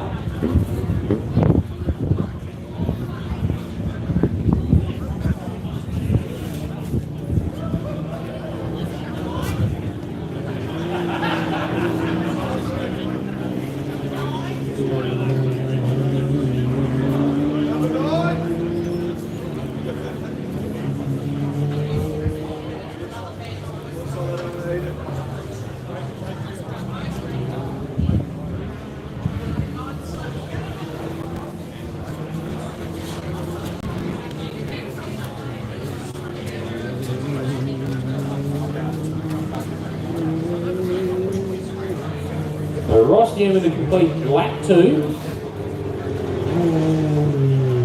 Another 40 kilometres ahead of car 6681. Not the same for Luke Ersig, he's coming in to finish lap number 3.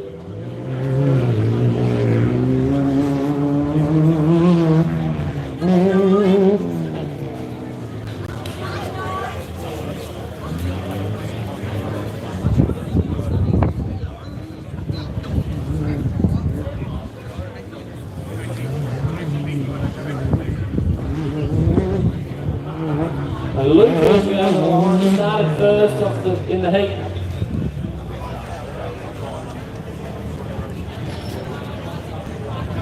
So Daniel Challen, his lap time of 30.38. So Samuel Collins with a total time of 1 hour 30.49. And I'll wait for Luke Ersig's time to update as well, but of course Captain Evans was a very fast mover through lap 1. Luke Ersig with a 31.16, his fastest lap of the section on his final lap. Total section time 1 hour 34.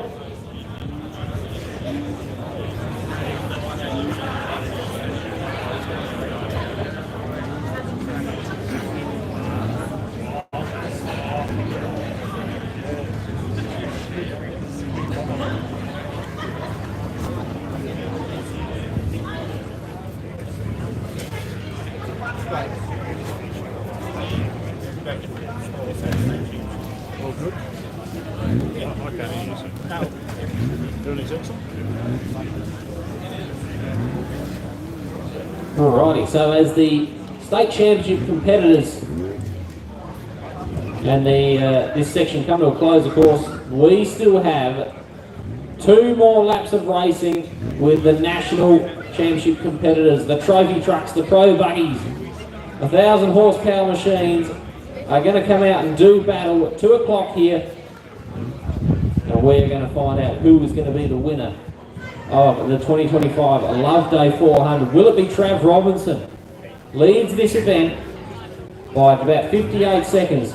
Can Boston Morgan Horan make up the time that he lost through yesterday's trip on top of the burn and win this event for the second year running? Both super fast competitors, and of course any issues from those guys, we cannot count out Bo Robinson from coming through and taking the win here.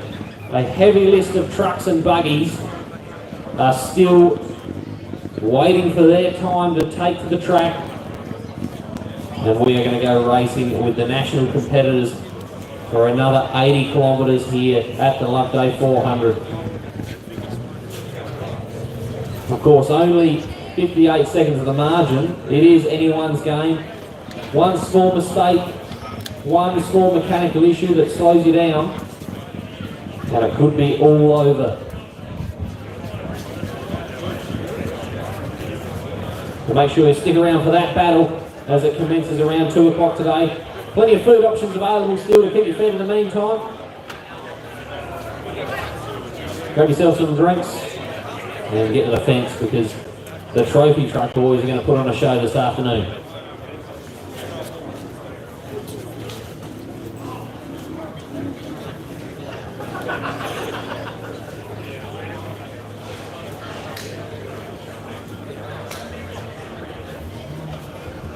This will be car 60 of Brett Lewis. Making his way towards us now. The side by side, not too far behind. A couple of side by sides by the looks of it there, Lyndon.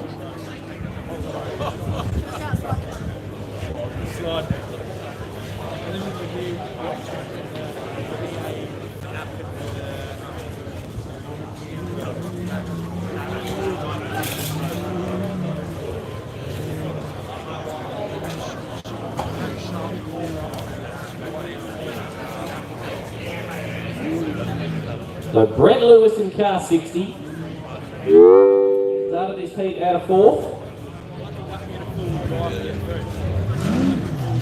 So our first 3 competitors have now crossed the line, and they're not too far behind. This looks like Jeff Brennan in 6:23. Now Brennan did start 30 seconds behind Lewis, so Jeff has caught up to the pro buggy.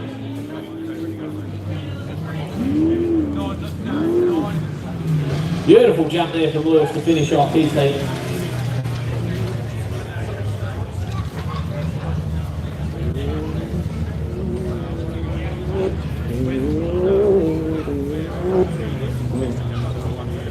Brennan across the line as well.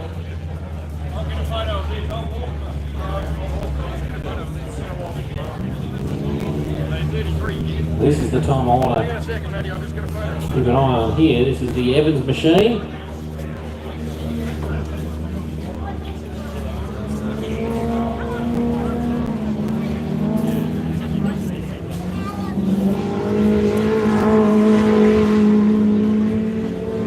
I reckon that'll be the truck in Mick Burt. You can see making its way back towards us as well.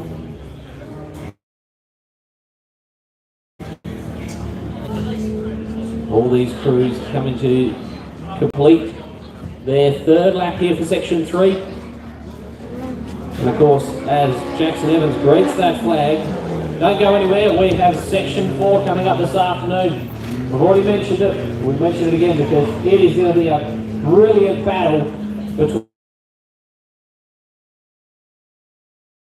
our top 2, Trav Robinson and do battle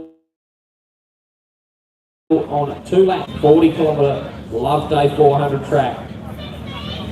There is Mick Burt in 4.32, was unable to finish yesterday. Had a mechanical drama out on the track. The truck is back up and running today.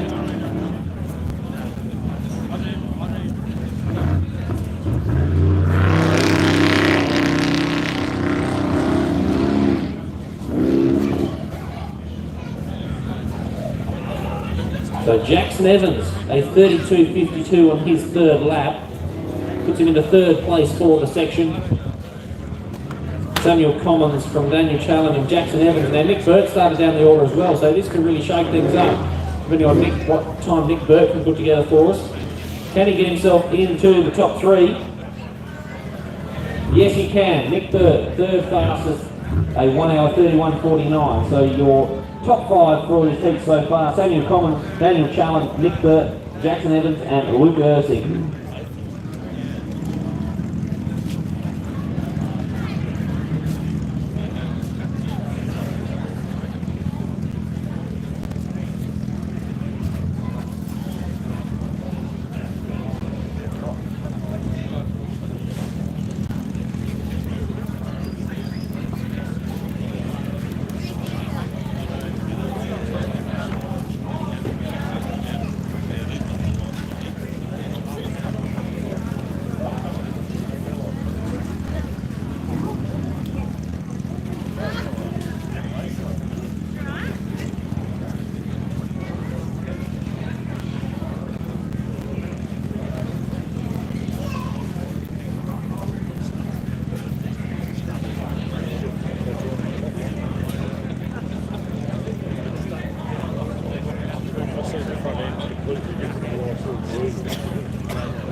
So a few competitors still over the track at the moment, of course.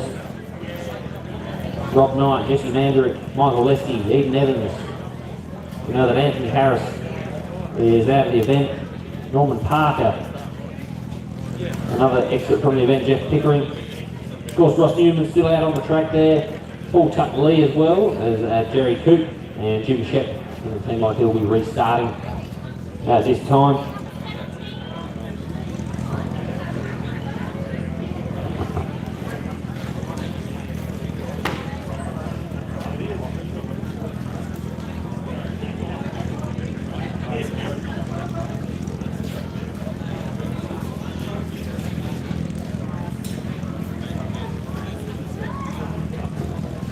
So a question for you, Lyndon. Can Boston Morgan Horan make up enough time to win this event 2 years in a row? Yes. Yes, he can. He's young. He doesn't have any fear. He pushes the Big Bloke Motorsport truck. It's a guy's brother. It's an older model. I believe it was imported by Craig Gallard many years ago and kicked on to the Kittle team and ended up with Boston. And he's taking full advantage of it. What is the advantage? He's pound of weight. It's light. 2 cylinders. Got some snails on there, but they're not that heavy. And if you look at the way that the car is tuned, the rear suspension sits extremely low. If you watch any of the New Zealand off-road racing, they're set up similarly. And what does that do? It pushes the rear into the ground for more traction, especially when you've got all of the majority of the weight up over the front of your legs, the front edge of the car. You just see he turns that, but he takes the maximum line. He does a lot of bitumen racing. You can tell that he's experienced in that with the lines that he does take. Slow in, fast out, but he turns in very early and makes the corner as long as possible, and that's the way you keep momentum up in these vehicles. So Robinsons, pressure, they drive very angrily, from what I can tell, and that can cost you a little bit in terms of an overcorrection. So as we saw yesterday, giving yourself Podium points to Boston, it can cost you a minute time very, very quickly. One off, one misdirection, one missed corner. And the problem with off-road racing is every lap the track changes, doesn't it? So there's a challenge every time you do a new rotation, especially with a 40-kilometre track. And some of these holes get pretty deep out there, mate. Who do you think? Well, I think it's going to be a very, very close battle. I think Travis Robinson obviously had the advantage earlier this morning, hitting a couple of quick lap times. But I think when you know what you've got set ahead of yourself, about 58 seconds across 2 laps, I think it's easy to chase. Certainly easier to chase than it is to maintain. However, we do know Boston will have to catch and pass Travis Robinson as well to win this event. So it is going to be a tall order, and of course that Robinson truck, the Mason truck, has been absolutely outstanding for the 2 races it's been here in Australia for. But it's a 4-wheel drive and a 2-wheel drive battle here at Loveday, and it could easily go down to the wire. You never know what happens out there in off-road as well. Something similar. We've had a couple of flat tyres this weekend as well. Of course, that can certainly slow you right down. We saw that the other week with Gartner at Waker as well. So it's anyone's game. Might be a good opportunity to go up and have a sticky look at one of these Volkswagen. Lost the Volkswagen. What's your particular favourite model there, Ken? Well, I'm a Ute person, so it would have to be the Amarok, wouldn't it? That'll make sense.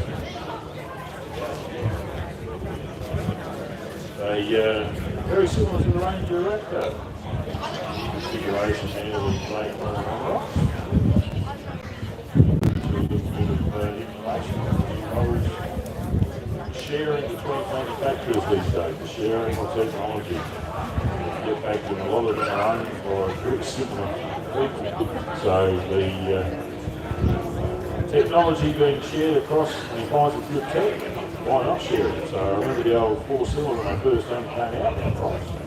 Couldn't wait to sneak down to the old Tucker's Volkswagen down at Orange Ridge, LA Road. And thought that's fantastic. I haven't been up to see Barossa Volkswagen's facility, but I hear it's absolute first class. And of course it would have to be, it's functional off-road. There'll be some smart players up there, so not sure if they're taking any deposits yet. I'm sure they will. You give them a call. They don't get Nixon excavation. Excavations around the place here. You can see a lot of heavy equipment and all that sort of thing.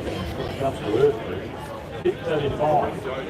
Give them a quote. Give them a chance. Nixon, write that down. Put it into your notes in your phone. And of course, they'll look after anyone that says that we're happy that you're looking after off-road racing. That's our support. That's what who we support. Oh, I've got a dog on track. Dog on track. Over here, yep. Come here, come on. Marking the track by the look of it. I know that's the Loveday dog thing. They're all around the place here. Ames is joint, you can tell. Tony, you want to call Riff back? Riff! Riff. Oh, I think. Riff. You Riff. All I had to counter the dog for a second. He needs an orange vest on before he goes out there again. Get back up there and sign on. Get your vest back on. Riff the dog. Safely back in the spectator area. Hanging his head there going, what did I do wrong?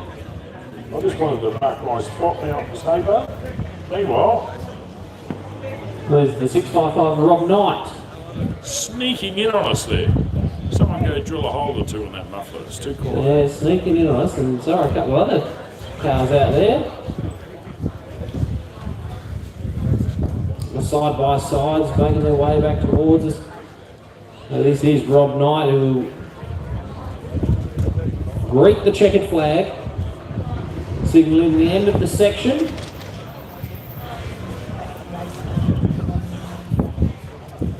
Easy Times Brewery.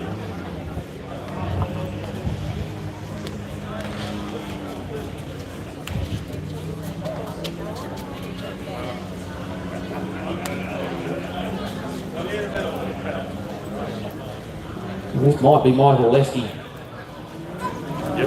that's the one. Yeah, 6119. He'll be wrapped with this. 3 races, 3 finishes. Not too far behind this with Jack Livingston as well.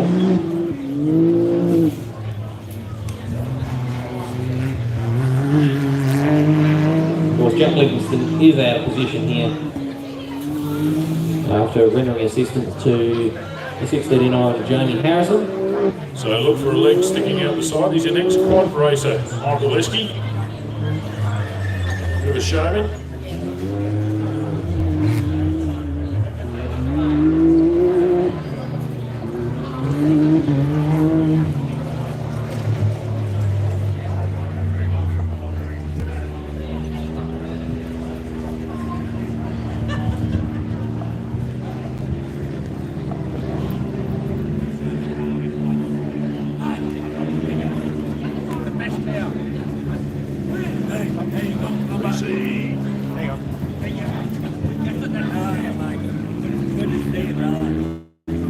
There's the Western clan going back. Are you heading back to Queensland? You're having a holiday, mate. Yep, going back. Safe trip to Off-Road Rush Crew. There was Hannah Bentley following behind there. Recognise Hannah. Don't forget to say hello. Lots of people out there in the internet world want to know what you look like. You see Ethan Evans heading down the neighbours straight there, Wyndham. Also had that battle with Jesse Mandrick. Made the pass on Jesse.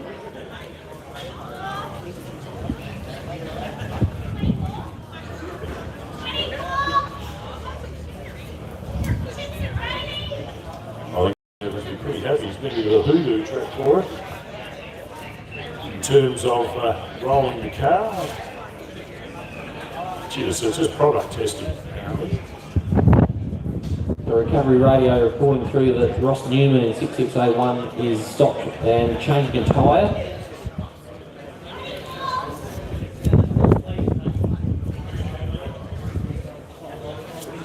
So even Evans has pulled out quite a large gap on Jesse Mandrick here. Started 1 minute behind Jesse. That'll be terrific Chandler behind that one. Oh, see, isn't it? It's always the navigator's fault when something goes wrong. So if nothing's going wrong, it's got to be the driver, doesn't it? That's all. But you're quite right. Many navigators have suffered from a driver's mistake.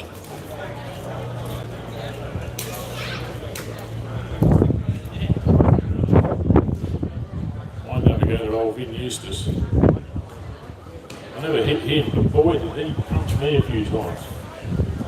Surprised when you only got a swing axle. Like if you've got 5 inches of wheel travel.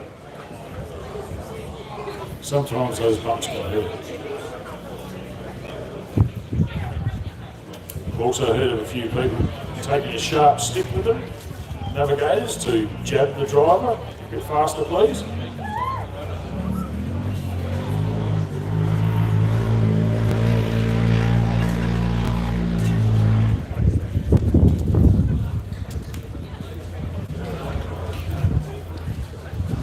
Well, I do know the Evans, coming from a rally background, very much into pace notes.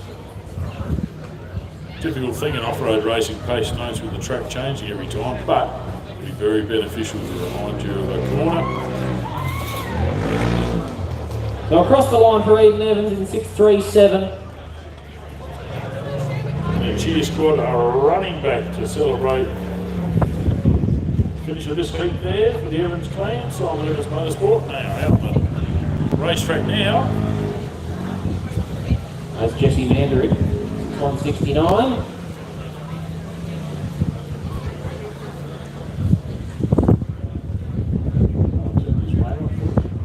Yeah, it keeps every now and then we just get another cloud that comes over, a bit of rain.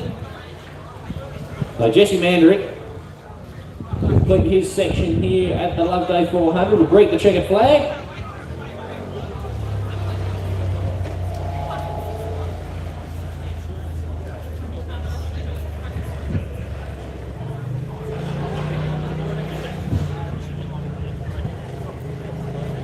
Eden Evans with a 36 flat, her fastest lap was on the final lap.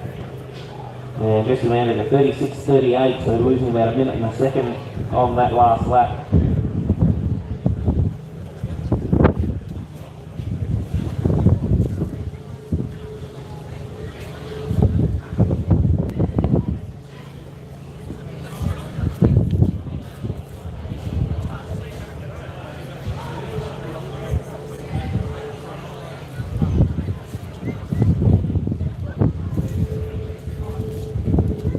Of course, with Adrian Gardner making his way to the pits, we've still got on the track right now Paul Tuck Lee, Jerry Coop, Norman Parker, Ross Newman is out there changing a tyre at the moment.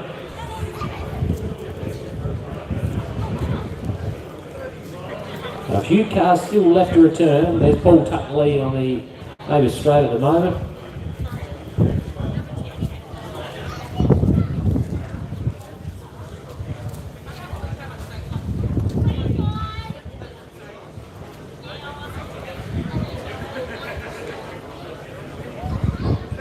I reckon there'll be a little bit of nervous tension in the pits as the national competitors get closer and closer to restarting for the final section here at the Loveday 400.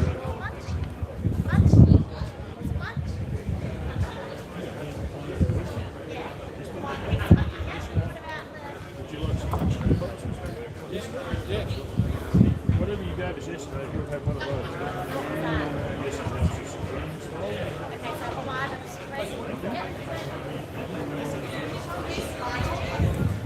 Of course, the battle will be happening this afternoon. Horan versus Robinson. Yeah, just going in front of us here, the Motorsport Australia crew, the FWR media guys. Hey, say hello, fellas.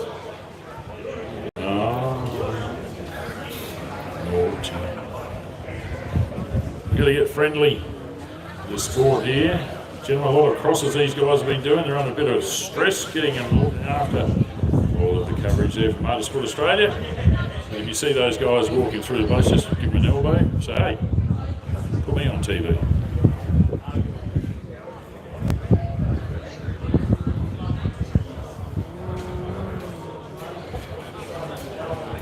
Believe it or not, I think those trophy truck boys are probably hoping that there's no more rain, because with the slippery conditions we had yesterday, that turned this hairpin into a big danger for all our competitors. Of course, I don't think we've had anywhere near enough water on the track to make that the same, but you never know what's ahead. For the remainder of the day, it's Paul Tuck Lee. A couple more corners left to go in 996.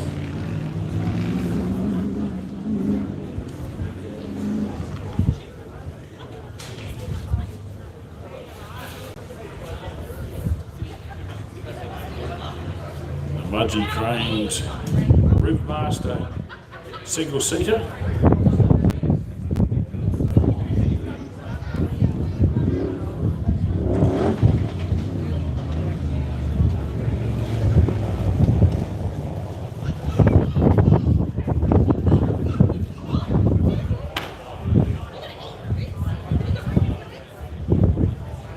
think that's the only person that's obeyed walking pace in the pits.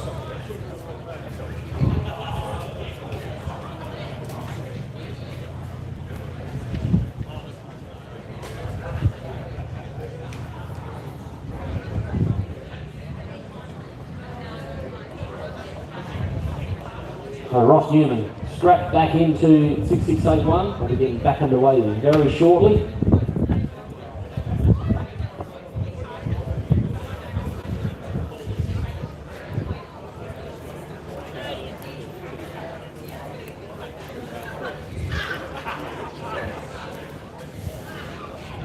So 3 competitors left out on the circuit right now. We can see the 296 of Jerry Coop making his way back towards us.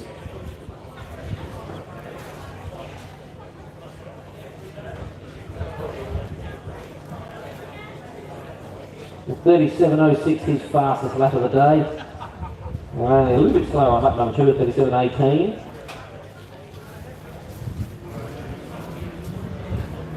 Of course, he's the only competitor in this class here this weekend.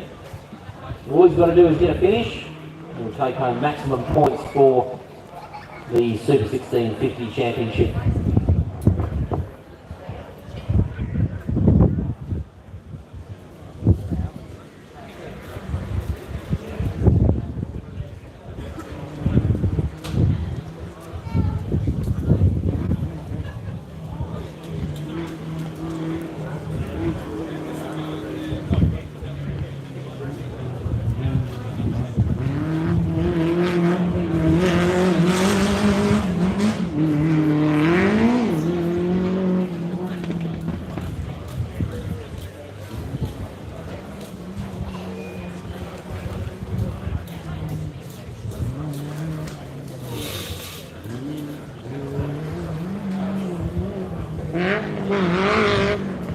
And Jerry Coot over the line, reading the checkered flag.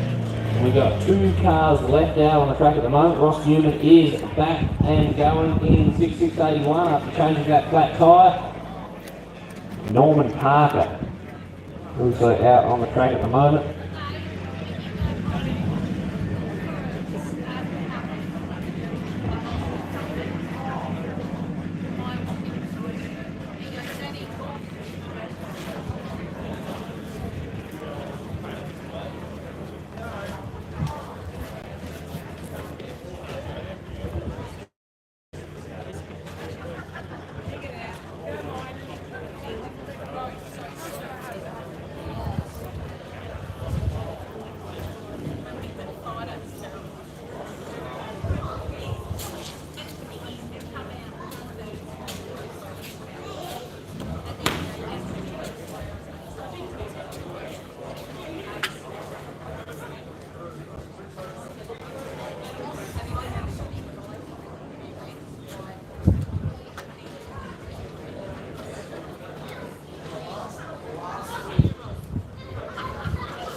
Yes.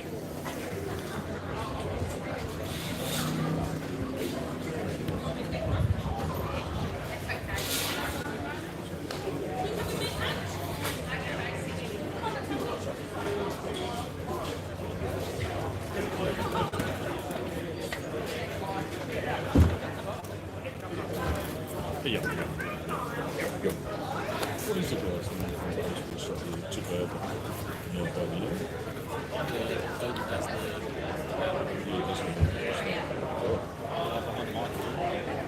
Yeah, he does. He's over there. Try and make eye contact, save you home.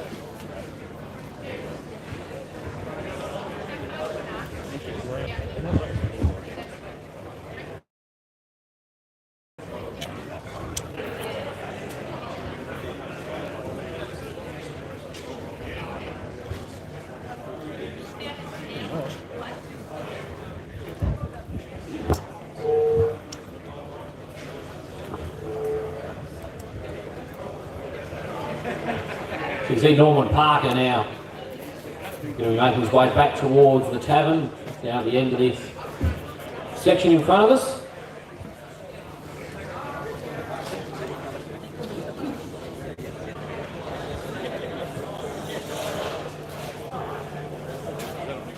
The only production four-wheel drive car left in the field after Jeff Pickering's exit from the event. Still unsure what the issue was for Jeff Pickering.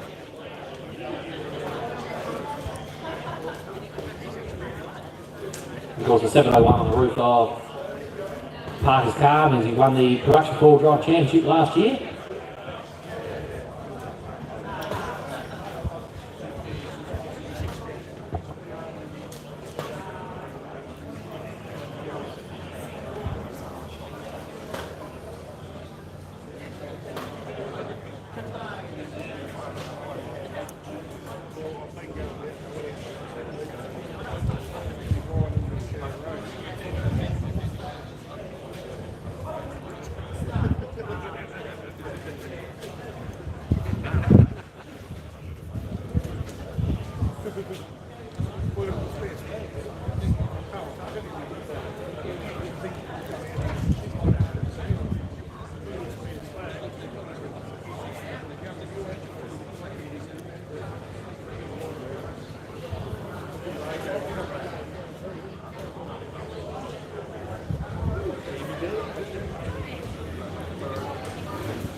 So Norman Parker will cross the line in car 701, completing his section 3 here at the Loveday 400. And we will ready ourselves for section 4 and the battle we've all been waiting for between Trav Robinson and Boston Morgan Horan. Of course, Ross Newman out on the track. He had a flat tyre. He is back under his own power now, making his way back towards the finish line here. Of course, keep an eye on the rally safe on the big screen there. We'll let you know where Ross Newman is at the moment.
Too big? No. Not too good?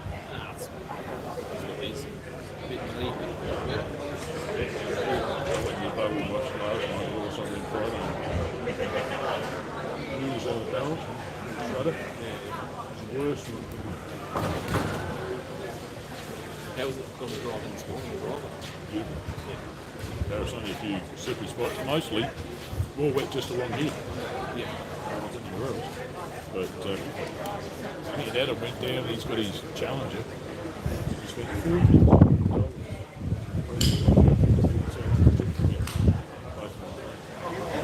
It's not mine's not perfect, this is better than mine.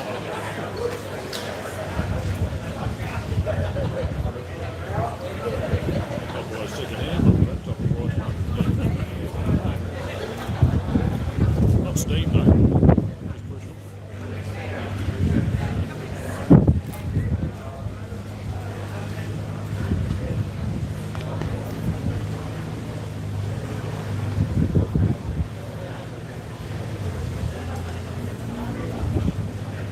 I've got double six.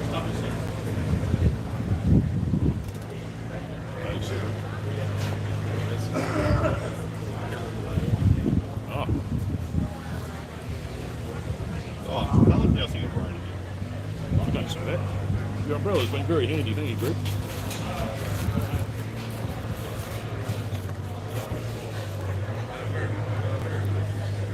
Yeah, so I used it Friday morning walking from my camp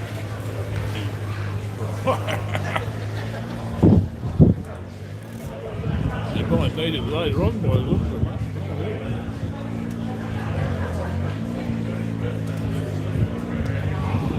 Yes, we got to know all of the areas of the berry bubble wash, as I said last year.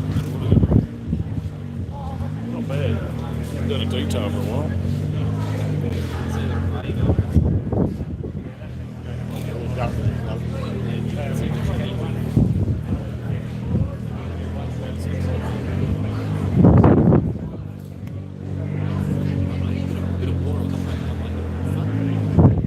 It's going to be hard. How much that first lap or the soap makes it super slippery. Skating. I just got them all in swinging out. Turn the sprinklers on. That's what I was thinking on the way in. I've never seen the water truck here at all this week.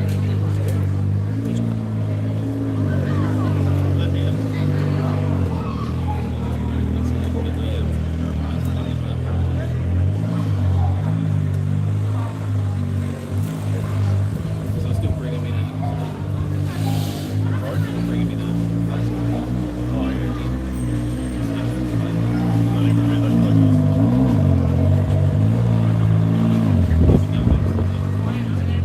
yeah.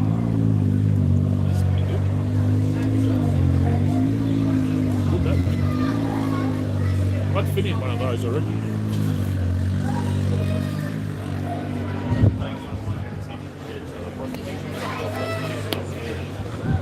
Ah, probably that one had the Westline. Yeah. Commons. That's a Maverick R. It's quite surprising how many are out. Yeah. Ah, Getting popular. bloody hell, yeah. Tell the difference. You know, Tony did well, didn't he, with the Kalgoorlie run off there, scooping the $5 grand. It was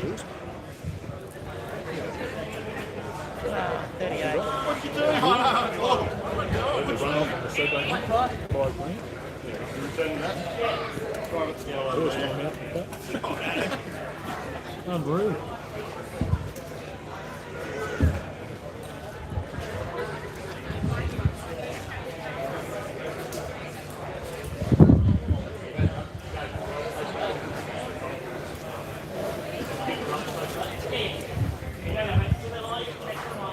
Starting to thin out the pitch, it's always a sad sight. There's a kid at Adelaide International, the Formula V Association, had a chef, and they put a barbecue on for everybody. Afterwards, and the wives were running salads all those days. Awesome. And getting on the piss on Sunday. You just eventually, I was left with kids and sitting on the deep.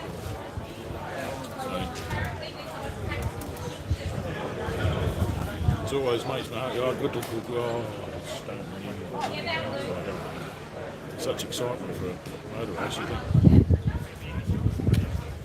Not hundreds, but thousands of motor race events. It's strange, the think that it does take long to add up. His dad used to go to England. The highest capability of these on the planet. So, yeah, just dragged around to every single one. Didn't go into state much. But when we did, we weren't anywhere near as friendly. Coming in the bar at the end of the day. It was great.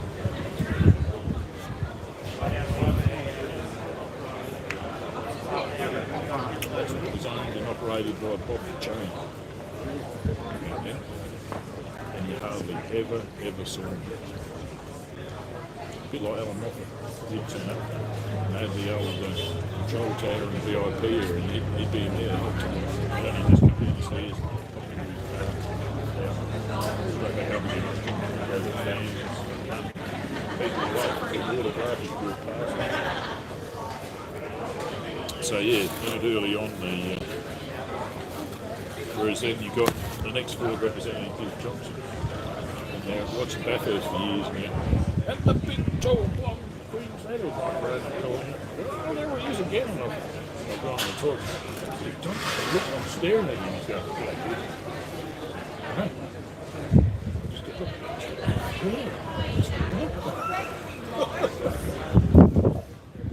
but he was friendly. He'd say hello to you. So that's all it took.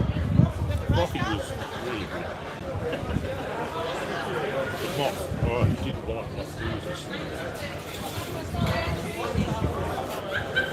nice enough bloke now. He's funny enough, his son is good mates with bloody Ormsby's lad, the golfer, Wade Ormsby.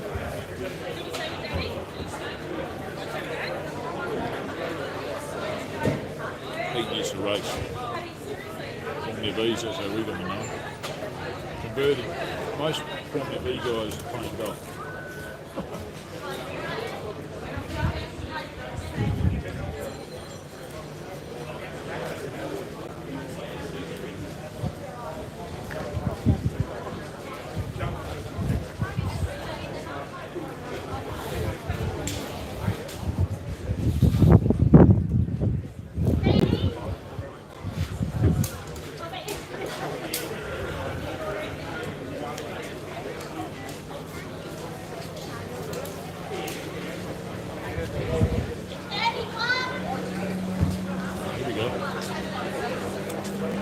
Still what? 5 minutes away.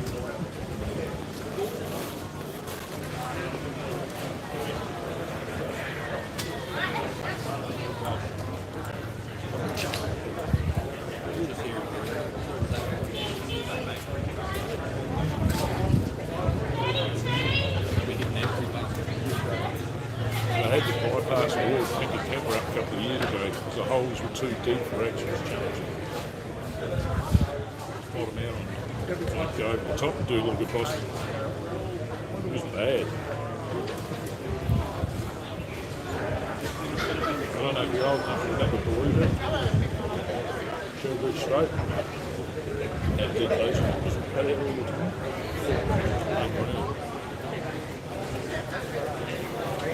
Similar thing.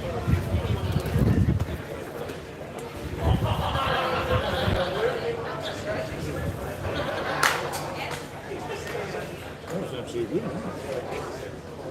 Yep.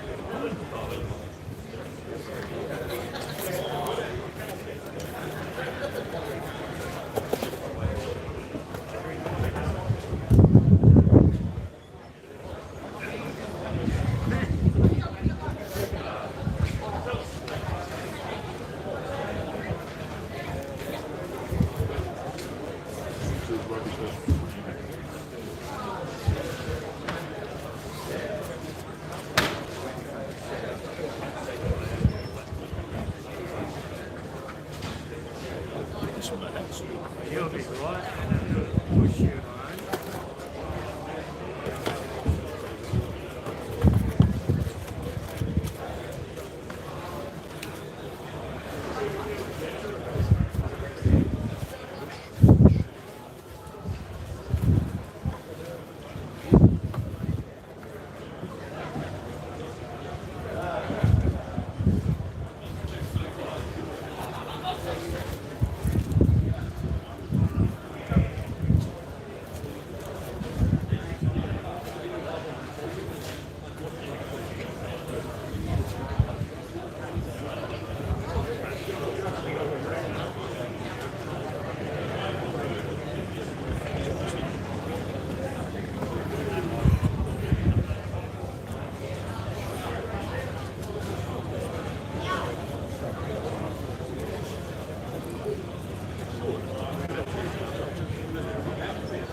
can see just out in front of the tavern now. This is the 6681 of Ross Newman. Had a flat tyre on this lap.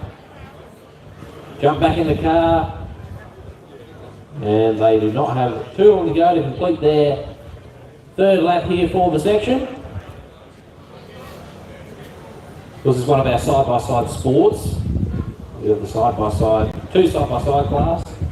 And this is the naturally aspirated version of the side-by-sides. So it doesn't have the power of the turbo side-by-sides.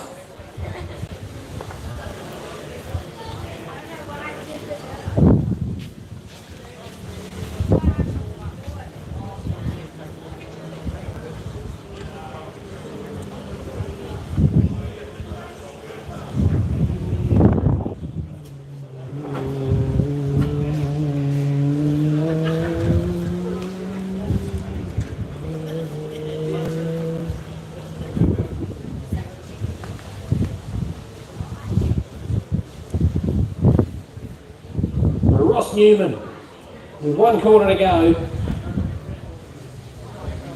And car 6681 will greet the checkered flag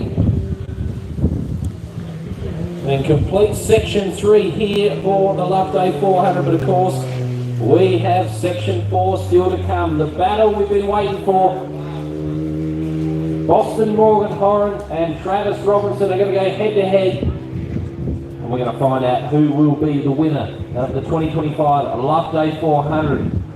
All the national competitors, the high-level trucks, buggies, the fast side-by-sides, all returning to the track for 2 more laps here on this 40-kilometre circuit.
You'll heat up.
Polaris, King Chrome, Simon Evans Motorsports machines.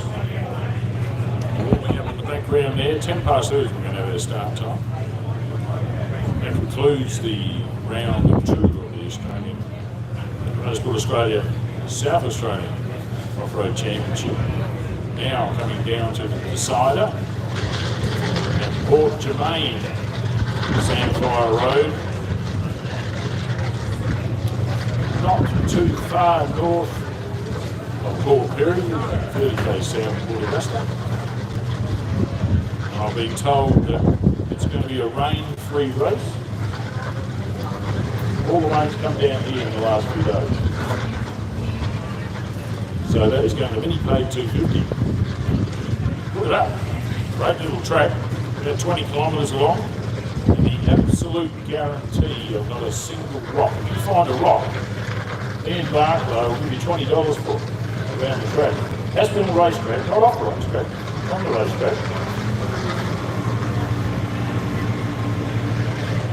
So mini pave 250.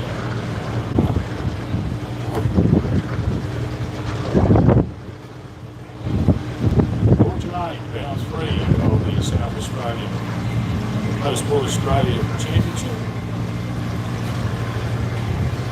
There's an excellent first round up there a few weeks ago.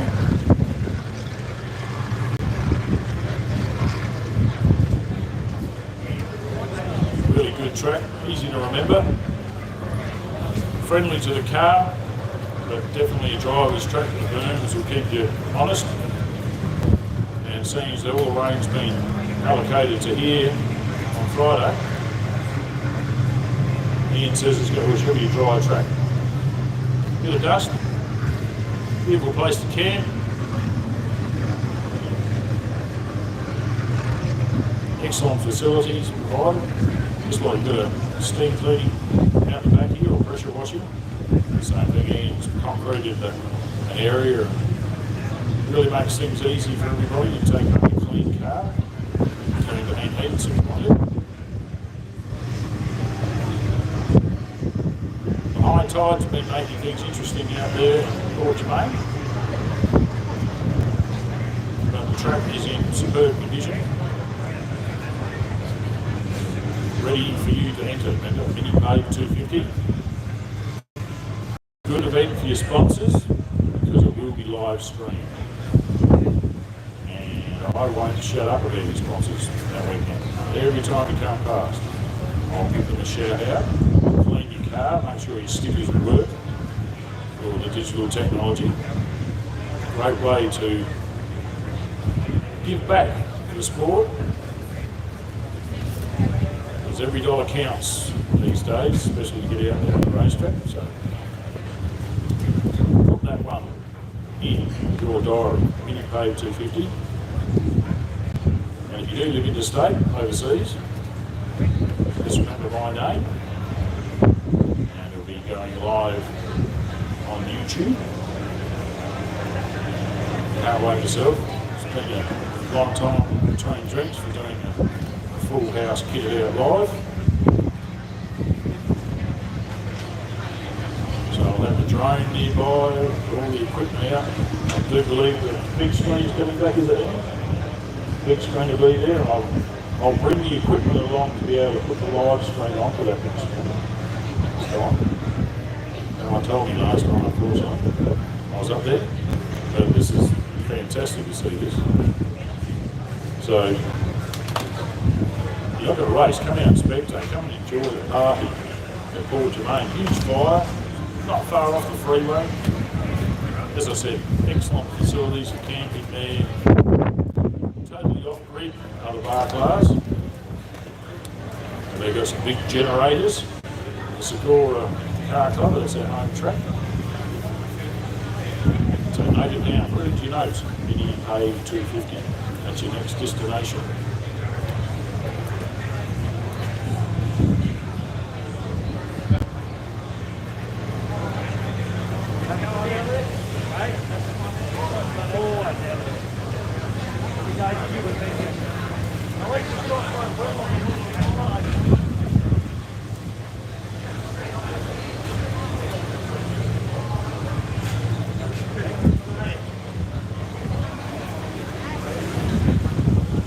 like here's a big engine. Really good. Yeah, that's the smoothie truck getting ready.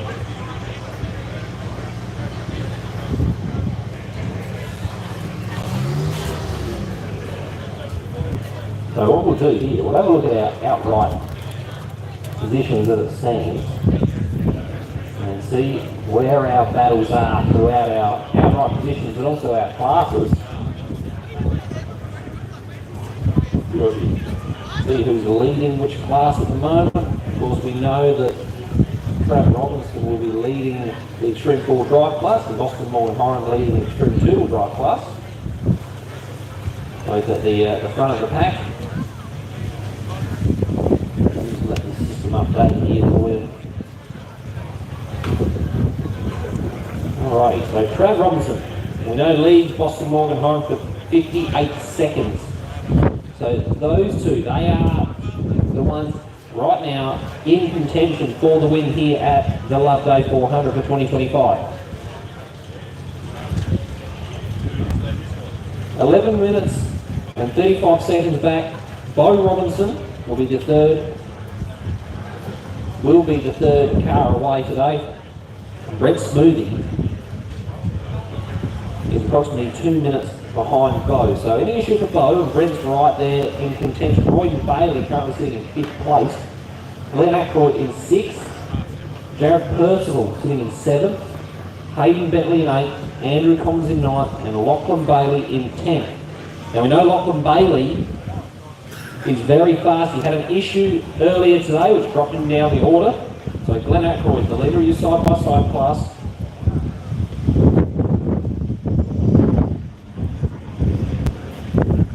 David Adams leading the sports light class at the moment.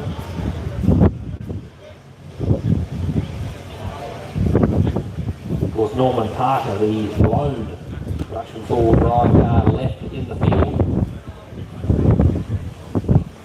He's not got too many dramas ahead of him as long as the car stays in one piece. The battle at the front, that's the battle to look out for. Travis Robinson and Boston Morgan Horan. Now, Lyndon, I've just been handed the start list for our final heat today. Our final section, which is all of our national competitors. We've got 2 laps ahead of them, and of course, Travis Robinson will be the first car away from Boston Morgan Horan and Bo Robinson. Brent Smoothie will be the 4th car to lead. And Jared Percival will be the 5th car. So we'll have to keep an eye on that battle as well, the Percival and Royden Bailey battle, which took place in front of us earlier this morning here. You can see the Bentley truck also warming up now. Probably the nerves will just be rising a little bit in the pit area as our competitors start warming up the equipment. And they'll be keeping a very close eye on the time now, waiting for their chance. Return to the track here. And it looks like we're going to have about 32 cars take to the track for this section. So that's the most cars that we've had today on the track. All on the track at once. Yeah, I just saw Paul Tuck Lee come over and have a nervous look at the starting order and the times in front of us on the big screen. I bet he just finished through that and come in and go again. And that's the reason for our little break here, of course, is because the Heat B competitors don't have a lot of time to work on their vehicles. They need to be given the opportunity to lick their wounds and head back out on the track for another 80 kilometres here. Of course, the Heat A competitors who finished there running quite early this morning, they've had plenty of opportunity to have a look over the cars. You see recovery heading back out now into position. And a wonderful job our recovery crews have done this weekend as well. Plenty of cars to recover. And they have done a fantastic job all weekend long. Great way to be involved in off-road racing. They've got some really good quality four-wheel drives, they're pretty capable. So if you want to be involved with the sport, you have the VIP access to see lots of areas of track that the general public does not see. Have a look at Motorsport Australia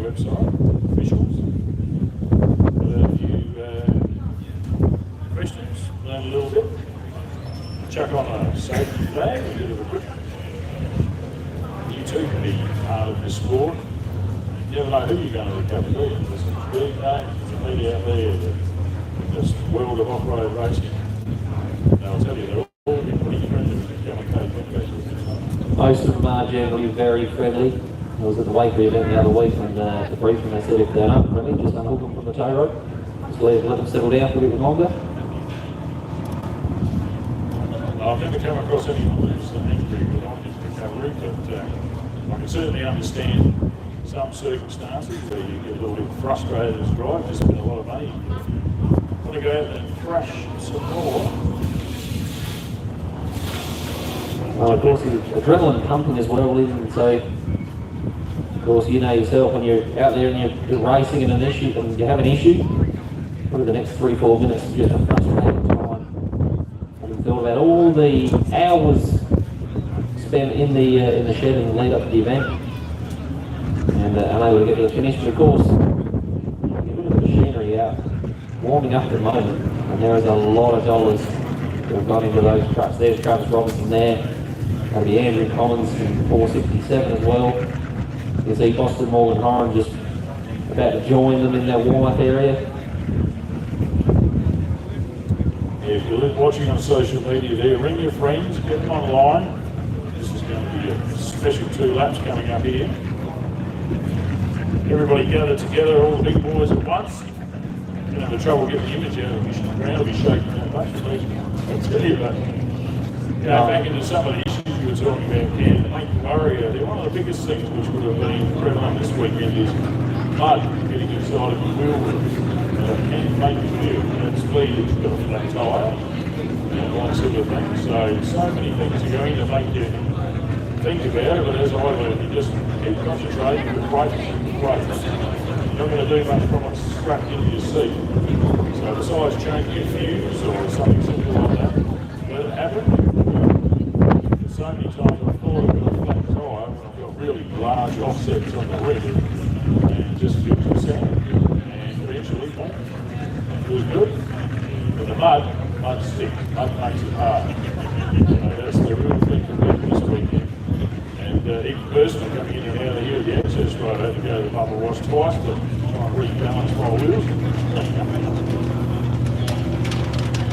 So yes, a lot of factors for these guys. The pit crew feverishly working in the pits there, speedway style, getting the old cake spatula out of the drawer at home and bring it along and scrape all the mud off and stuff. Well, I'm thinking with that little sprinkle of rain that we had earlier today, this track is probably the perfect condition for racing at the moment. I don't think there's going to be too much dust to worry about. So if there's any day that you don't mind starting second and trying to chase down someone in front, today's the day. If Boston Morgan Horan, he has to catch and pass Travis Robinson and build a lead to win this event, and he is certainly capable of doing so. He does know the track very well. He won the event last year. Of course, he now knows exactly what he has to do to win this race. But so does Travis Robinson.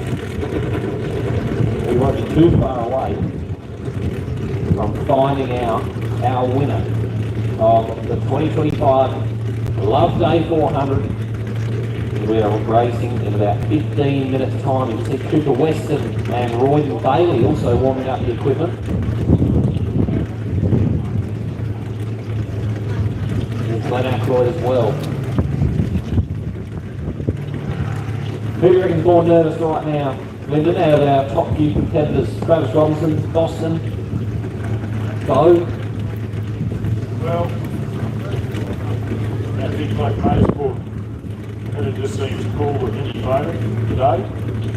Robinsons are always look like they're concentrating hard, no matter what they're doing. A lot on their minds. So if you've got a lot of money invested in your race car, I think that's probably the biggest worry. I've got to get my money's worth out of it. That's what I'll be thinking. But, Travis Robinson, new car, everything's still fresh, no problems with it. Just from a fresh win on the feet.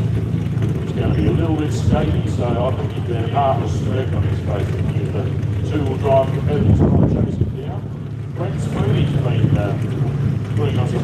style rubber underneath your car to deflect all the rocks and what have you away from rival equipment.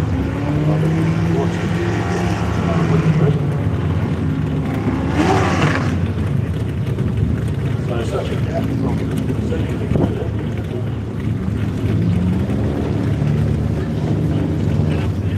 We've got a 58-second margin from first to second. And Bo Robinson is in third at the moment. Oh, we're about 40 here again.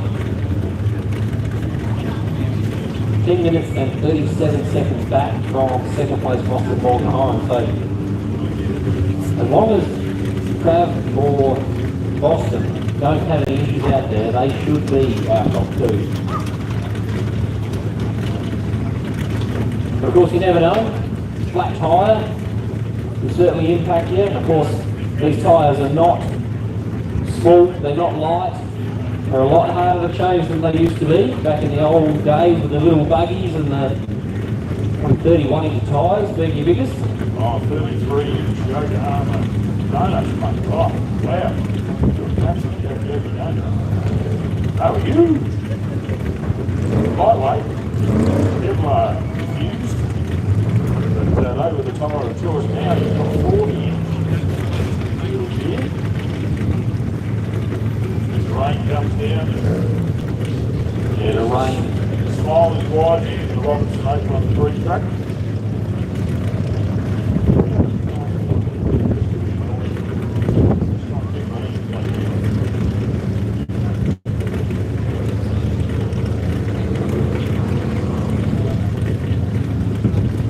Bit of rain just to set the tone here. We started off on Friday, it was slippery, it was wet, we were sliding around all over the place.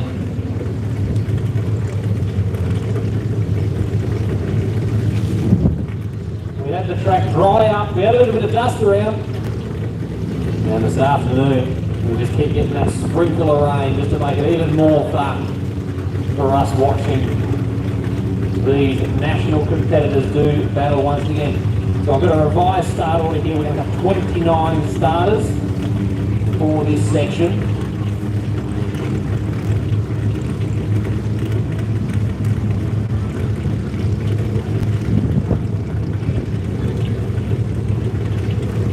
And you can see Trav Robinson waiting on the line, Boston, Morgan Home not too far behind. We are going to have 4 trucks to kick off this section.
I hope you can hear the music that's being played out there, the form-up area. Beautiful crackle noise of carbon-free valves and seats. Engine tint you can hear out of the exhaust system. showing that these vehicles are absolutely ready to play maximum horsepower.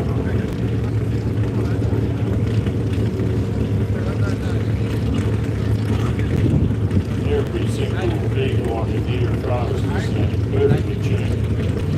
This is the top level of our sport. These are the top players here in front of us this weekend at the Loveday 400 off-road stage, thanks to Barossa, VW, Dixon Excavations, Motorsport Australia, round 3, the Australian Championship 2025. Welcome along. If you're watching for the first time today, bring up your friends, get them online. It's going to be the next hour or two of fantastic racing in front of us. This is when everybody has been saving their cars for the last couple of laps to push them to the limit. The old programming from many old races was to, go out and do 90%, maybe 85% for the whole race. Then you can lift the percentage up for the last couple of laps because your car is in as good a condition as it was at the start as it will be at the finish. So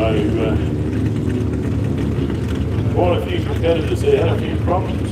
Might not be able to push us hard, but all of the guys in front of us here in Canberra are absolutely ready to put the action. Turn the dial to 11. Well, Boston Mulholland's going to have to if he wants to win this event, and I'm sure he will. Because of course, we've already done a lot of our racing here this weekend. We've got 80 kilometres to go. These guys wanted to be in contention at this point of the race. They've done that, and now it is go time to the max.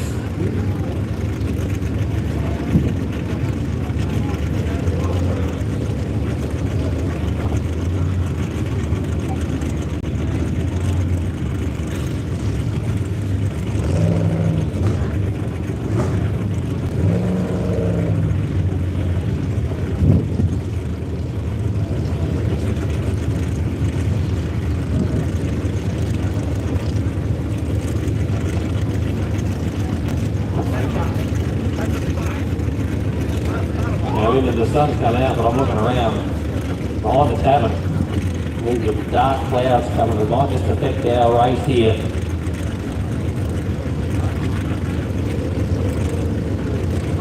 Four trucks to kick us off. Robinson, Corin, Robinson, Smoothie.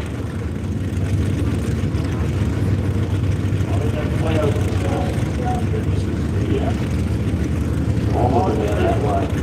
Oh, you can see further. Well, when you follow our River Station, which River Station there was came from a high wind, a shower or two, or about a shower or two. Wind has picked up, so there's not going to be any issue for any dust out on the track there. So once these first few 40-inch tyres run over the surface, that'll get rid of all the tiny amount of water that's been absorbed. The sand soaks us up pretty quickly, and the sun will harden it extremely quickly. That's what the entrance and exits for the Loveday 4 market was this morning. So it's pretty dry out there. You can see the wind is picking up in certain areas, puffs of dust off of the berms and the corners. So I dare say that there's not going to be a huge advantage in full drive. But it'll be nice with some of these sandier corners. You're going to get that instant drive and pick up. You're up to top speed again as you watch Travis Robinson on video. He keeps that right foot planted for his over jump. We're not ever hear him back on. We just had the 4-minute warning, so I reckon we're at that just over 3 minutes to go until our crews take to the track. Of course, these crews all leaving at 30-second intervals.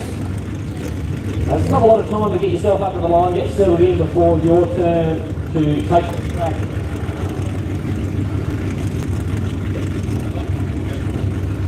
And we do have 29 second starters. However, on this list, we do have the 702 of Jim Pickering. And I don't believe that he will be starting this heat, so it'll be about 28 starters, I reckon. Keep an eye on the pro buggies as well. Percival, Bailey. Probably wanting to make their way through this field. Certainly can't count out the pro buggy competitors. We've got the Westline Truck and Commons. Who we wanting to go through the timing loop a little bit smoother this time around, I'm sure. Toby Whaley in the truck again. Trying to make his way through the front. Now, I did say about Jeff Pickering, it looks like he is making his way to the start line now. There we go, we may have 29 starters for this final section.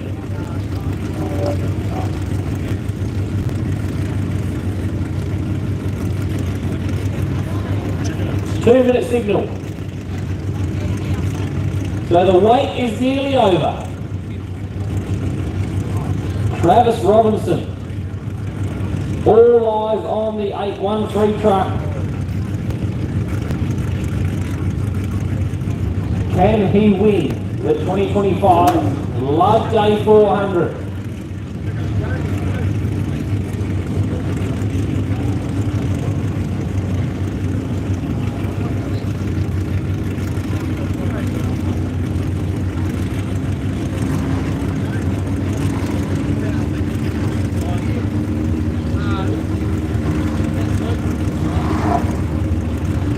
Oh, you can feel the tension written.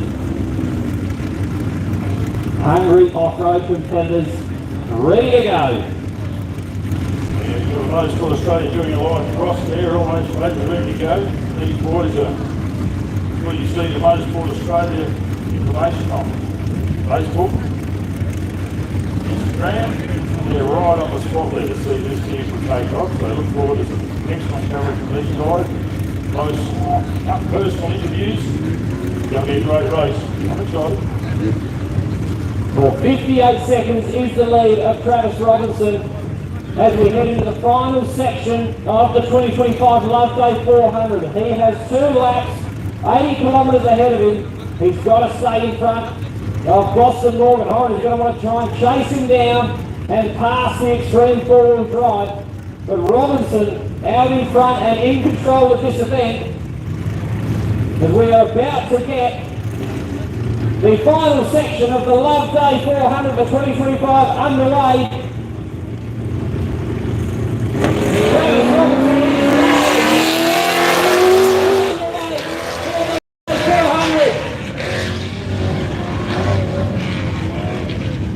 So he'll be pushing hard throughout this entire section to try and win this event. And so will car 489 of Boston Morgan Horan, last year's winner. He'd love nothing more than to do it again, but he has to try and chase down the extreme four-wheel drive truck of Trav Robinson. The 6-cylinder truck in the forward.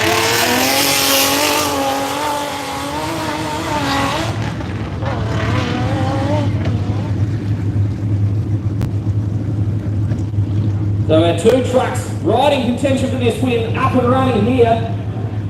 And now we turn our attention to the 413 of Trav Robinson. He's won thing before, a couple of years ago. And if any issues happen to our top 2 competitors,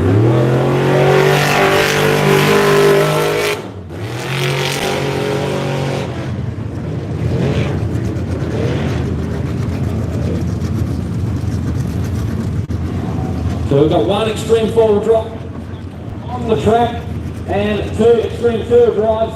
And now another 4-wheel drive, the 847 of Brent Smoothie. Made his way through this list up into 4th place. Chase down the 3 trucks out in front of him. We'll turn our attention to the first pro buggy to get underway here for section 4. You can see Robinson over the back there. The other side of the pits. On the line now, number 2 of Jared Percival. A great battle with Royden Bailey earlier today. And that battle was Percival up and running.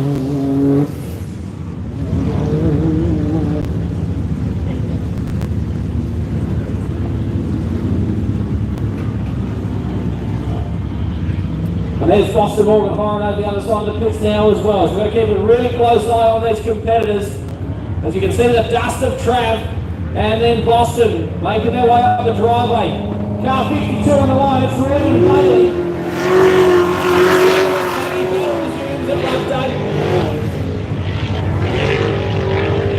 And then you can hear Bo Robinson trying to chase them down as well. Out the other side of the pit, so three competitors now making their way back into our view, just the other side of the driveway. And of course, the next car on the line, the 467 of Andrew Collins. He decided to reshape some of our hay bales here earlier. He'll be hoping for a very consistent run, make his way through.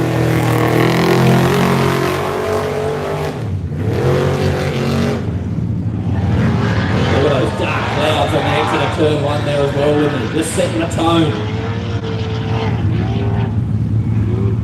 Next car on the line, the 421 of Toby Waitley's been seated into this position. But of course he knows this track well, and he could really stir up this section.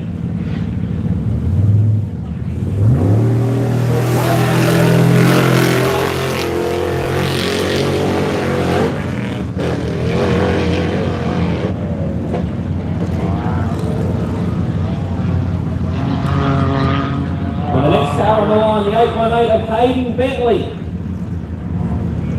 Another one of our all-drive trucks. Plenty of trucks and pro buggies at the front of this field, and Hayden Bentley is going to join them on the circuit.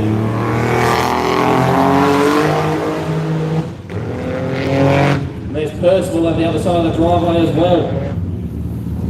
Now with pro buggies and a bunch of trucks out there, we need a side-by-side on the track, and we're about to have that right now as Glenn Ackroyd in car 3 will be the next car up and running. Had a battle with Lachlan Bailey earlier today, but unfortunately for Lachlan, some issues moved him down the order. So Ackroyd in the box seat to take the win in this class.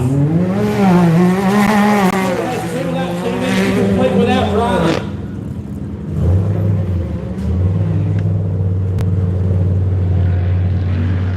We had 818 before, now we've got 418. It's Hannah Bentley on the line now. Consistent running throughout the entirety of the weekend. Had a couple of dramas with our burn gear like many of our competitors.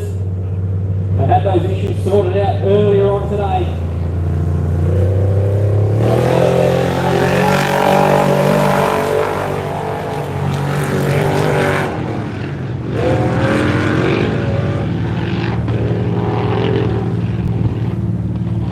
Now you can see Toby Waitley on the other side of the pits there. He'll appear in view the other side of the driveway very shortly as Lachlan Bailey will begin his last 2 laps here at Loveday in 2025 very shortly. I'm sure he'd love nothing more than to chase down. Can he do it with the 2 laps that we have now in front of us?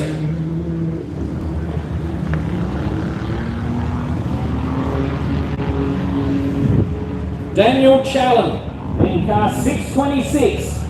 Some issues for Challen yesterday, but the car was running well today. A test for Challen. Can he try and hunt down Lachlan Bailey in 622?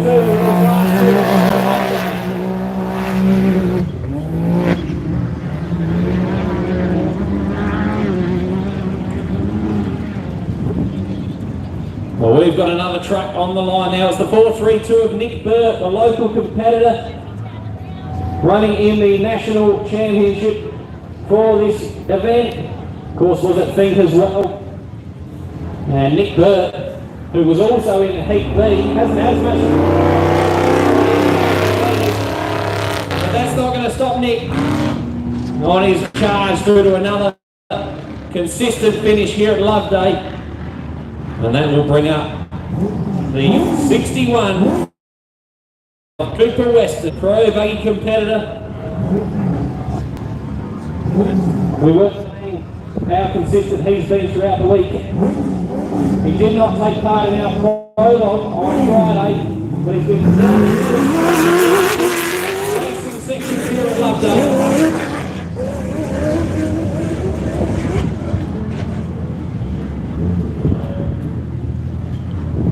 Now the next car on the line is the 635 of Jackson Evans. Another one of our competitors that had a bit of an issue and dropped down the order and fought his way back up in that last heat, overtaking a lot of cars.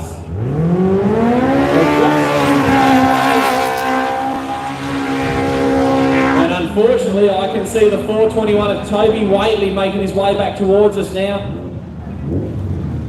So not good news for the 421 truck. But on now, it's the 1050 of Luke Ersick, the single-seater. Another one of our competitors that was in Heat B, so hasn't had as much time to work on the car. And of course, Luke had those issues in Section 1 yesterday. He'll be hoping for a very consistent 2025 Loveday 400.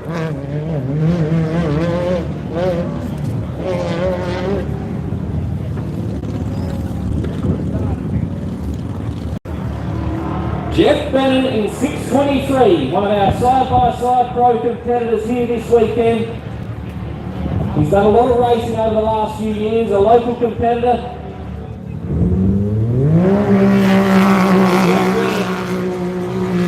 He's got plenty of cars in front that he'd like to try and chase down. And so does the pro buggy competitor on the line now with Brett Lewis.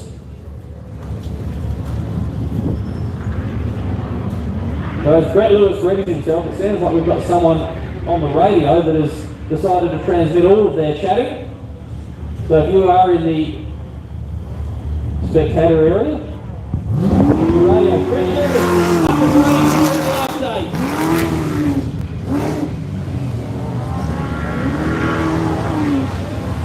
And here comes the rain, Lyndon. Here comes the weather. The 6138 of Jack Livingston. Another one of our side-by-sides in what's been a heavy side-by-side field this weekend.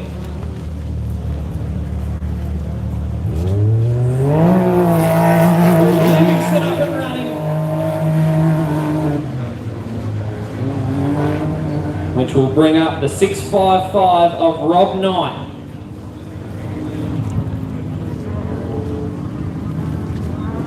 So Rob Knight, another one of our competitors, just having a very consistent weekend.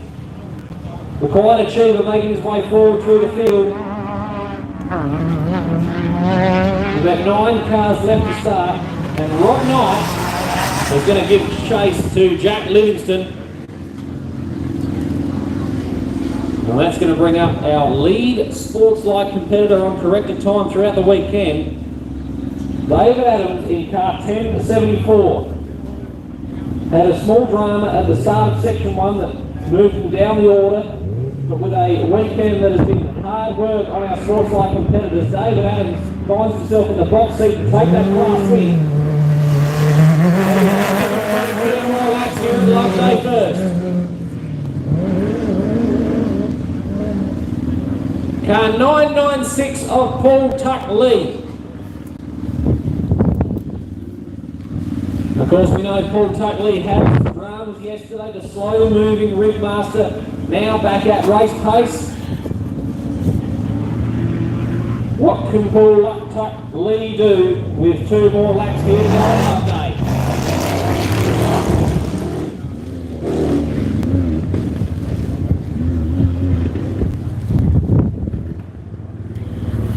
On the line now, the 6169 of Jesse Mandarick. We were saying earlier, this is Jesse's second race, and what a tough race to have for your second ever event. The Loveday 400. It's been getting rougher and rougher on our competitors, and he's had there with some different conditions and a bit more rain for Jesse Mandarick to have to deal with for our final section here at the Loveday 400. Now the next car on the line is supposed to be the 296 of Jerry Coop, but it does look like it is actually the 638 of Ashley Foote. So I reckon we'll have a minute gap here, where Jerry Coop was supposed to be starting. That spot has not been filled, so Ashley Foote on the line. And he's got a couple of production four-wheel drives behind him, so Ashley Foote's going to want to make his way through this list as well. He is fast. We'll keep an eye on Ashley Foot's progress throughout this section. Because I reckon he's going to be overtaking quite a few cars out there early on in this tour. Ashley Foot up and running now.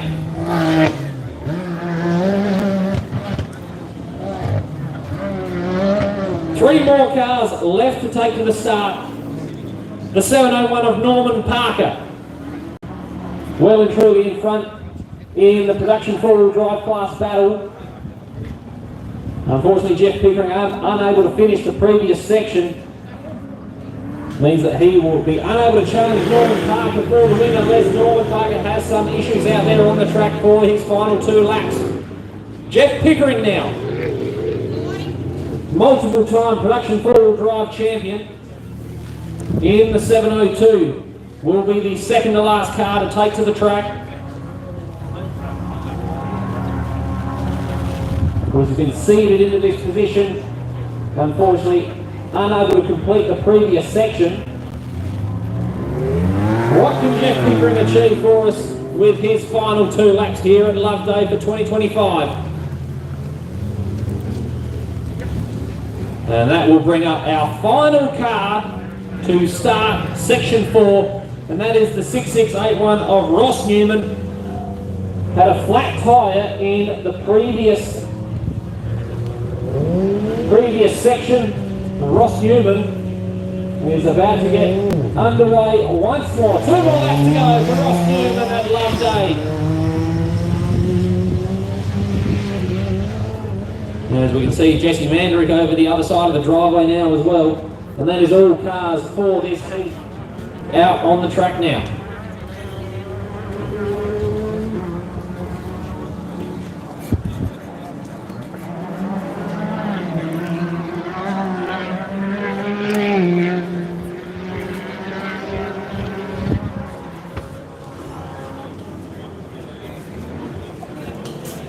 So this will be the hard charging Ashley Foot.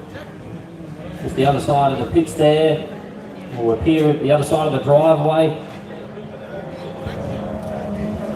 And he'll be trying to chase down Jesse Mandrick early on in this lap.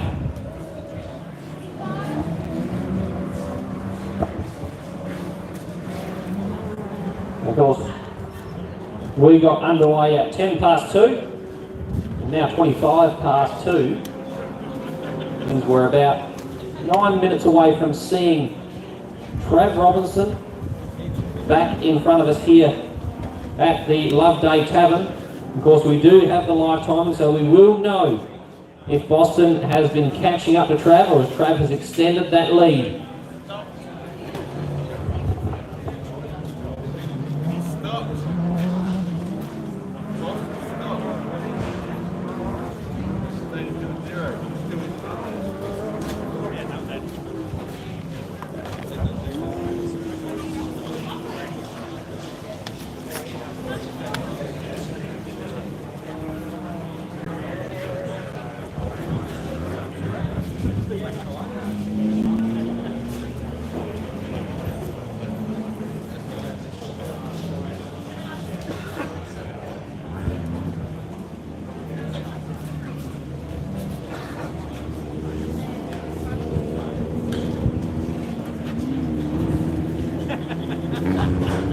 Class 2 coming up to the line. Yeah, so this will be Jerry Coop, who missed his start time.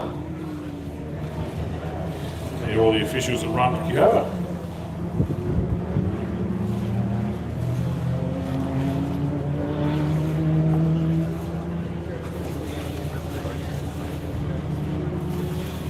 Sitting on the start line.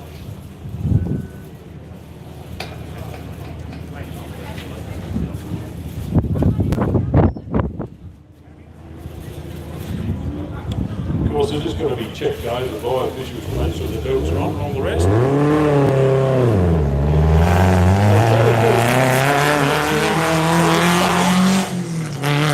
got a little bit of time now, but 2 laps to go for the 296 competitor.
all the actions at the Valley Scrub at the moment. Insane and super jump. I'm sure there'll be some fantastic footage from all the videographers and photographers later on in the day.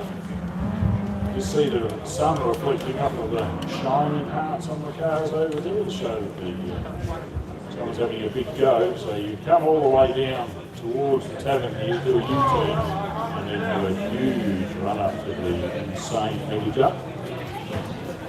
Lots of sight in the air there. There's lots of big dreams to jump a car. You can come out here and do that. You can go in a car and be in a hot lap for Waitley's. Up at Loveday 4x4 park. So if you're thinking about it for a holiday, look in now. Express Road. You should go for a hot lap. There's 9 jumps there. I think it's 9 jumps they do within that section. But either way, you'll soon learn what it's like to be weightless for a few months.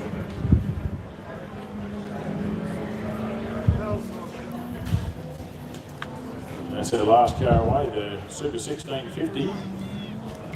Just going past the pits now, heading it back, gone for a winding straights along the old driveway there. They come back very close to the drive on the way in and then disappear on the edge of the scrub and wind their way around and back down here. You can see them on the map, I can tell you.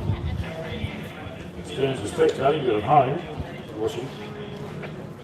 Skirts the valley, and then there's plenty of interesting corners and straights, creek crossings, jumps, everything is out in that scrub there. It makes for a wheel driver's track.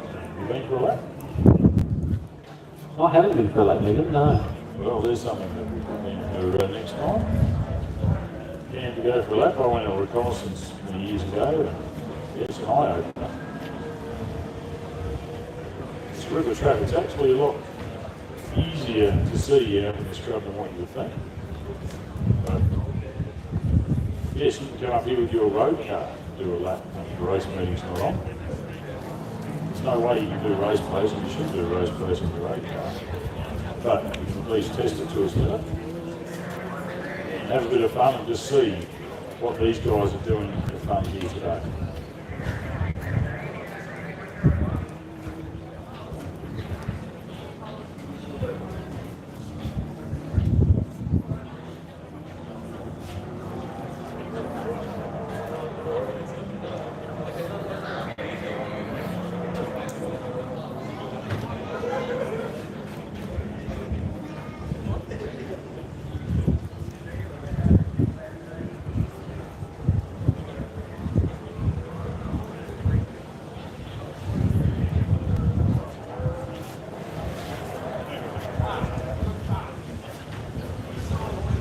See your ears pick up there on the screaming V8 there, Matt. That got your attention, that did. It's just amazing, isn't it? You know, that's very much sounds like a street one. Drugging in 9,000 I don't think there's any methanol mixed in with the jungle juice these guys use, but that's definitely the sound. Sweet noise. You hear it coming behind us. Not going to be far away. No, not far away at all. I didn't quite catch that transmission, but they've got one competitor that is making their way back to the pits by the sound of it.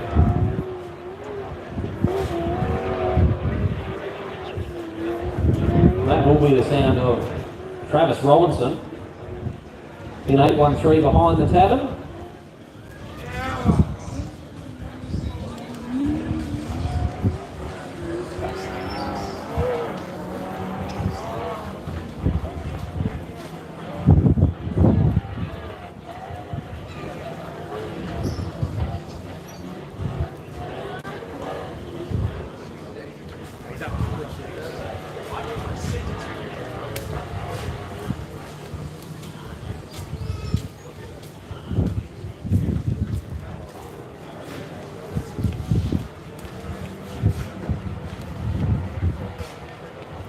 Well, listen to the sound of that rhythm.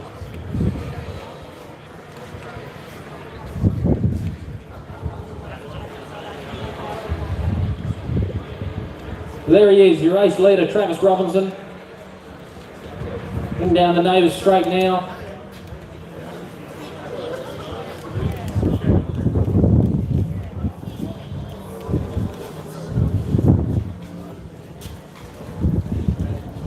Now the one thing I'm trying to confirm here, Lyndon, was that transmission on the radio that I did hear, was that about Boston Morgan Horan?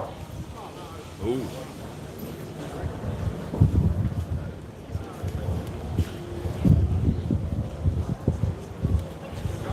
I didn't quite hear the number when it came through.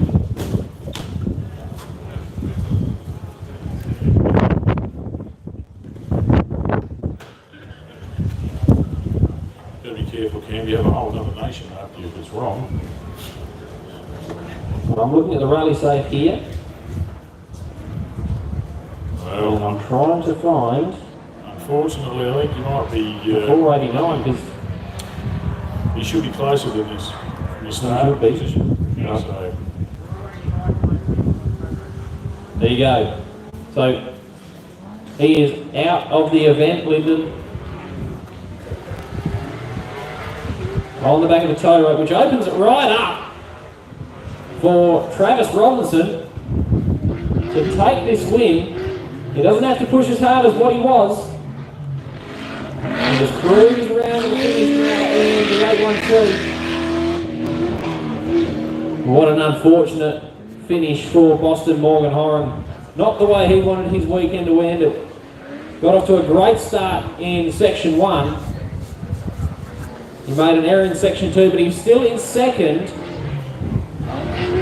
overnight, unfortunately, for Boston Morgan Horan out of the event, which means that Travis Robinson is in the box seat to win this race.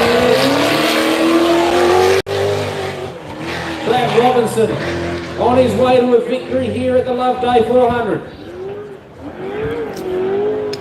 well, it's very much going to look like the that result. Indeed, and you can see Bo Robinson there now into our view. Of course, he started 1 minute behind Travis.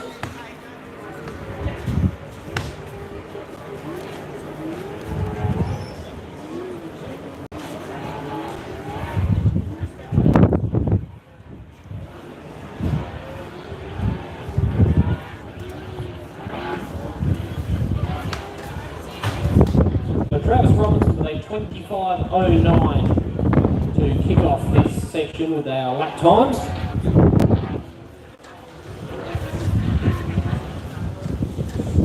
Now, of course, Lyndon, with that lead he's got, he doesn't have to take any risks here on the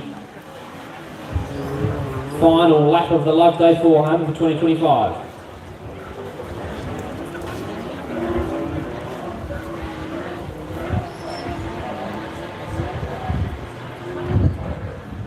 What it does do is open up the podium spot for Brent Smoothie.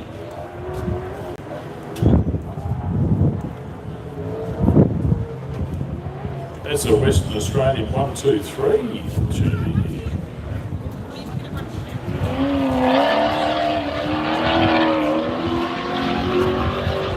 And of course, any more issues with Roy Bailey in the box seat for a podium as well.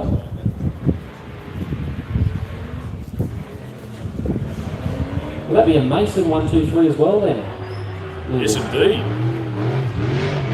Boys over in California be happy with that.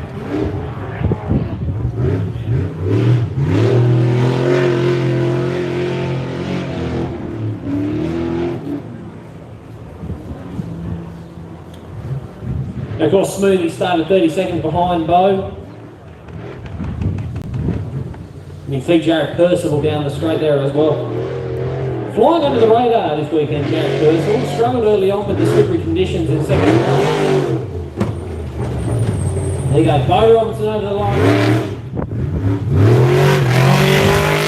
That would have been a 1-2 finish at Loveday for the Robinson team. Certainly within touching distance now.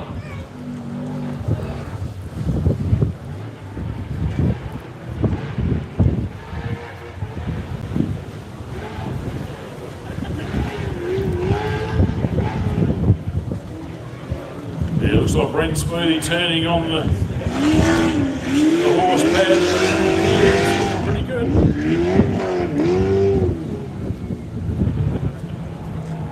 So Bo Robinson with a 26.42.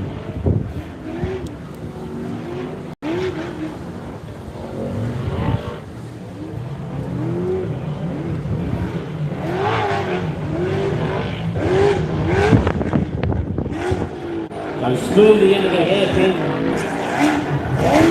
4 Ks left.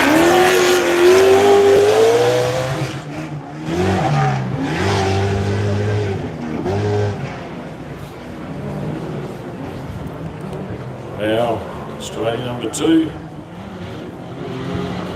Yeah, the first of our buggies for this section. Having a battle with Royd and Bailey, and you can see Royd and just out there in the distance as well. Now, Jared Percival starting 30 seconds in front of Royd for the section. Looks like he's been able to extend that gap.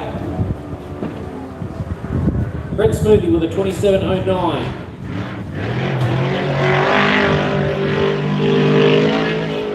So Percival over the line. The first of the buggies.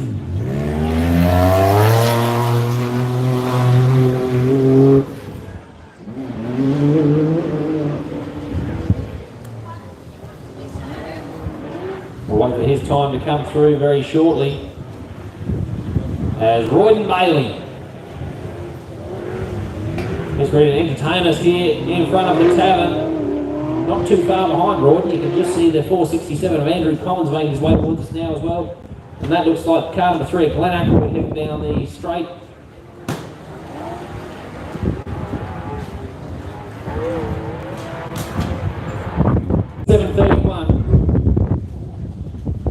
Beautiful lead there from Roy Bailey as he makes his way into the hairpin. And around for another 40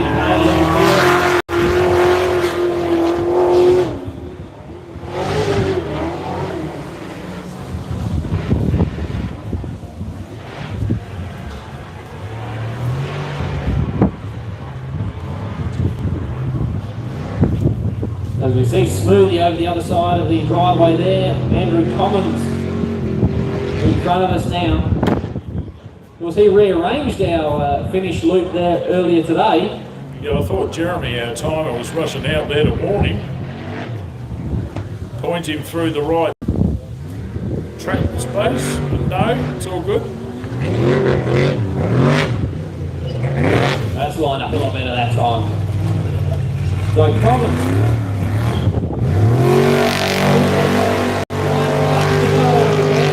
To the West Line truck.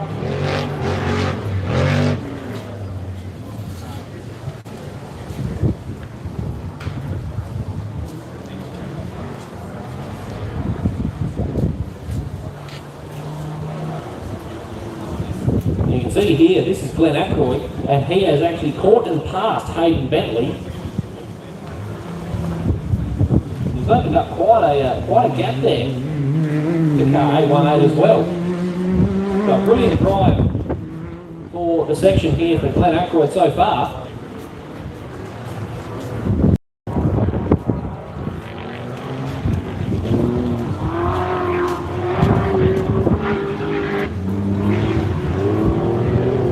So Ackroyd over the line, making his way through the field. A very happy side by side for section 4. And you can see as Hayden Bentley makes his way over this finish line here. Lachlan Bailey heading down the straight as well, so coming back towards us very shortly.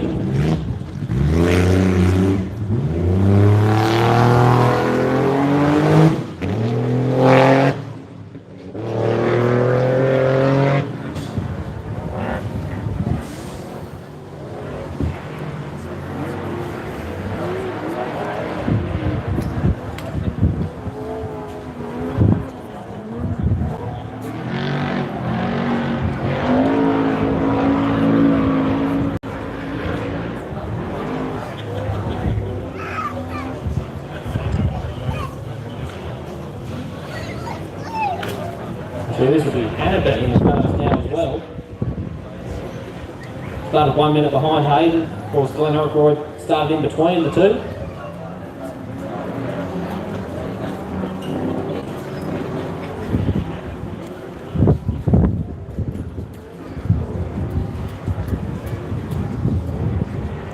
And Lachlan Bailey started behind Hannah, so 30 seconds was the gap.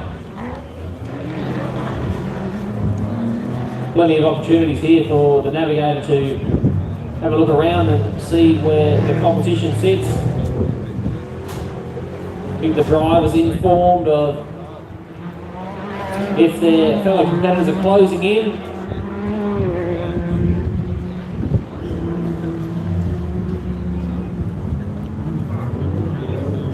We've got two side-by-sides quite close together there as well. That looks like Jackson Evans. So Hannah Bentley over the line, keeping the tight line. Through that final hairpin, looks out to the left-hand side and we'll see the 622 of Lachlan Bailey.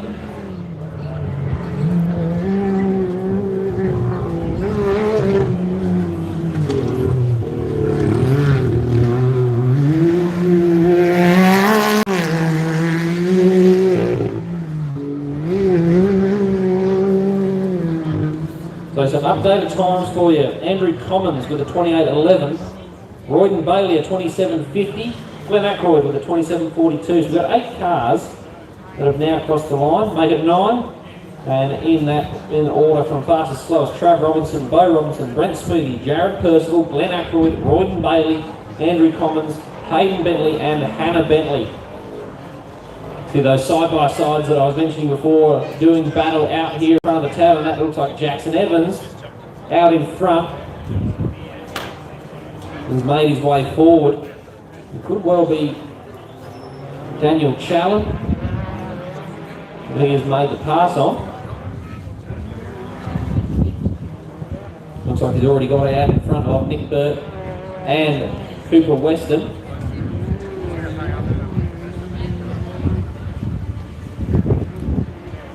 Daniel Challen was the next car on the list. And it is Daniel Challen in 626. So right in front of us now, the 635 Jackson Evans and Daniel Challen. Evans has made the pass on the 626 side-by-side pro competitor.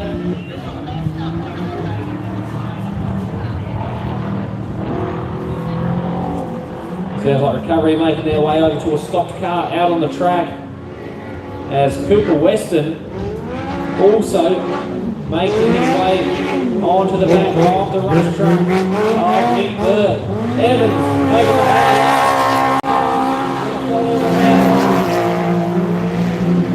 So Evans has made the pass, but can Challen hold on to the back of his side-by-side competitor?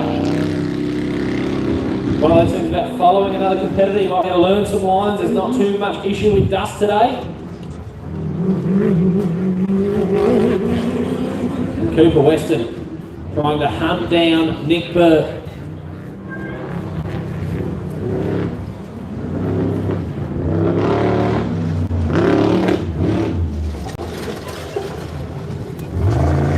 Also taking the tight line.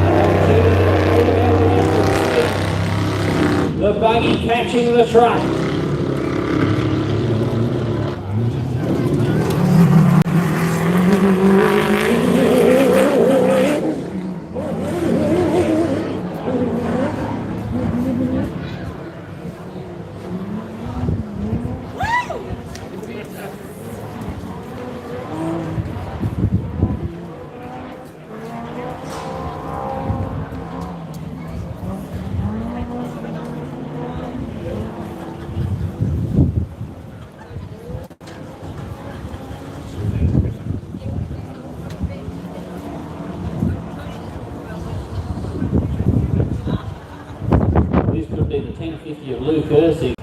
Making his way back towards us now.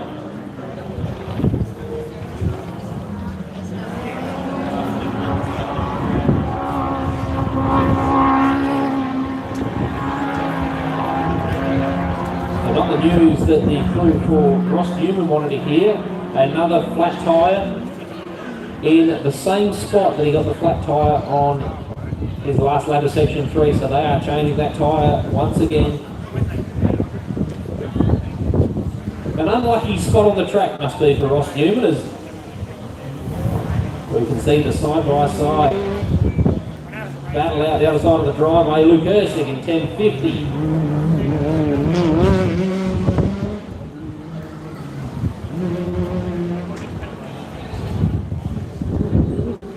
We do have a car stopped there after the drop-off. Recovery heading over there to have a look at the moment.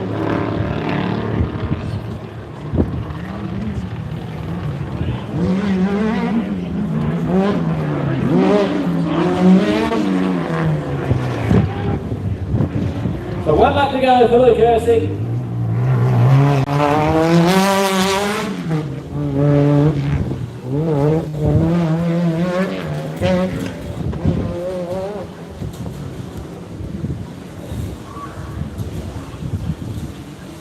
Keep an eye on Cooper Weston as he continues to try and chase down Nick Burt, the other side of that driveway there.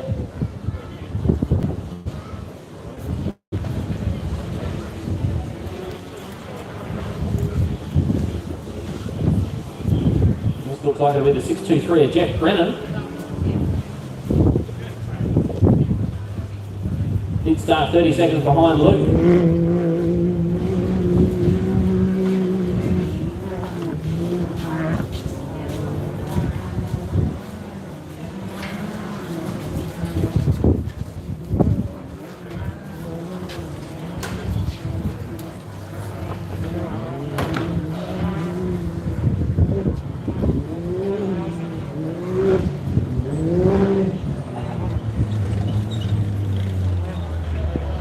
So Jeff Brennan over the line, 49 for car 623.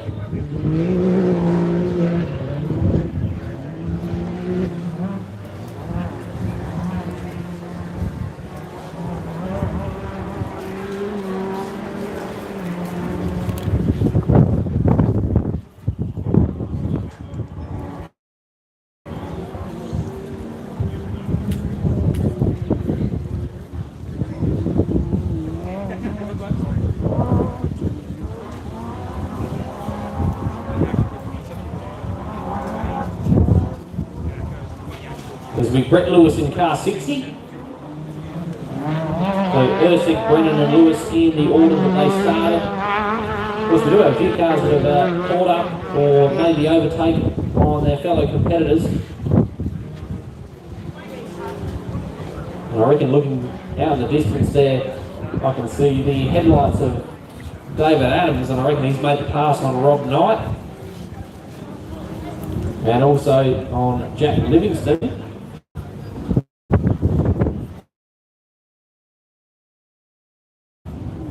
Lewis and Adams in front of the tavern now.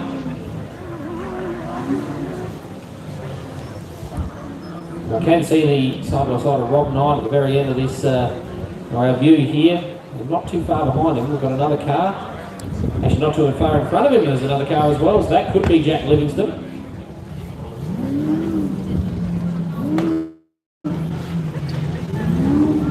It's about to get busy in front of the tavern, so Brett Lewis around that hairpin.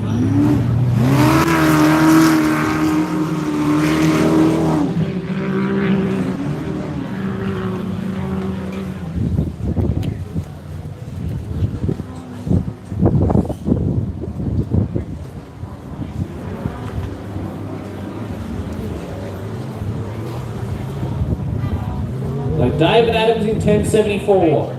The car that rolled over a couple of weeks ago needed a bit of work to get it back up to race condition. So great job this weekend, has one lap left to go.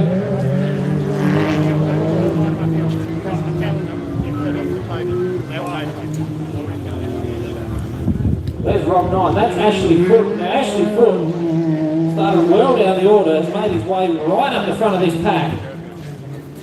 Has done a great job. And he's hunting down side by side for fun at this point. And the next on his target list will be Jack Livingston in 6.138.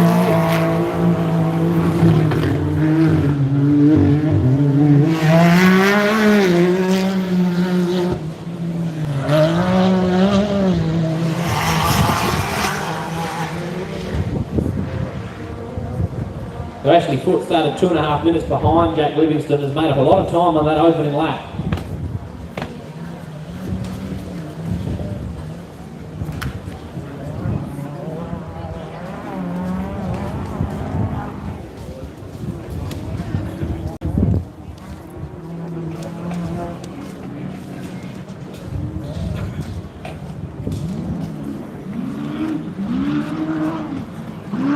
Just wait for the time to update here. David Adams with a 32.06, Brett Lewis a 33.03, Rob Knight a 33.26, and Jack Livingston a 33.43.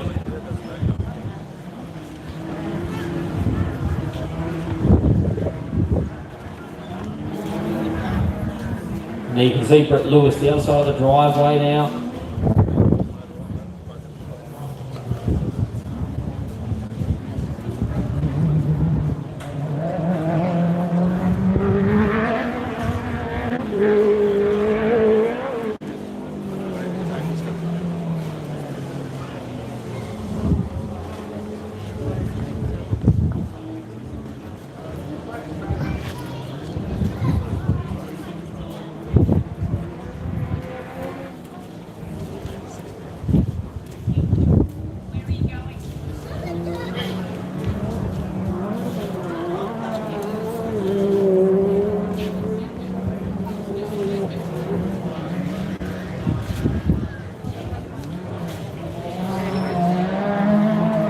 Also looks like the 996 of Paul Lee winding his way in front of the tavern here.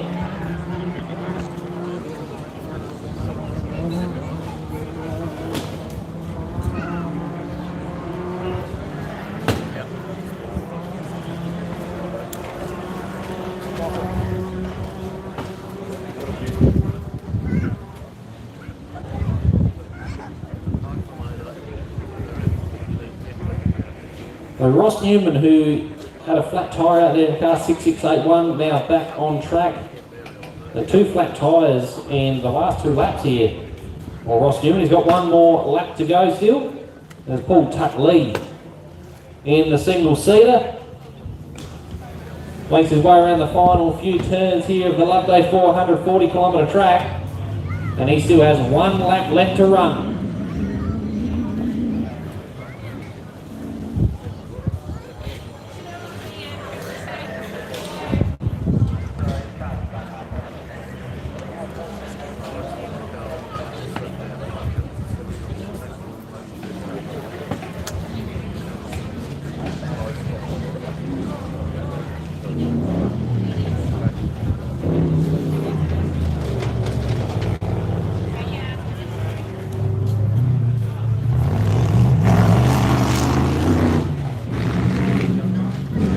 As Paul Lee makes his way through, Brad Robinson is at the 30k mark of this track, so he is not too far away. We'll be seeing him very, very shortly. And out in front of the tavern now, this is Jesse Mandarick.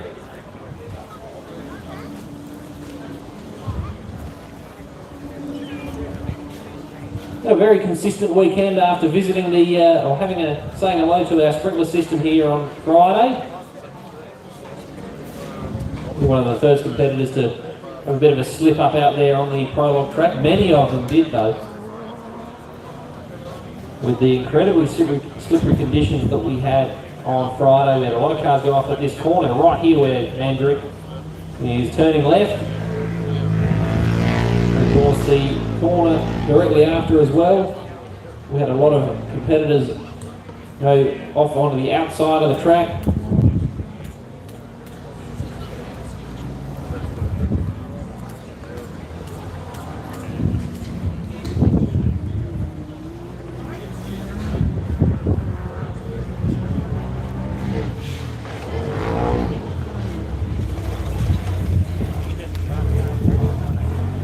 One lap left to go for Jesse.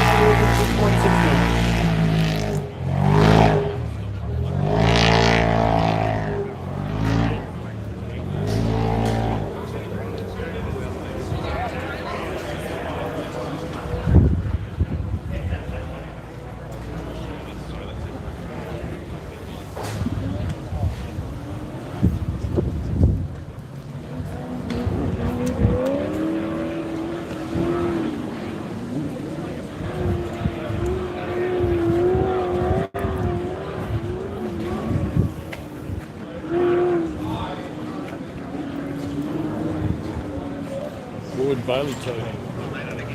Royden Bailey's just been towed him. It sounds like the 52 of Royden Bailey's been towed into the pits there. And just letting me know.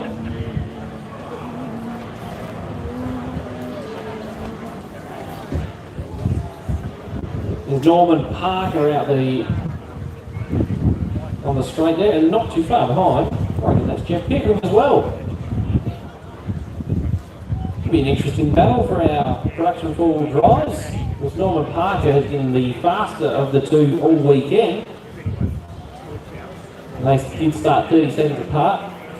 And I can hear the screaming sound of a Mason trophy truck that belongs to Travis Robinson, who is in our view now.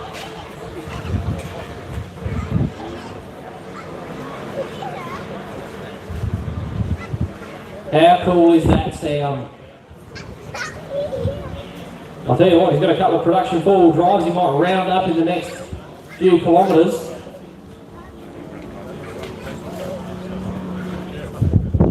I reckon that's Jerry Coop as well in the Super 1650 that just made his way past not too long ago.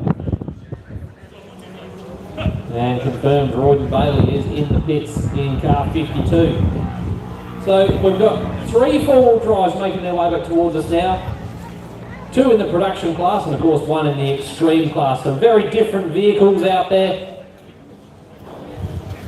And Trav Robinson is going to round up Jeff Pickering very shortly.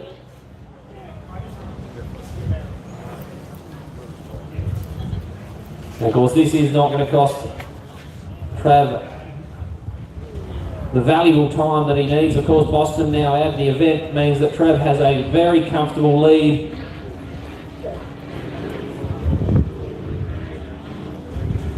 And here's Norman Parker.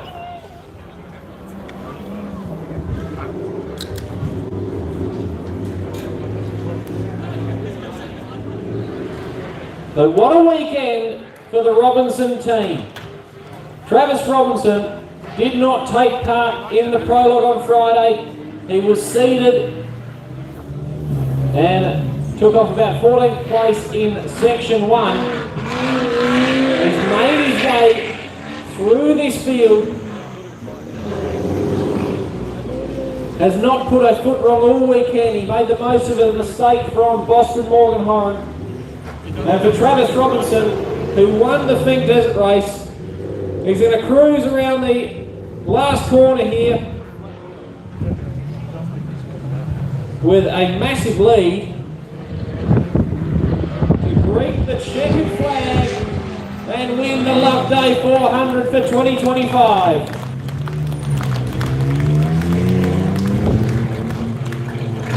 I think he knew Lyndon how much time he had up his sleeve, that he wasn't too worried at all about making the pass on Jeff Pickering there. An excellent drive for the extreme four-wheel drive competitor here at Loveday. But of course we've still got a lot of competitors out there racing.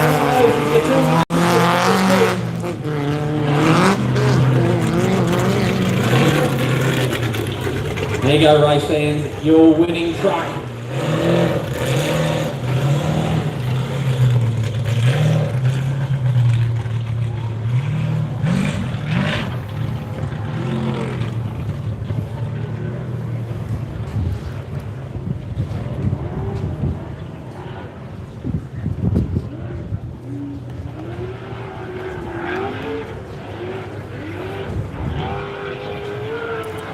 And we can hear the other Robinson truck now.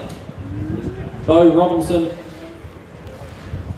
is about to enter our view. There he is there, over the jump. Yep. Expensive race cars, mate, but I'll bet you Travis and Bo will be telling they're worth every single cent. 2 victories in a row. This is going to be 1-2 for the brothers. This is awesome. Congratulations to the team of Robinson, the OBR. Out of Bounds Racing. Western Australians, big drive over here. They've been rewarded for their efforts. I dare say if you go onto YouTube a little bit later, be able to look at their live streaming from the vehicle and get you a real accurate perspective of what these guys have been through to come through to provisionally win the Loveday 400. There's late time, there's all sorts of bits and pieces that go on within the race meeting, so everything we say is provisional, or the timing that you're reading is still provisional, until about a half an hour after the event's finished, when all the officials declare results true and correct. Trophies can be presented to the winners.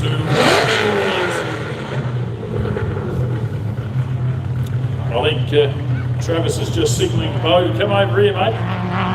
Follow the noise.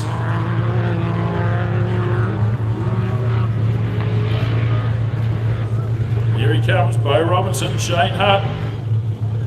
Had a great run in this car. Once again putting themselves on the winners' podium. Second place in the row, I'm sure he won't mind at all.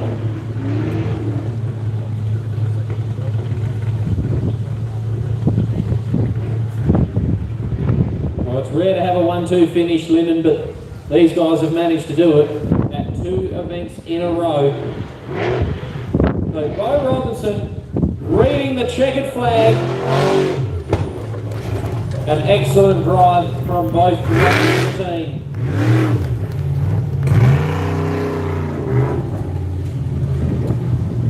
Yeah, Bo knows where to go, well done. And here comes third. I want to make it a trio of Mason trucks on the podium here, Lyndon. Brent Smoothie.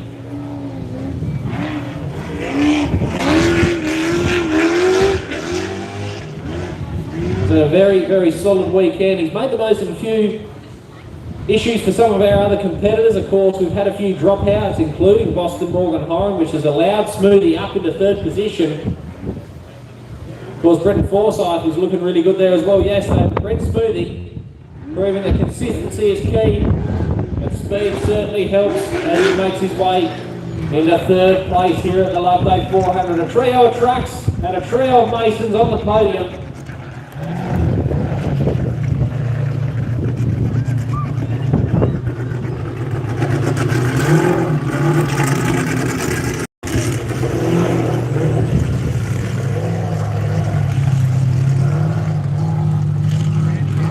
Our first pro buggy, Australia number 2, Percival Machine, Matt Gallish navigating, doing a great job.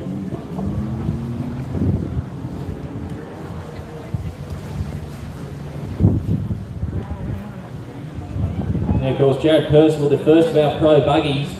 With pro buggies have dominated this sport for a long time, but the trucks have taken over recently, and Percival, he'll be happy with that finish.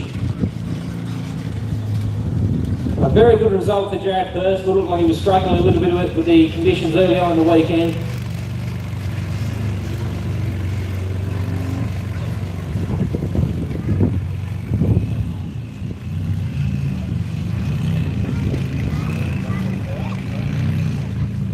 Of course, for the overall time, we're still waiting on competitors like Glenn Ackroyd to come through to see if Percival will keep his spot in fourth here. But he's done a very good job to give himself that opportunity to take fourth place. Look at that, Lyndon. 3 trophy trucks at the very front of the field.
of gap behind the first three trucks and the first trolley buggy home. Of course, this was supposed to be filled with the spot of Andrew Commons, 467, and the 421 of Toby Waitley. However, issues for those competitors have meant that Hayden Bentley is in the box seat to be the fifth car home. Of course, Glenn Ackroyd made the pass on Hayden in that first lap. It looks like Hayden's been able to get back in front of the side-by-side.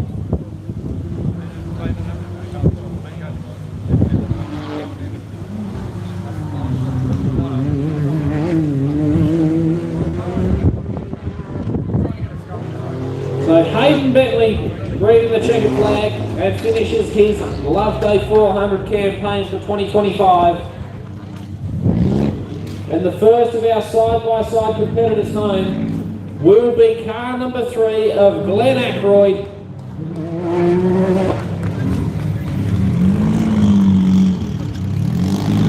We'll see where they settle into the overall order. Robinson's Podium. Ackroyd moves into 4th, so he's bumped Jared Percival down in the 5th, and Hayden Bentley sitting in 6th.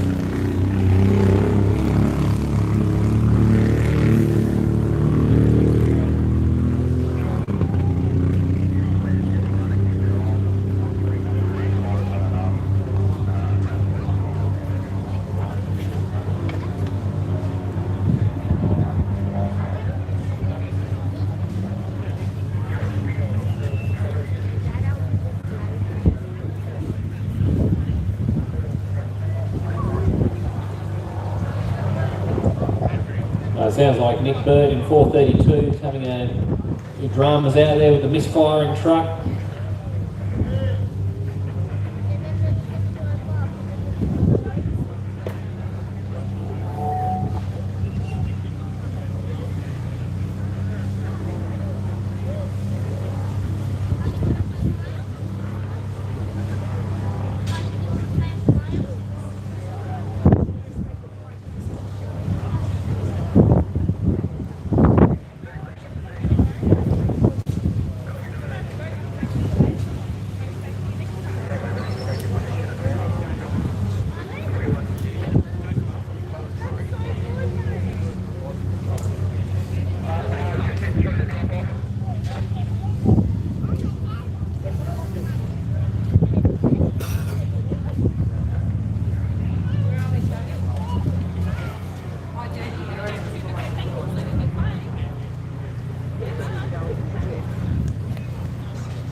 I see Tony Waitley sporting a new hat walking along there.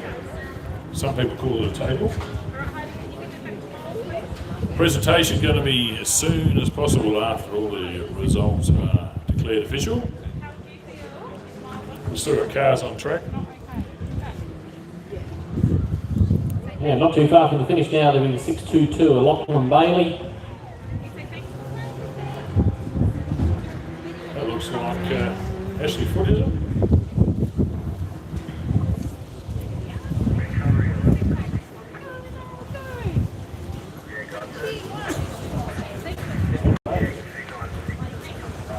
If I'm not very much mistaken, yes, I am very much mistaken. Can't have every go, that's for sure. Yep, that's got the Ronco Motors insignia on the side.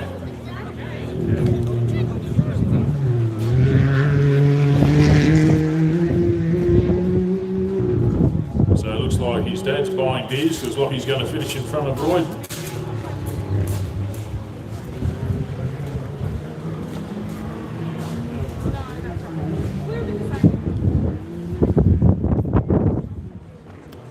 So Lachlan Bailey will greet the checkered flag. Unfortunately had a small drama during yesterday's running, but still a finisher nonetheless.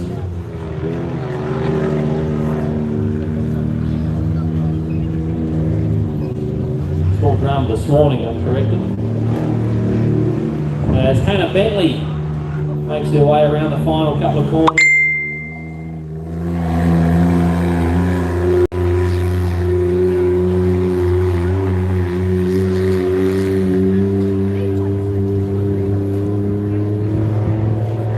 So a consistent weekend for Hannah Bentley, and she'll bring the checkered flag. Another one of our extreme two-wheel drive trucks makes it to the end of the Loveday 400.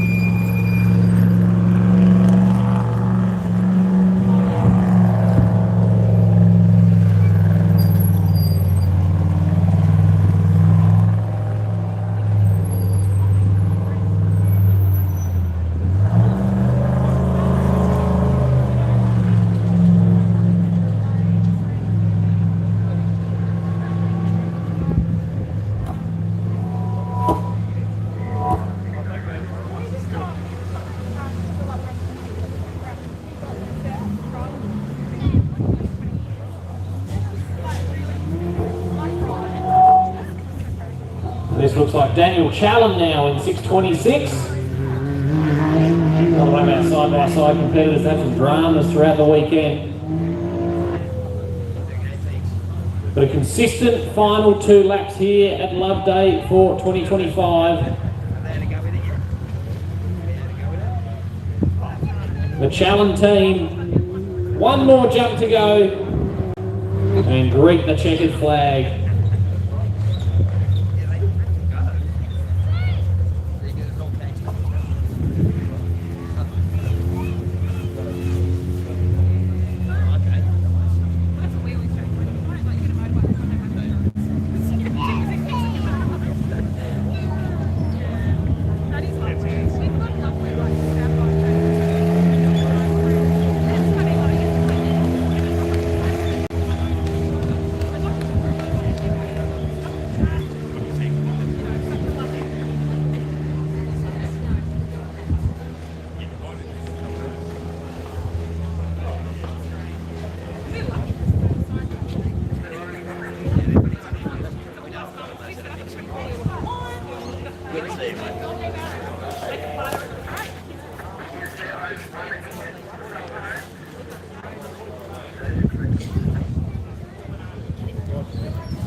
Jackson Evans in 635. And out in the distance as well, you can see Cooper Weston coming back towards us. He's made the pass on the 6681 of Ross Newman. And Newman will still have 1 lap left to go.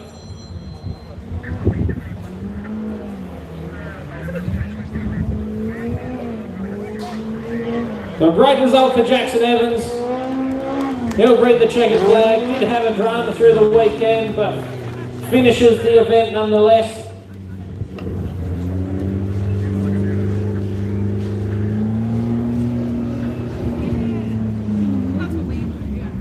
Now Cooper Weston in car 61, another one of our competitors that did not take part in the prologue. Has had a very, very strong weekend throughout all 4 of the sections here at the Loveday 400.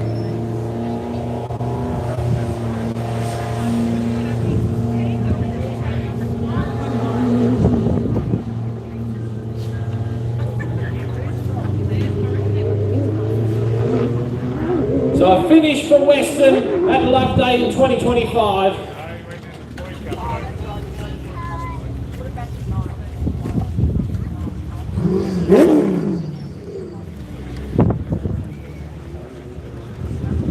And of course, here is the 6681 of Ross Newman. Now Ross did have a flat tyre.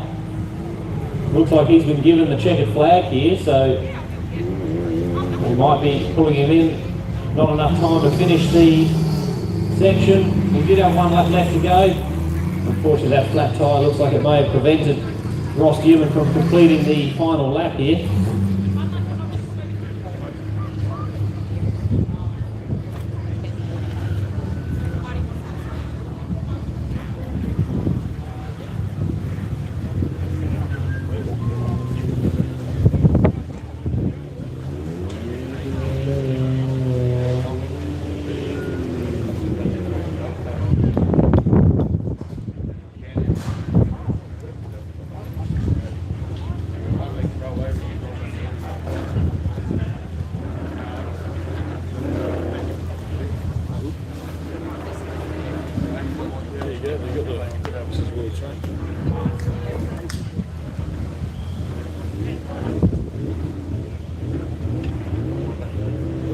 still trying to have a go.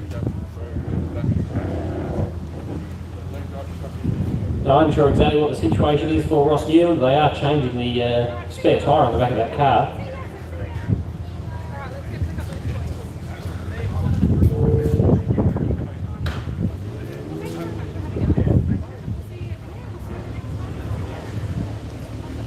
Alrighty,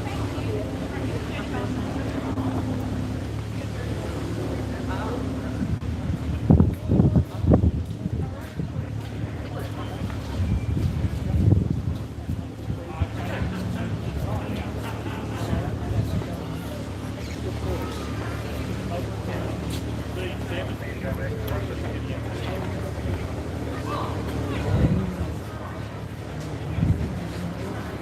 This thread.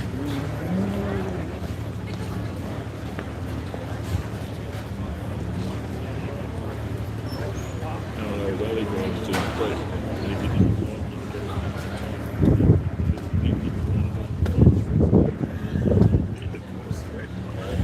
hilarious.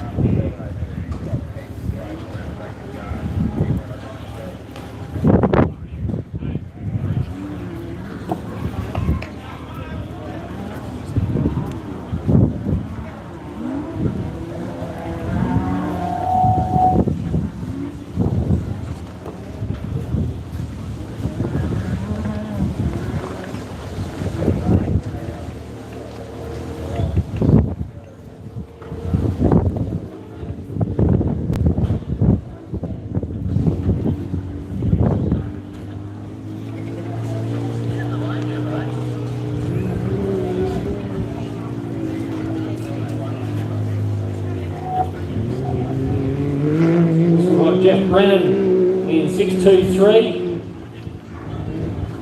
There's a bit of chatter on recovery radio at the moment, talking about our production four-wheel drive class cars. Apparently both of them riding close together as Brennan makes his way around the final corner here and will line up to be our next competitor to finish the Loveday 400 in 2025.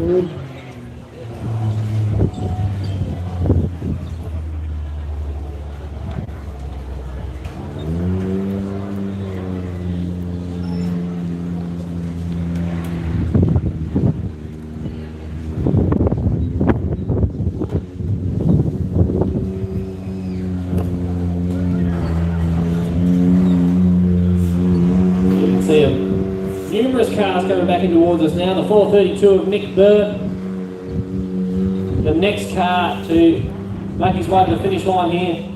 Now recovery work keeping an eye on the progress of Nick throughout this lap with the misfire that he's been having to handle for the last few Ks.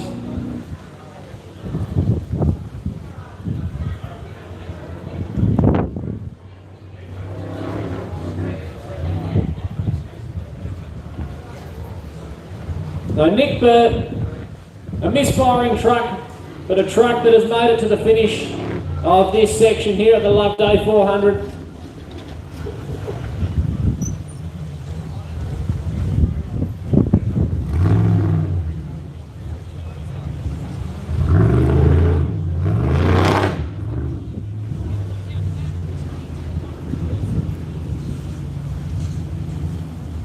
You can see the 1074 of David Adams winding his way back down towards the tavern area here as well.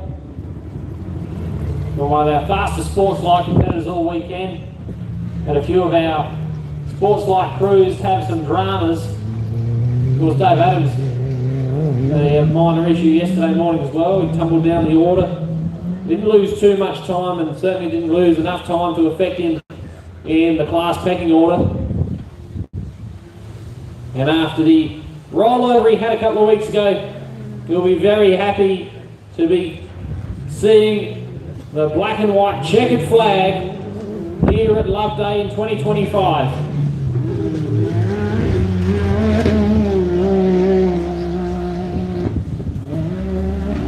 Two more competitors here in front of the tavern, the 638 of Ashley Foote and car 60 of Brett Lewis. And Ashley Foote has cut his way through this field. A lot of overtakes for the side-by-side driver.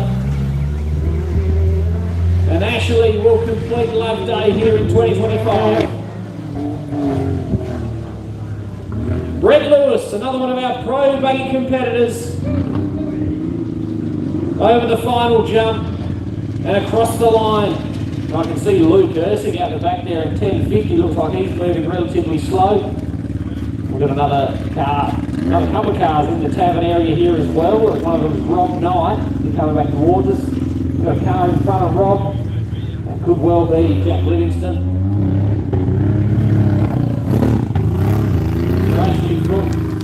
And Brett Lewis will make their way into the cover area here where you get an opportunity to check out the race cars up nice and close.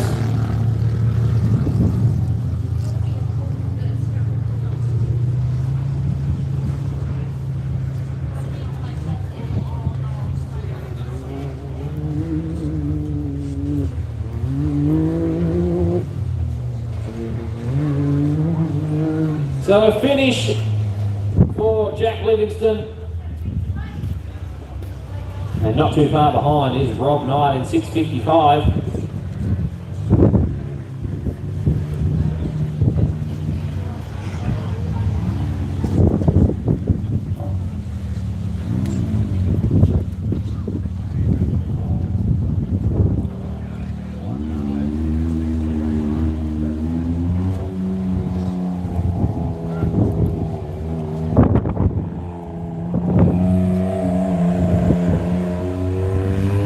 Rob Knight, a finisher at Loveday, over the line in 6.55.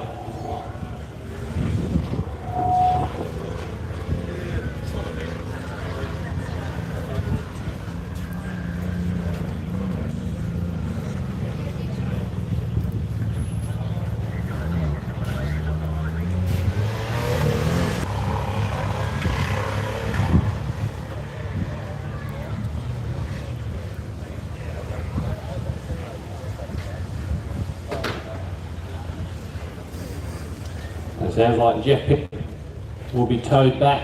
It's transmission failure.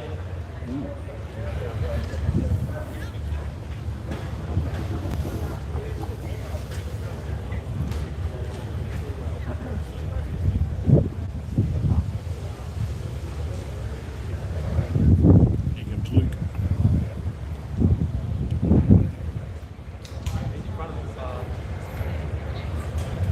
Here comes Luke Ursig in car 1050. Now, I mentioned before, it looked like Luke was nursing the car home.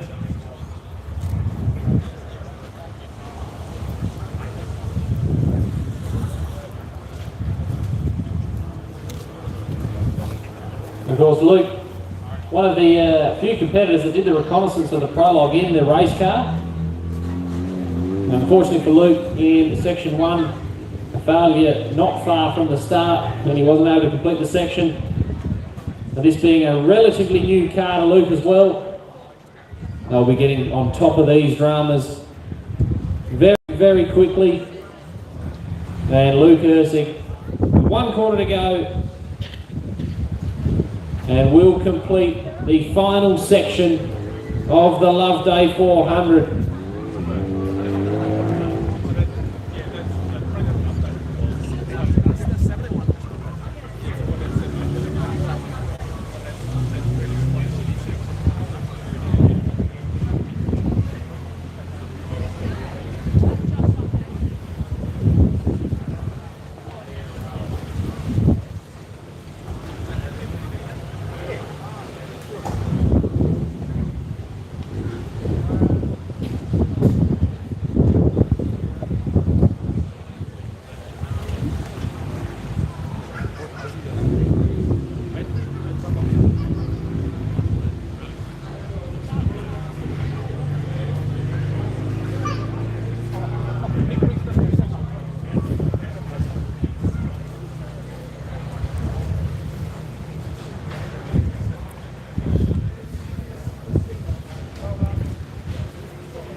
just a step. Just a hard step. Leave this stretch here.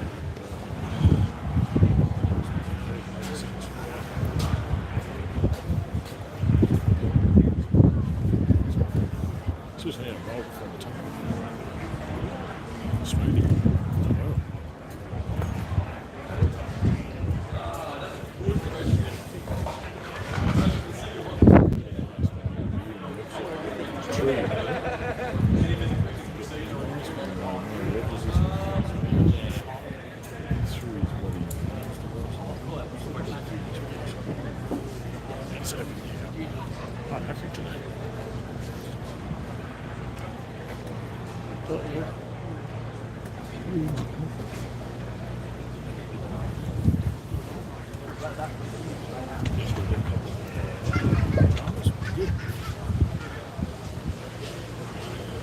Excellent.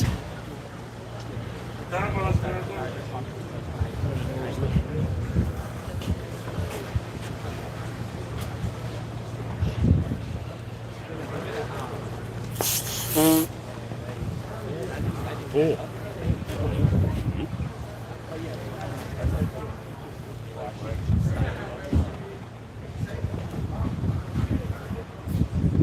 You going to take it off rally safe? Sorry? You take it off rally I'm taking safe? up rally size. Here we go. Thank you. Two of them. Try and do Budgie. Side by side.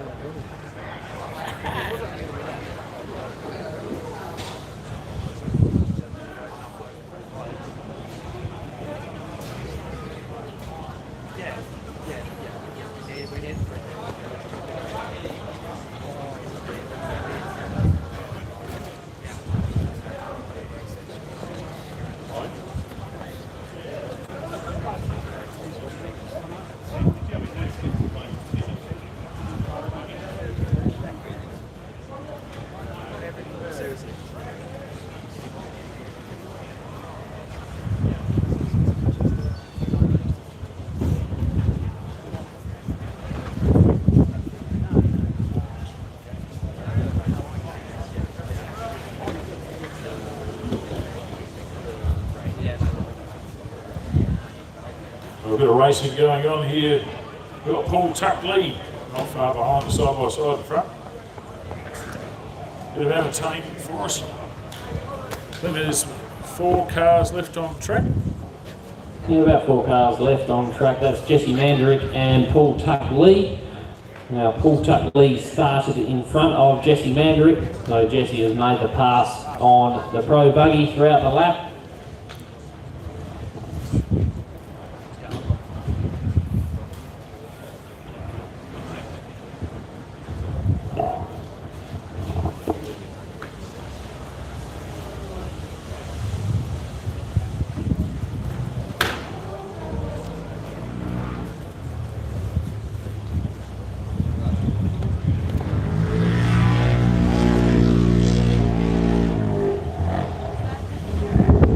I'll tell you what, it's been a tough weekend for a lot of our competitors, and Jesse Manderick been very consistent throughout the entirety of the weekend. And I'm sure they'll be happy to finish the Loveday 400 in 2025. As certainly will Paul Tuckley, who of course had a few dramas throughout yesterday's running, was slow moving on those last couple of laps. But will greet the checkered flag here at Loveday for 2025 as well.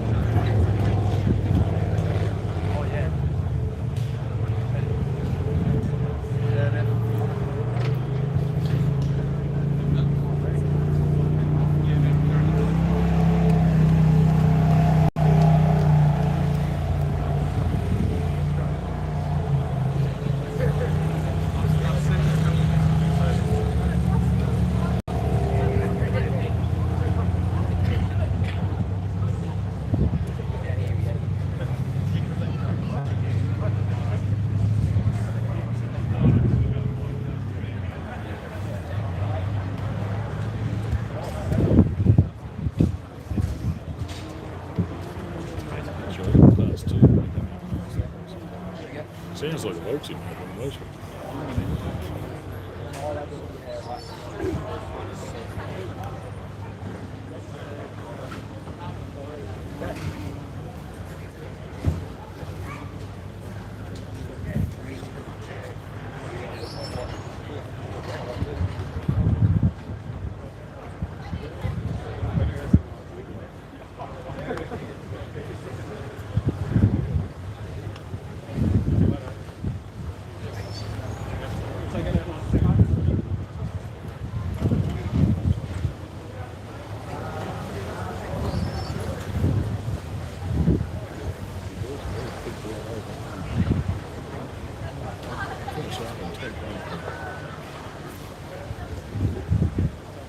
Good, that's good. There we go. Oh, it's not going to be class 2 laps. So who's that going to be? That makes sense.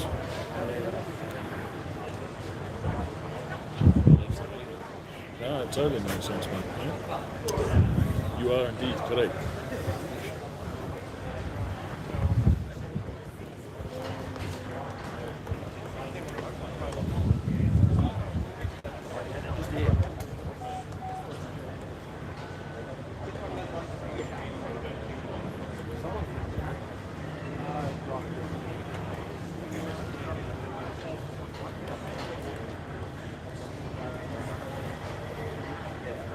Ronco motors are off, aren't they?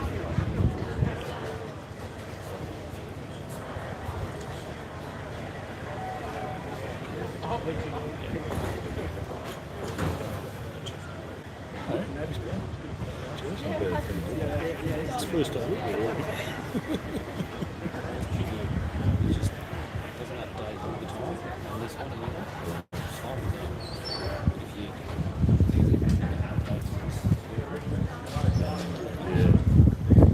just like trying to watch fish distance. Yeah, watch it. Should do. It's loaded now. It's good. They've got all those trackers. That's what his main job was.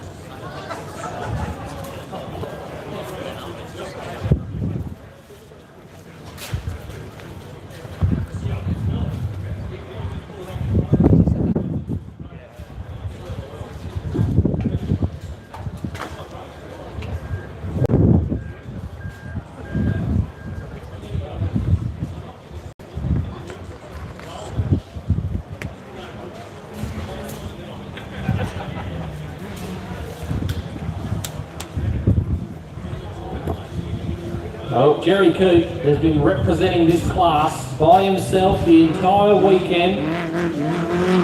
The Super 1650 buggy didn't quite get to his scheduled start time for this heat at the right moment. Looks like he's run pretty wide there too, just to make his last couple of corners a bit entertaining for himself. So Jerry Coop will be very, very happy to greet the checkered flag here and finish Loveday in 2025.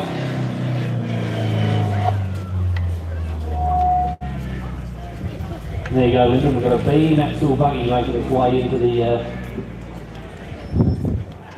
well, he's trying to make his way into the pits. The official's trying to stop him, so he goes into the spectator area here.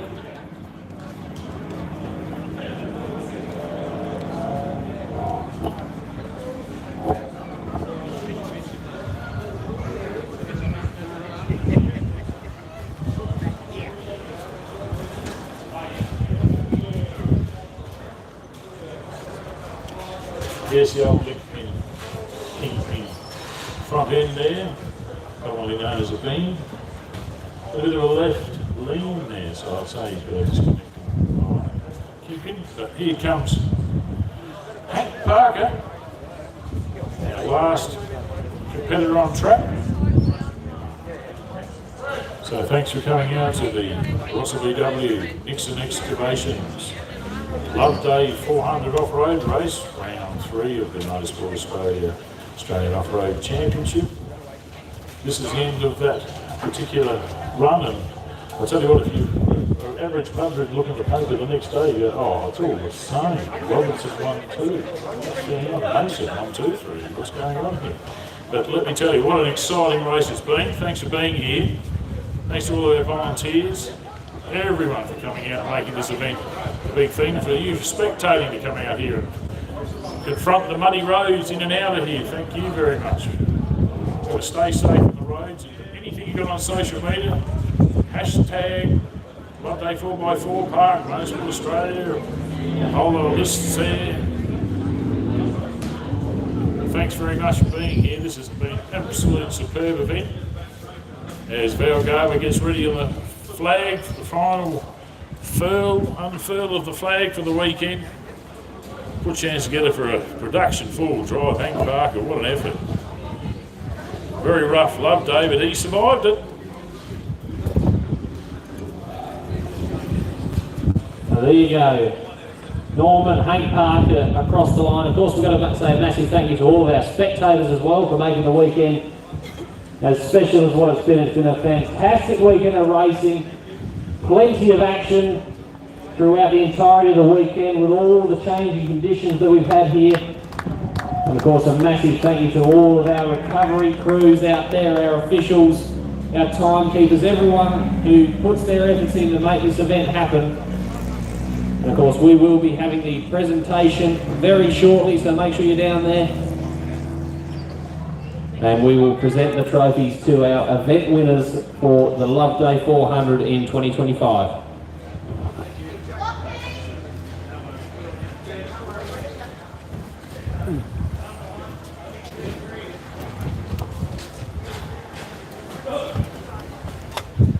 Well done, Jeff.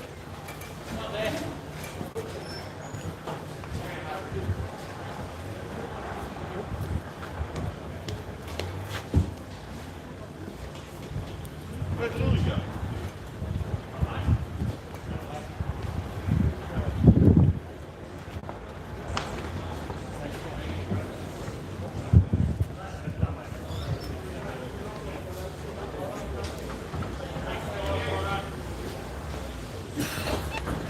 Oh, there you are.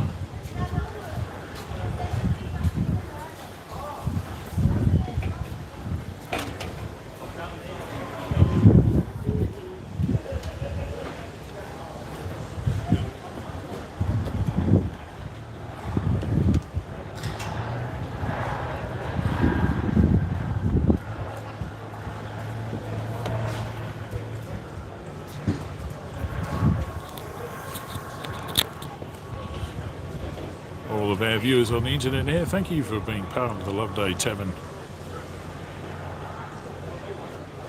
presentation time. There will be coming. We'll be going offline here. You can see all the shining trophies down there, but the speakers and all of that will run out. So sorry if you couldn't hear the audio for the last few minutes. Thank you for being part of this live presentation. Don't forget, I'll make sure you can replay of all this on YouTube later, and congratulations to the Western Australian contingent there, 1, 2, 3 for the National Championship. Well done.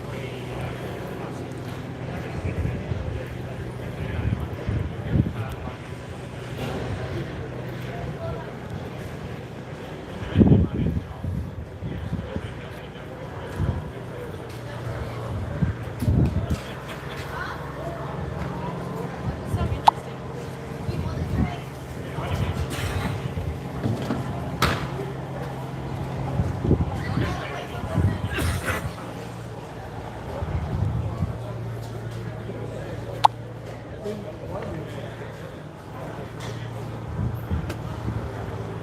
Yeah, no, they're going to all be thrown in the bar.